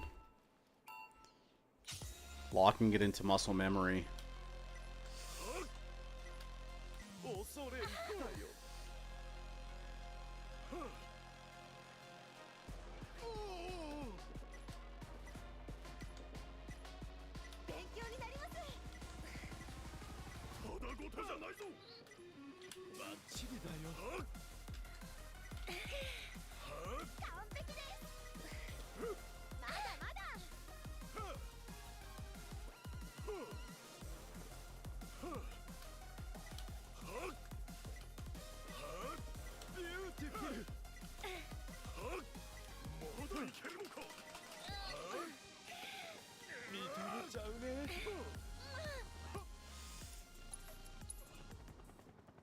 He got 10 ahead of me there.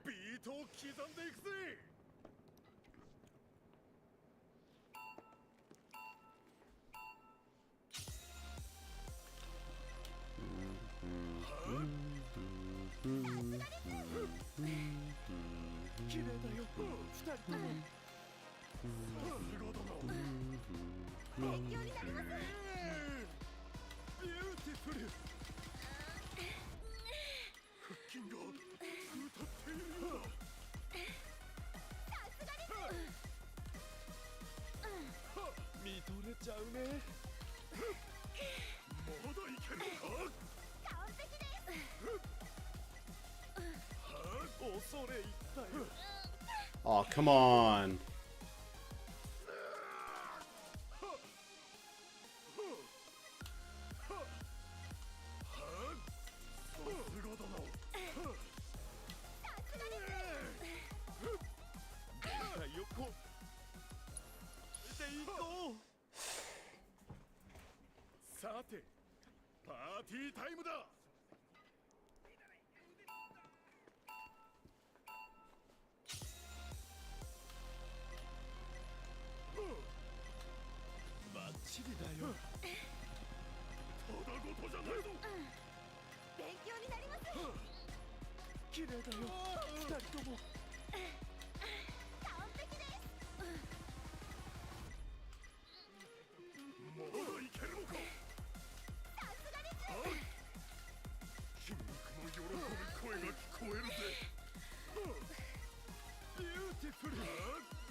Oh.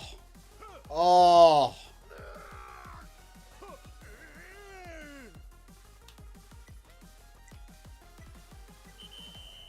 No, you're kidding me.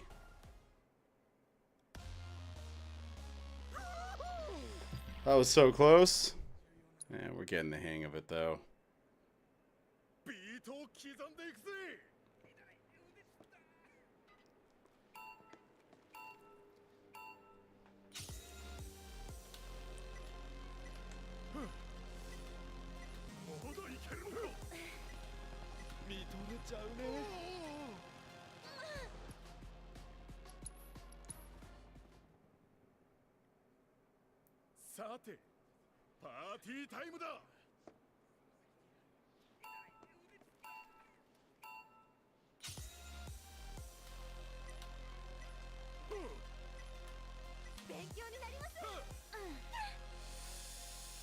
So I'm doing with my eyes closed just to get the groove, but that was a bad idea.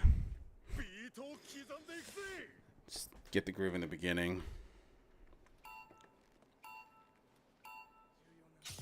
Get the button order more so than anything else.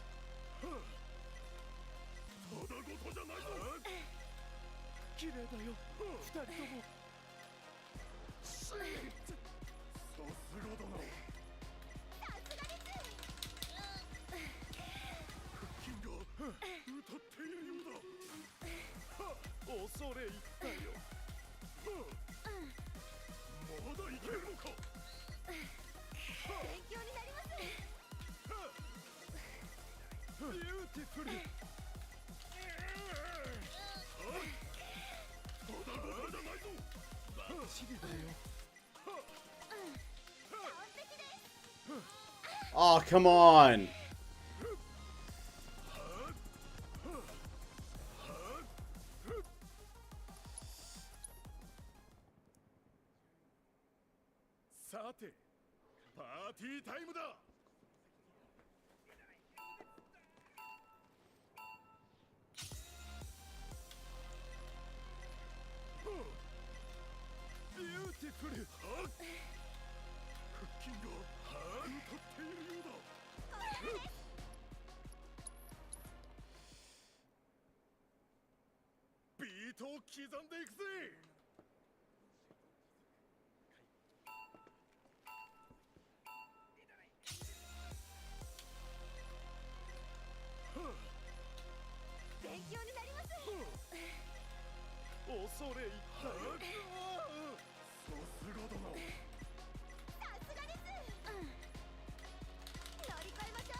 Oh.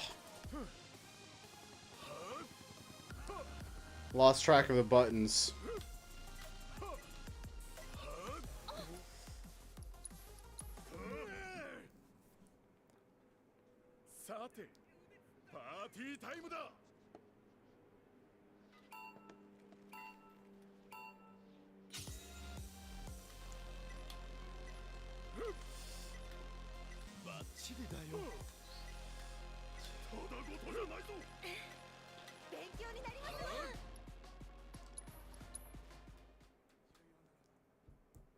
Getting the groove of it.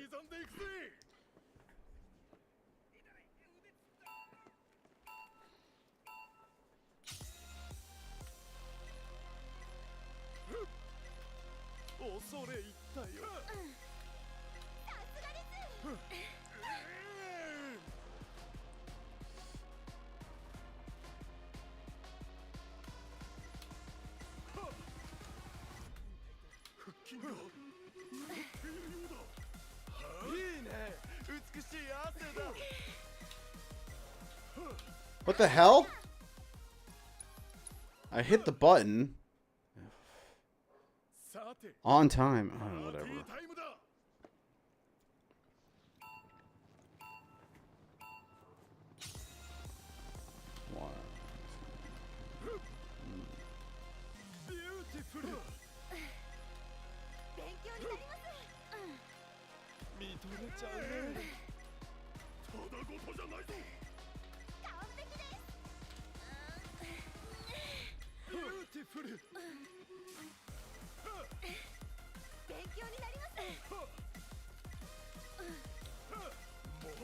Oh, I did the wrong button. I mean, I tapped it instead of doing the hold.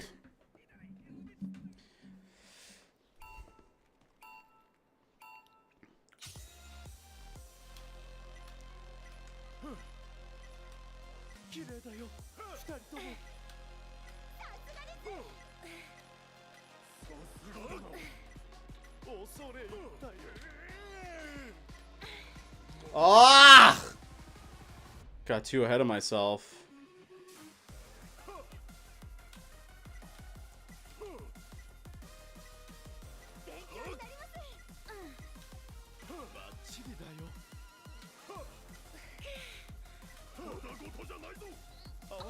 I screwed up. I'm expecting the momentum to go faster than it actually is. And that's my issue.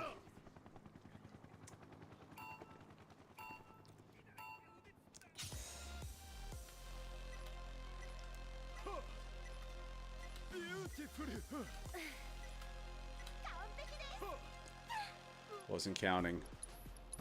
Counting is important, at least in your head, because it labels and buttons that you're supposed to hit. The order gives you some sort of structure. It's less for rhythm, more so for like memorizing the button order. 1, 2.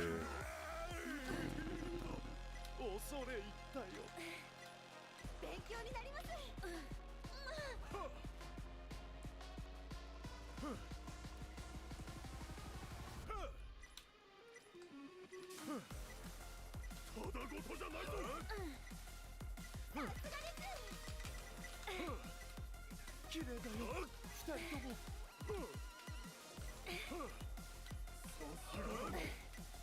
勉強になります。ノリノリですね。認めちゃうね。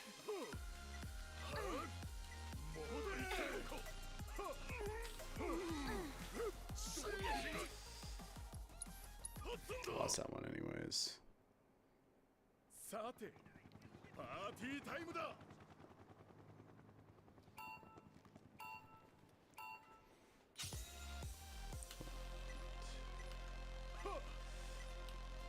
ビューティフル。完璧です。腹筋が歌っている。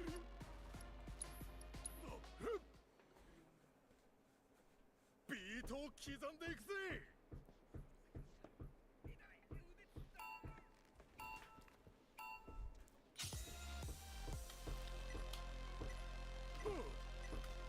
綺麗だよ、二人とも。さすがだな。さすがです。ただごとじゃないぞ。バッチリだよ。勉強になります。さすがだな。恐れ入ったよ。二人とも素晴らしいよ。完璧です。腹筋が歌っているようだ。綺麗だよ、二人とも。まだいけるのか。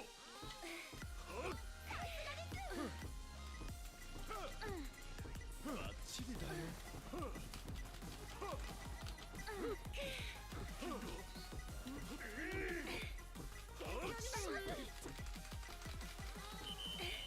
Got him.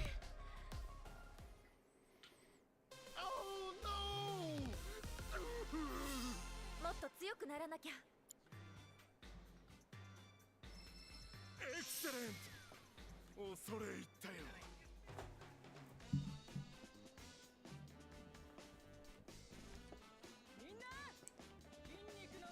いつか筋肉で世界をつなげられないかって考えてるんだ。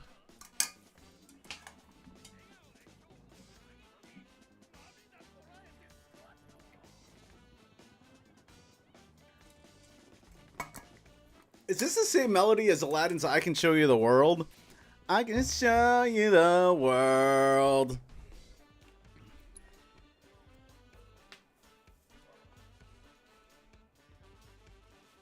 楽しんでいこうか。This ain't gonna be easy. He's not gonna goof once. Just watch. 3, 4, 1, 2, 3, 4, 1.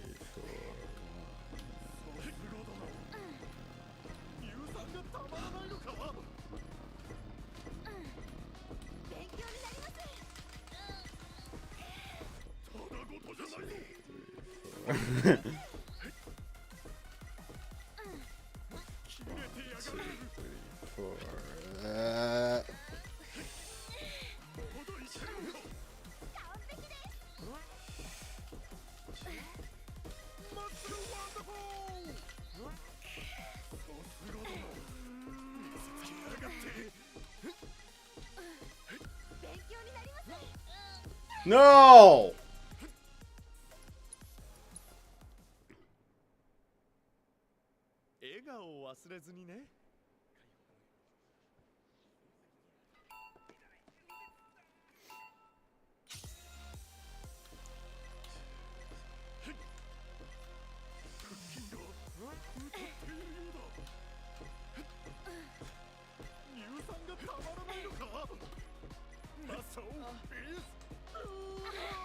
Why can't I get that?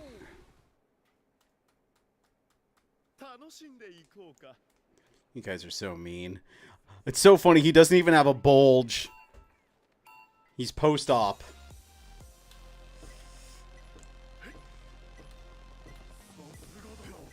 Just like me.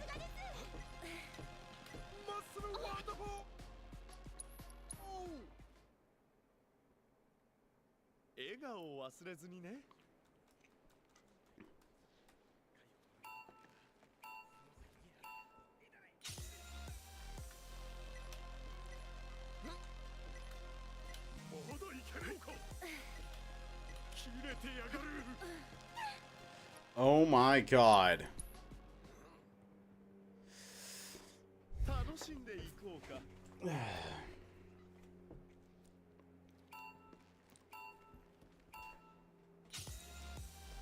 One, two, three, four.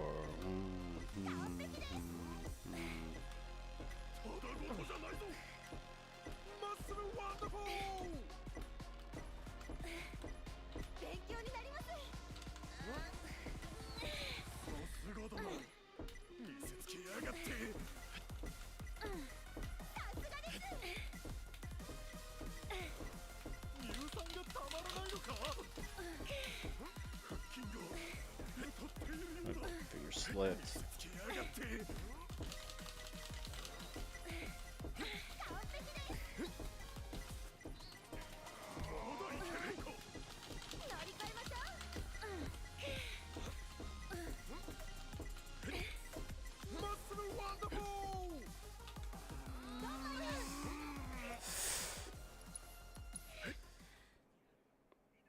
So that timing for that green stuff is insane.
So I was at that 34-second mark where I kind of lose it.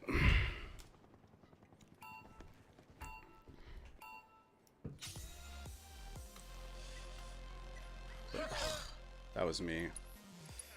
False start.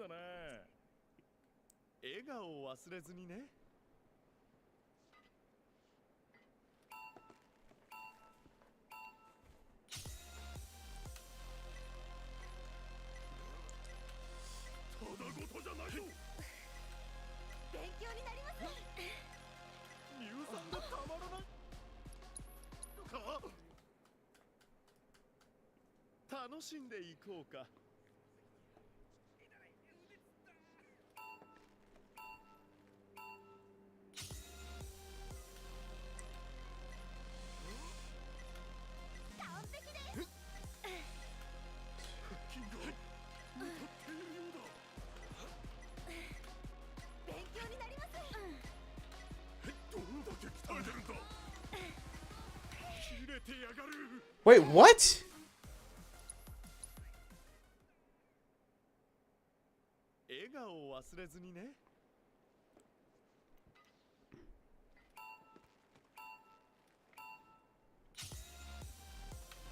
2, 3, 4.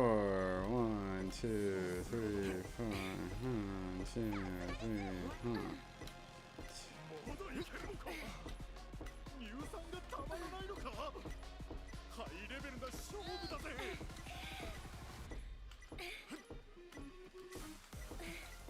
勉強になります。腹筋が歌っているようだ。見せつけやがって。勉強になります。さすがだな。さすがです。マッスルワンダフォー。ただごとじゃないぞ。完璧です。見せつけやがって。さすがだな。ノリノリですね。切れてやがる。 Oh my god, that was so fast. Okay, we got to the 20-second mark. 楽しんでいこうか。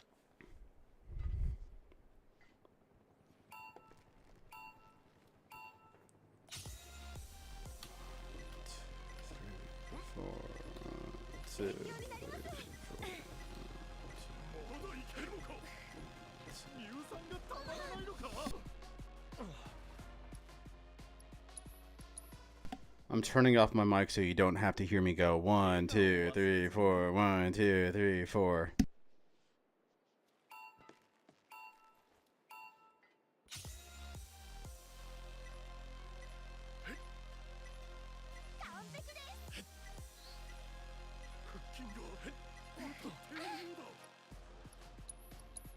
Clearly, it's not working. 楽しんでいこうか。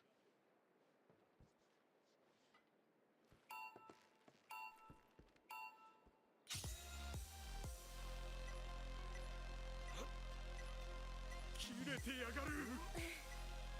さすがです。さすがだな。マッスルワンダフォー。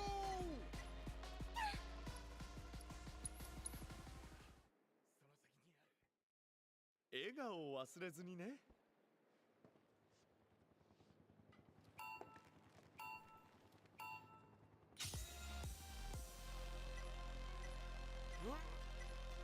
勉強になります。まだいけるのか。見せつけやがって。完璧です。ただごとじゃないぞ。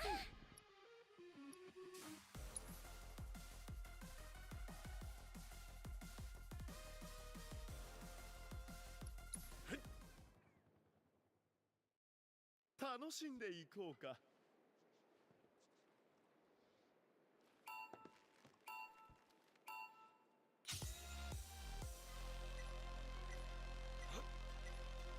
乳酸がたまらないのか。さすがだな。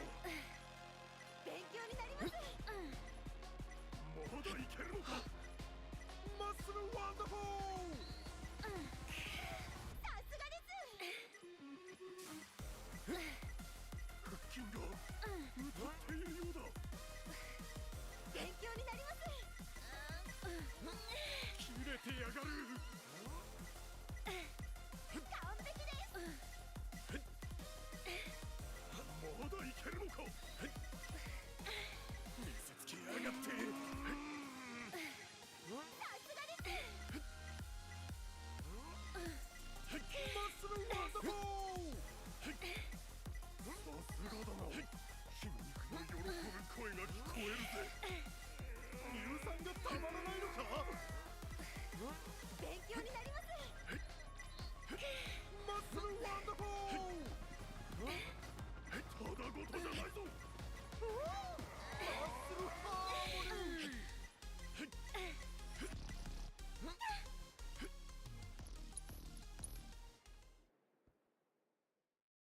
笑顔を忘れずにね。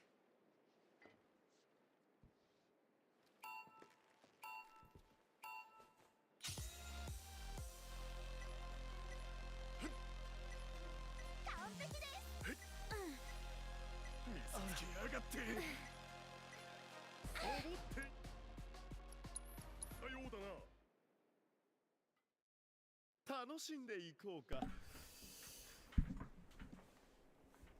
They're like phases in this.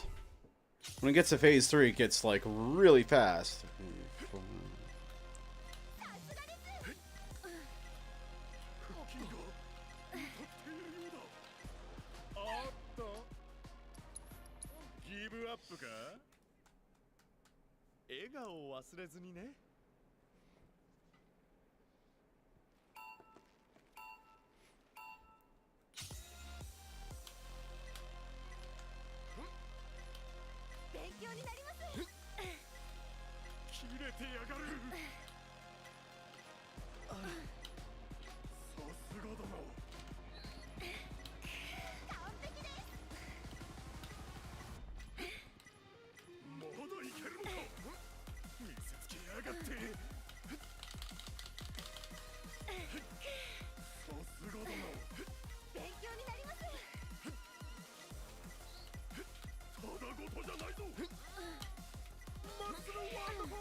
To be so fast and ready for that.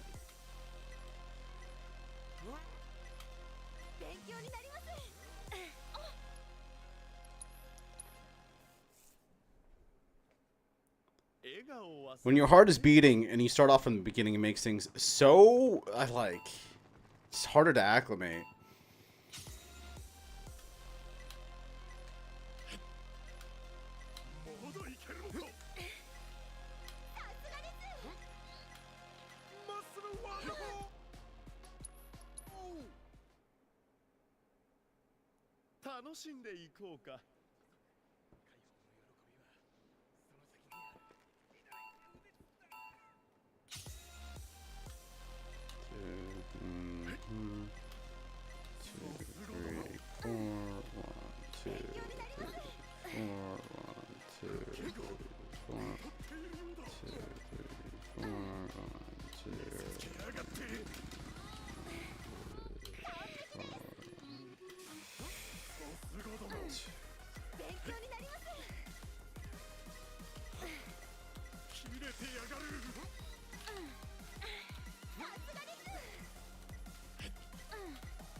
Ugh.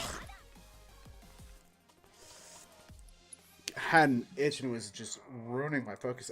My nose is itching so much today. Different parts of it too.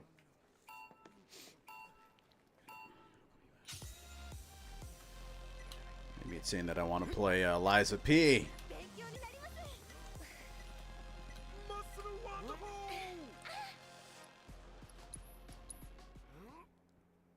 The beginning, I always have to do the 1, 2, 3, 4 just to get into the groove.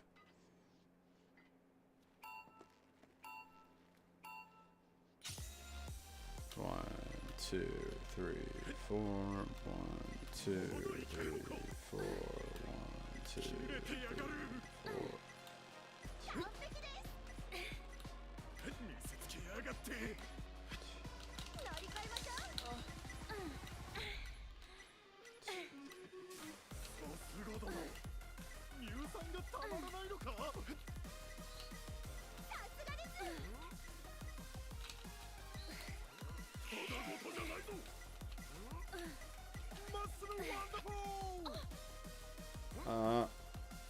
Huh.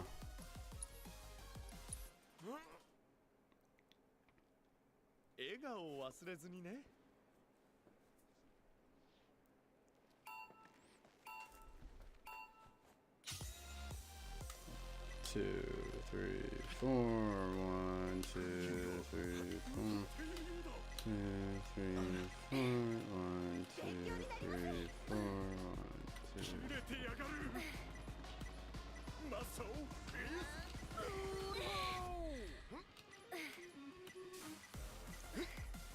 さすがだな。見せつけやがって。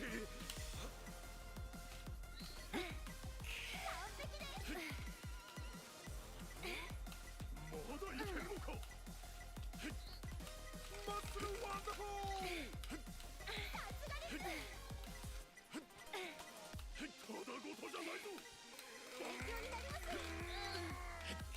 乳酸がたまらないのか。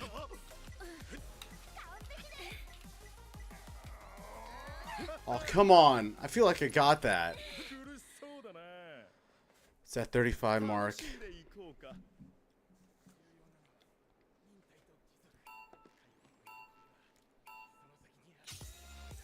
One, 2, 3, 4. 1,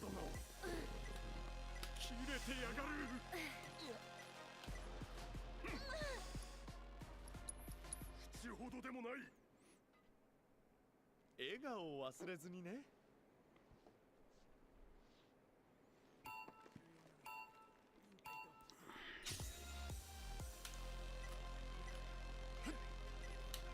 勉強になります。 4, 1, 2, 3, 4. マッスルワンダフォー。筋肉の喜ぶ声が聞こえるぜ。さすがです。腹筋が歌っているようだ。勉強になります。見せつけやがって。さすがだな。完璧です。マッスルワンダフォー。まだいけるのか。I lost track. So you gotta keep on saying the numbers.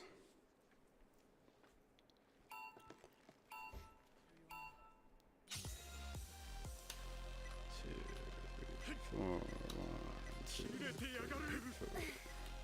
勉強になります。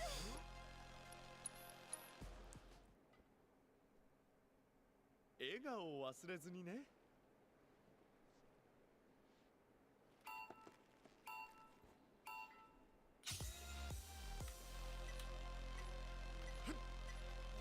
乳酸がたまらんのか。楽しんでいこうか。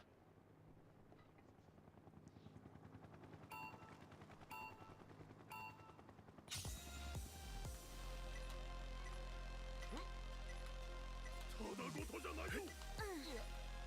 さすがです。見せつけやがって。勉強になります。さすがだ。 Time to roll up my sleeves. We're at the gym, dude. 笑顔を忘れずにね。 We're at the gym.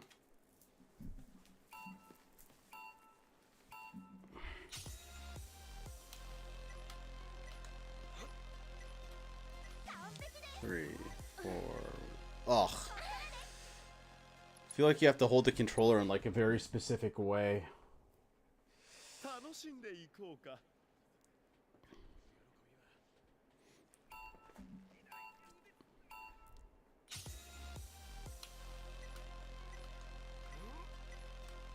切れてやがる。まだいけるのか。おやおや。 Are you kidding me? I wasn't counting. 笑顔を忘れずにね。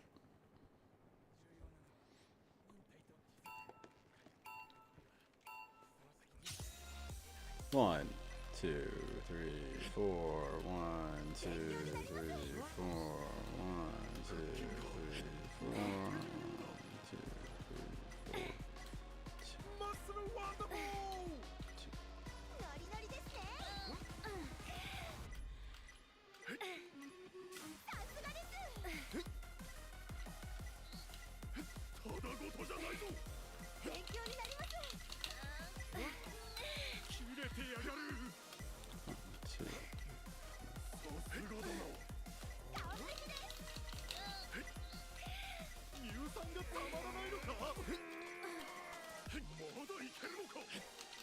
レベルな勝負だぜ。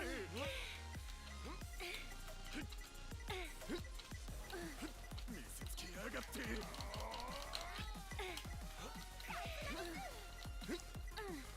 マッスルワンダフォー。乗り越えましょう。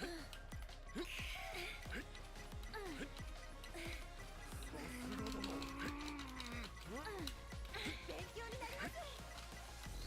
切れてやがる。 Forgot to count. 楽しんでいこうか。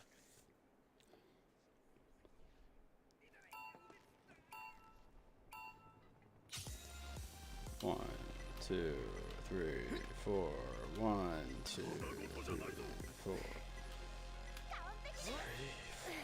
1, 2, 3, 4. 1, 2, 3, 4. 1, 2. 4, 1, 2, 3, 4. 1, 2, 3, 4. 1, 2, 3, 4. 1, 2, 3, 4. 1, 2, 3, 4. 1, 2. マッスルワンダフォー。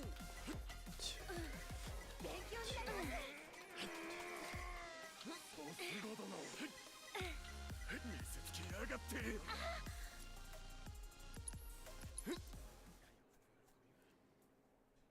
笑顔を忘れずにね。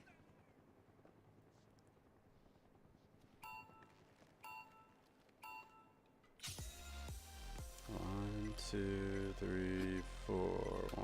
1, 2, 3, 4. 1, 2, 3, 4. まだいけるのか。切れてやがる。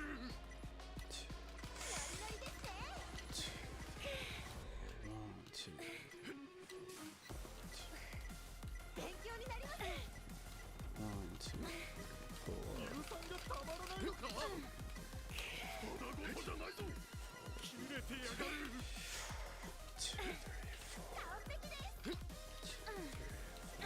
すがだな。見せつけやがって。勉強になります。腹筋が歌ってないのだ。マッスルワンダフォー。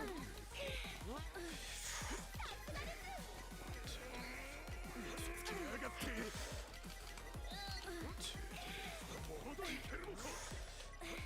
勉強になります。 乳酸がたまらないのか。 Oh my god, dude. 楽しみに行こうか。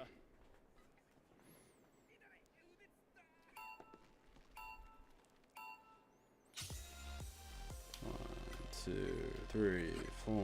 1, 2. さすがだな。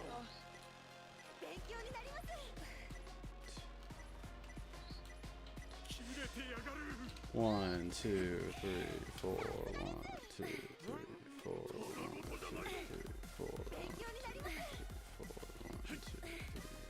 乳酸がたまらないのか。完璧です。まだいけるのか。勉強になります。 マッスルワンダフォー。さすがだな。 That was close. 見せつけやがって。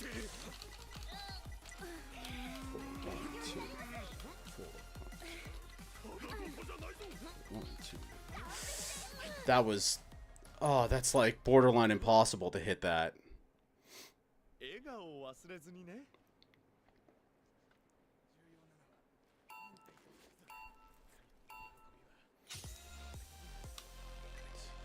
3, 4, 1, 2. マッスルワンダフォー。さすが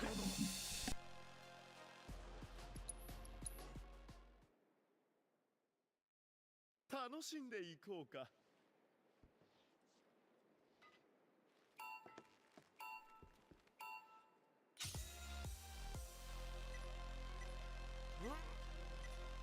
勉強になります。まだいけるのか。どうした。顔を忘れずにね。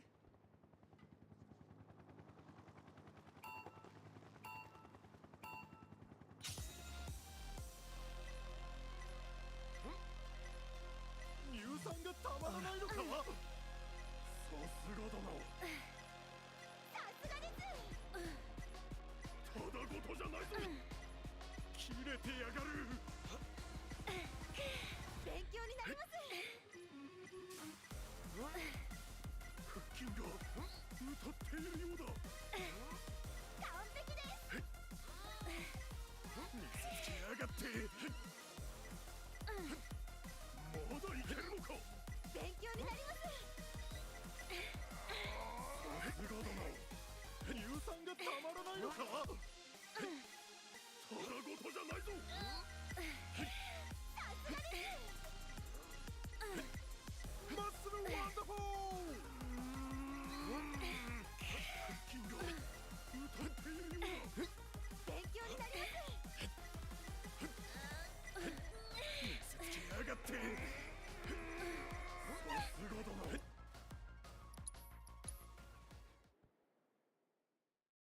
楽しんでいこうか。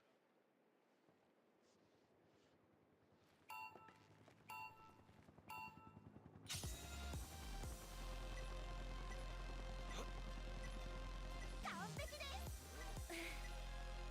まだいけるのか。おっと、ギブアップか。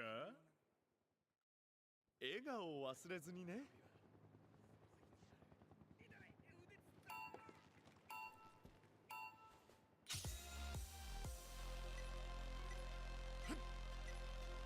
乳酸がたまないのか。楽しんでいこうか。さ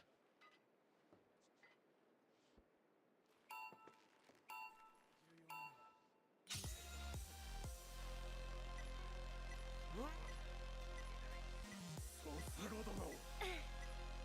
さすがです。あら、切れてやがる。腹筋が歌っているようだ。乳酸がたまらないのか。勉強になります。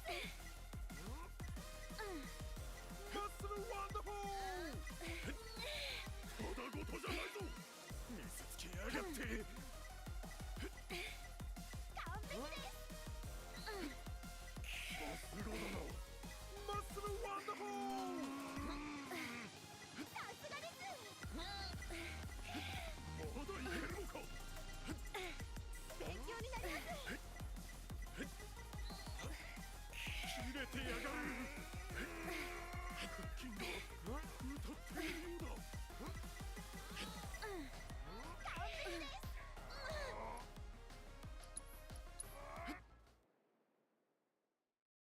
笑顔を忘れずにね。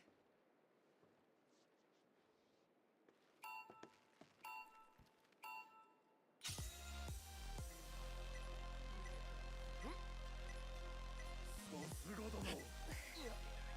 乳酸がたまらないのか。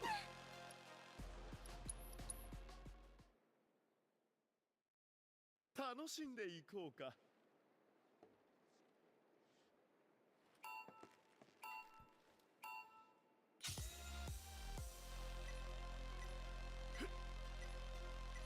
まだいけるのか。さすがです。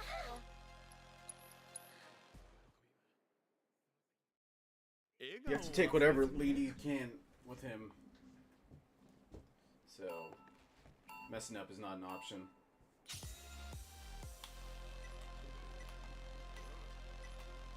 Muscle Wonderful!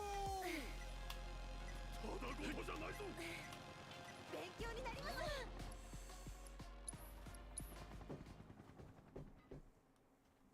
楽しんでいこうか。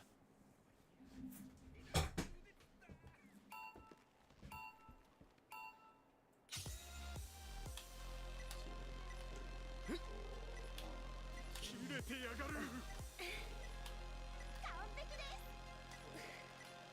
腹筋が歌っているようだ。見せつけやがって。さすがです。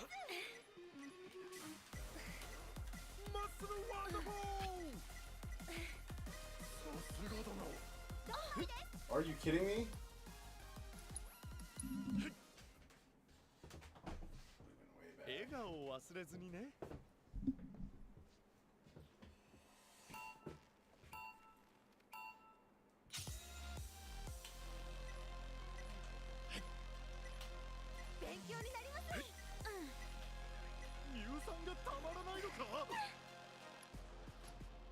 god.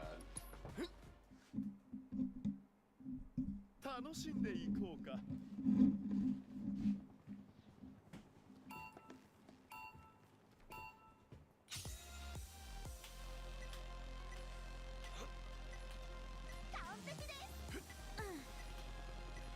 だいけるのか。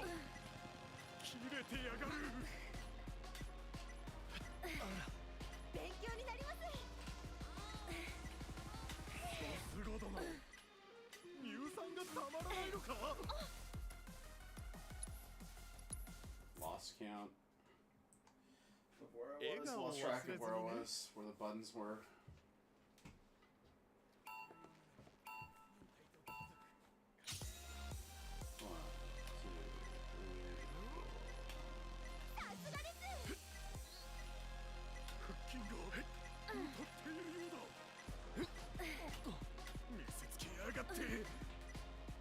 Are you kidding me? Come on. 楽しんでいこうか。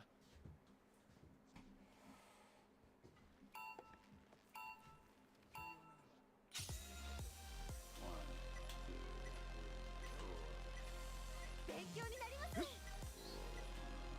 だごとじゃないぞ。マッスルワンダフォー。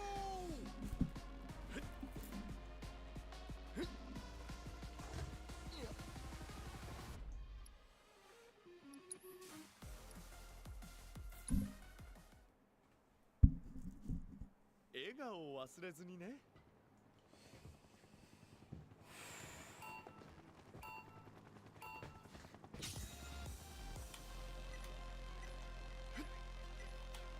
完璧です。まだいけるのか。見せつけやがって。さすがです。さすがだな。 I forgot. That's why you gotta count.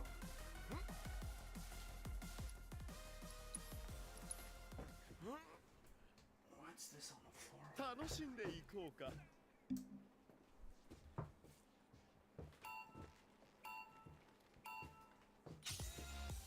One, two, three, four. 切れてやがる。勉強になります。腹筋が歌っているようだ。乳酸がたまらないのか。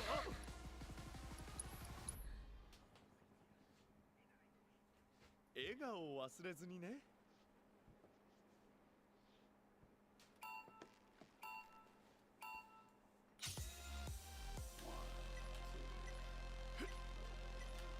完璧です。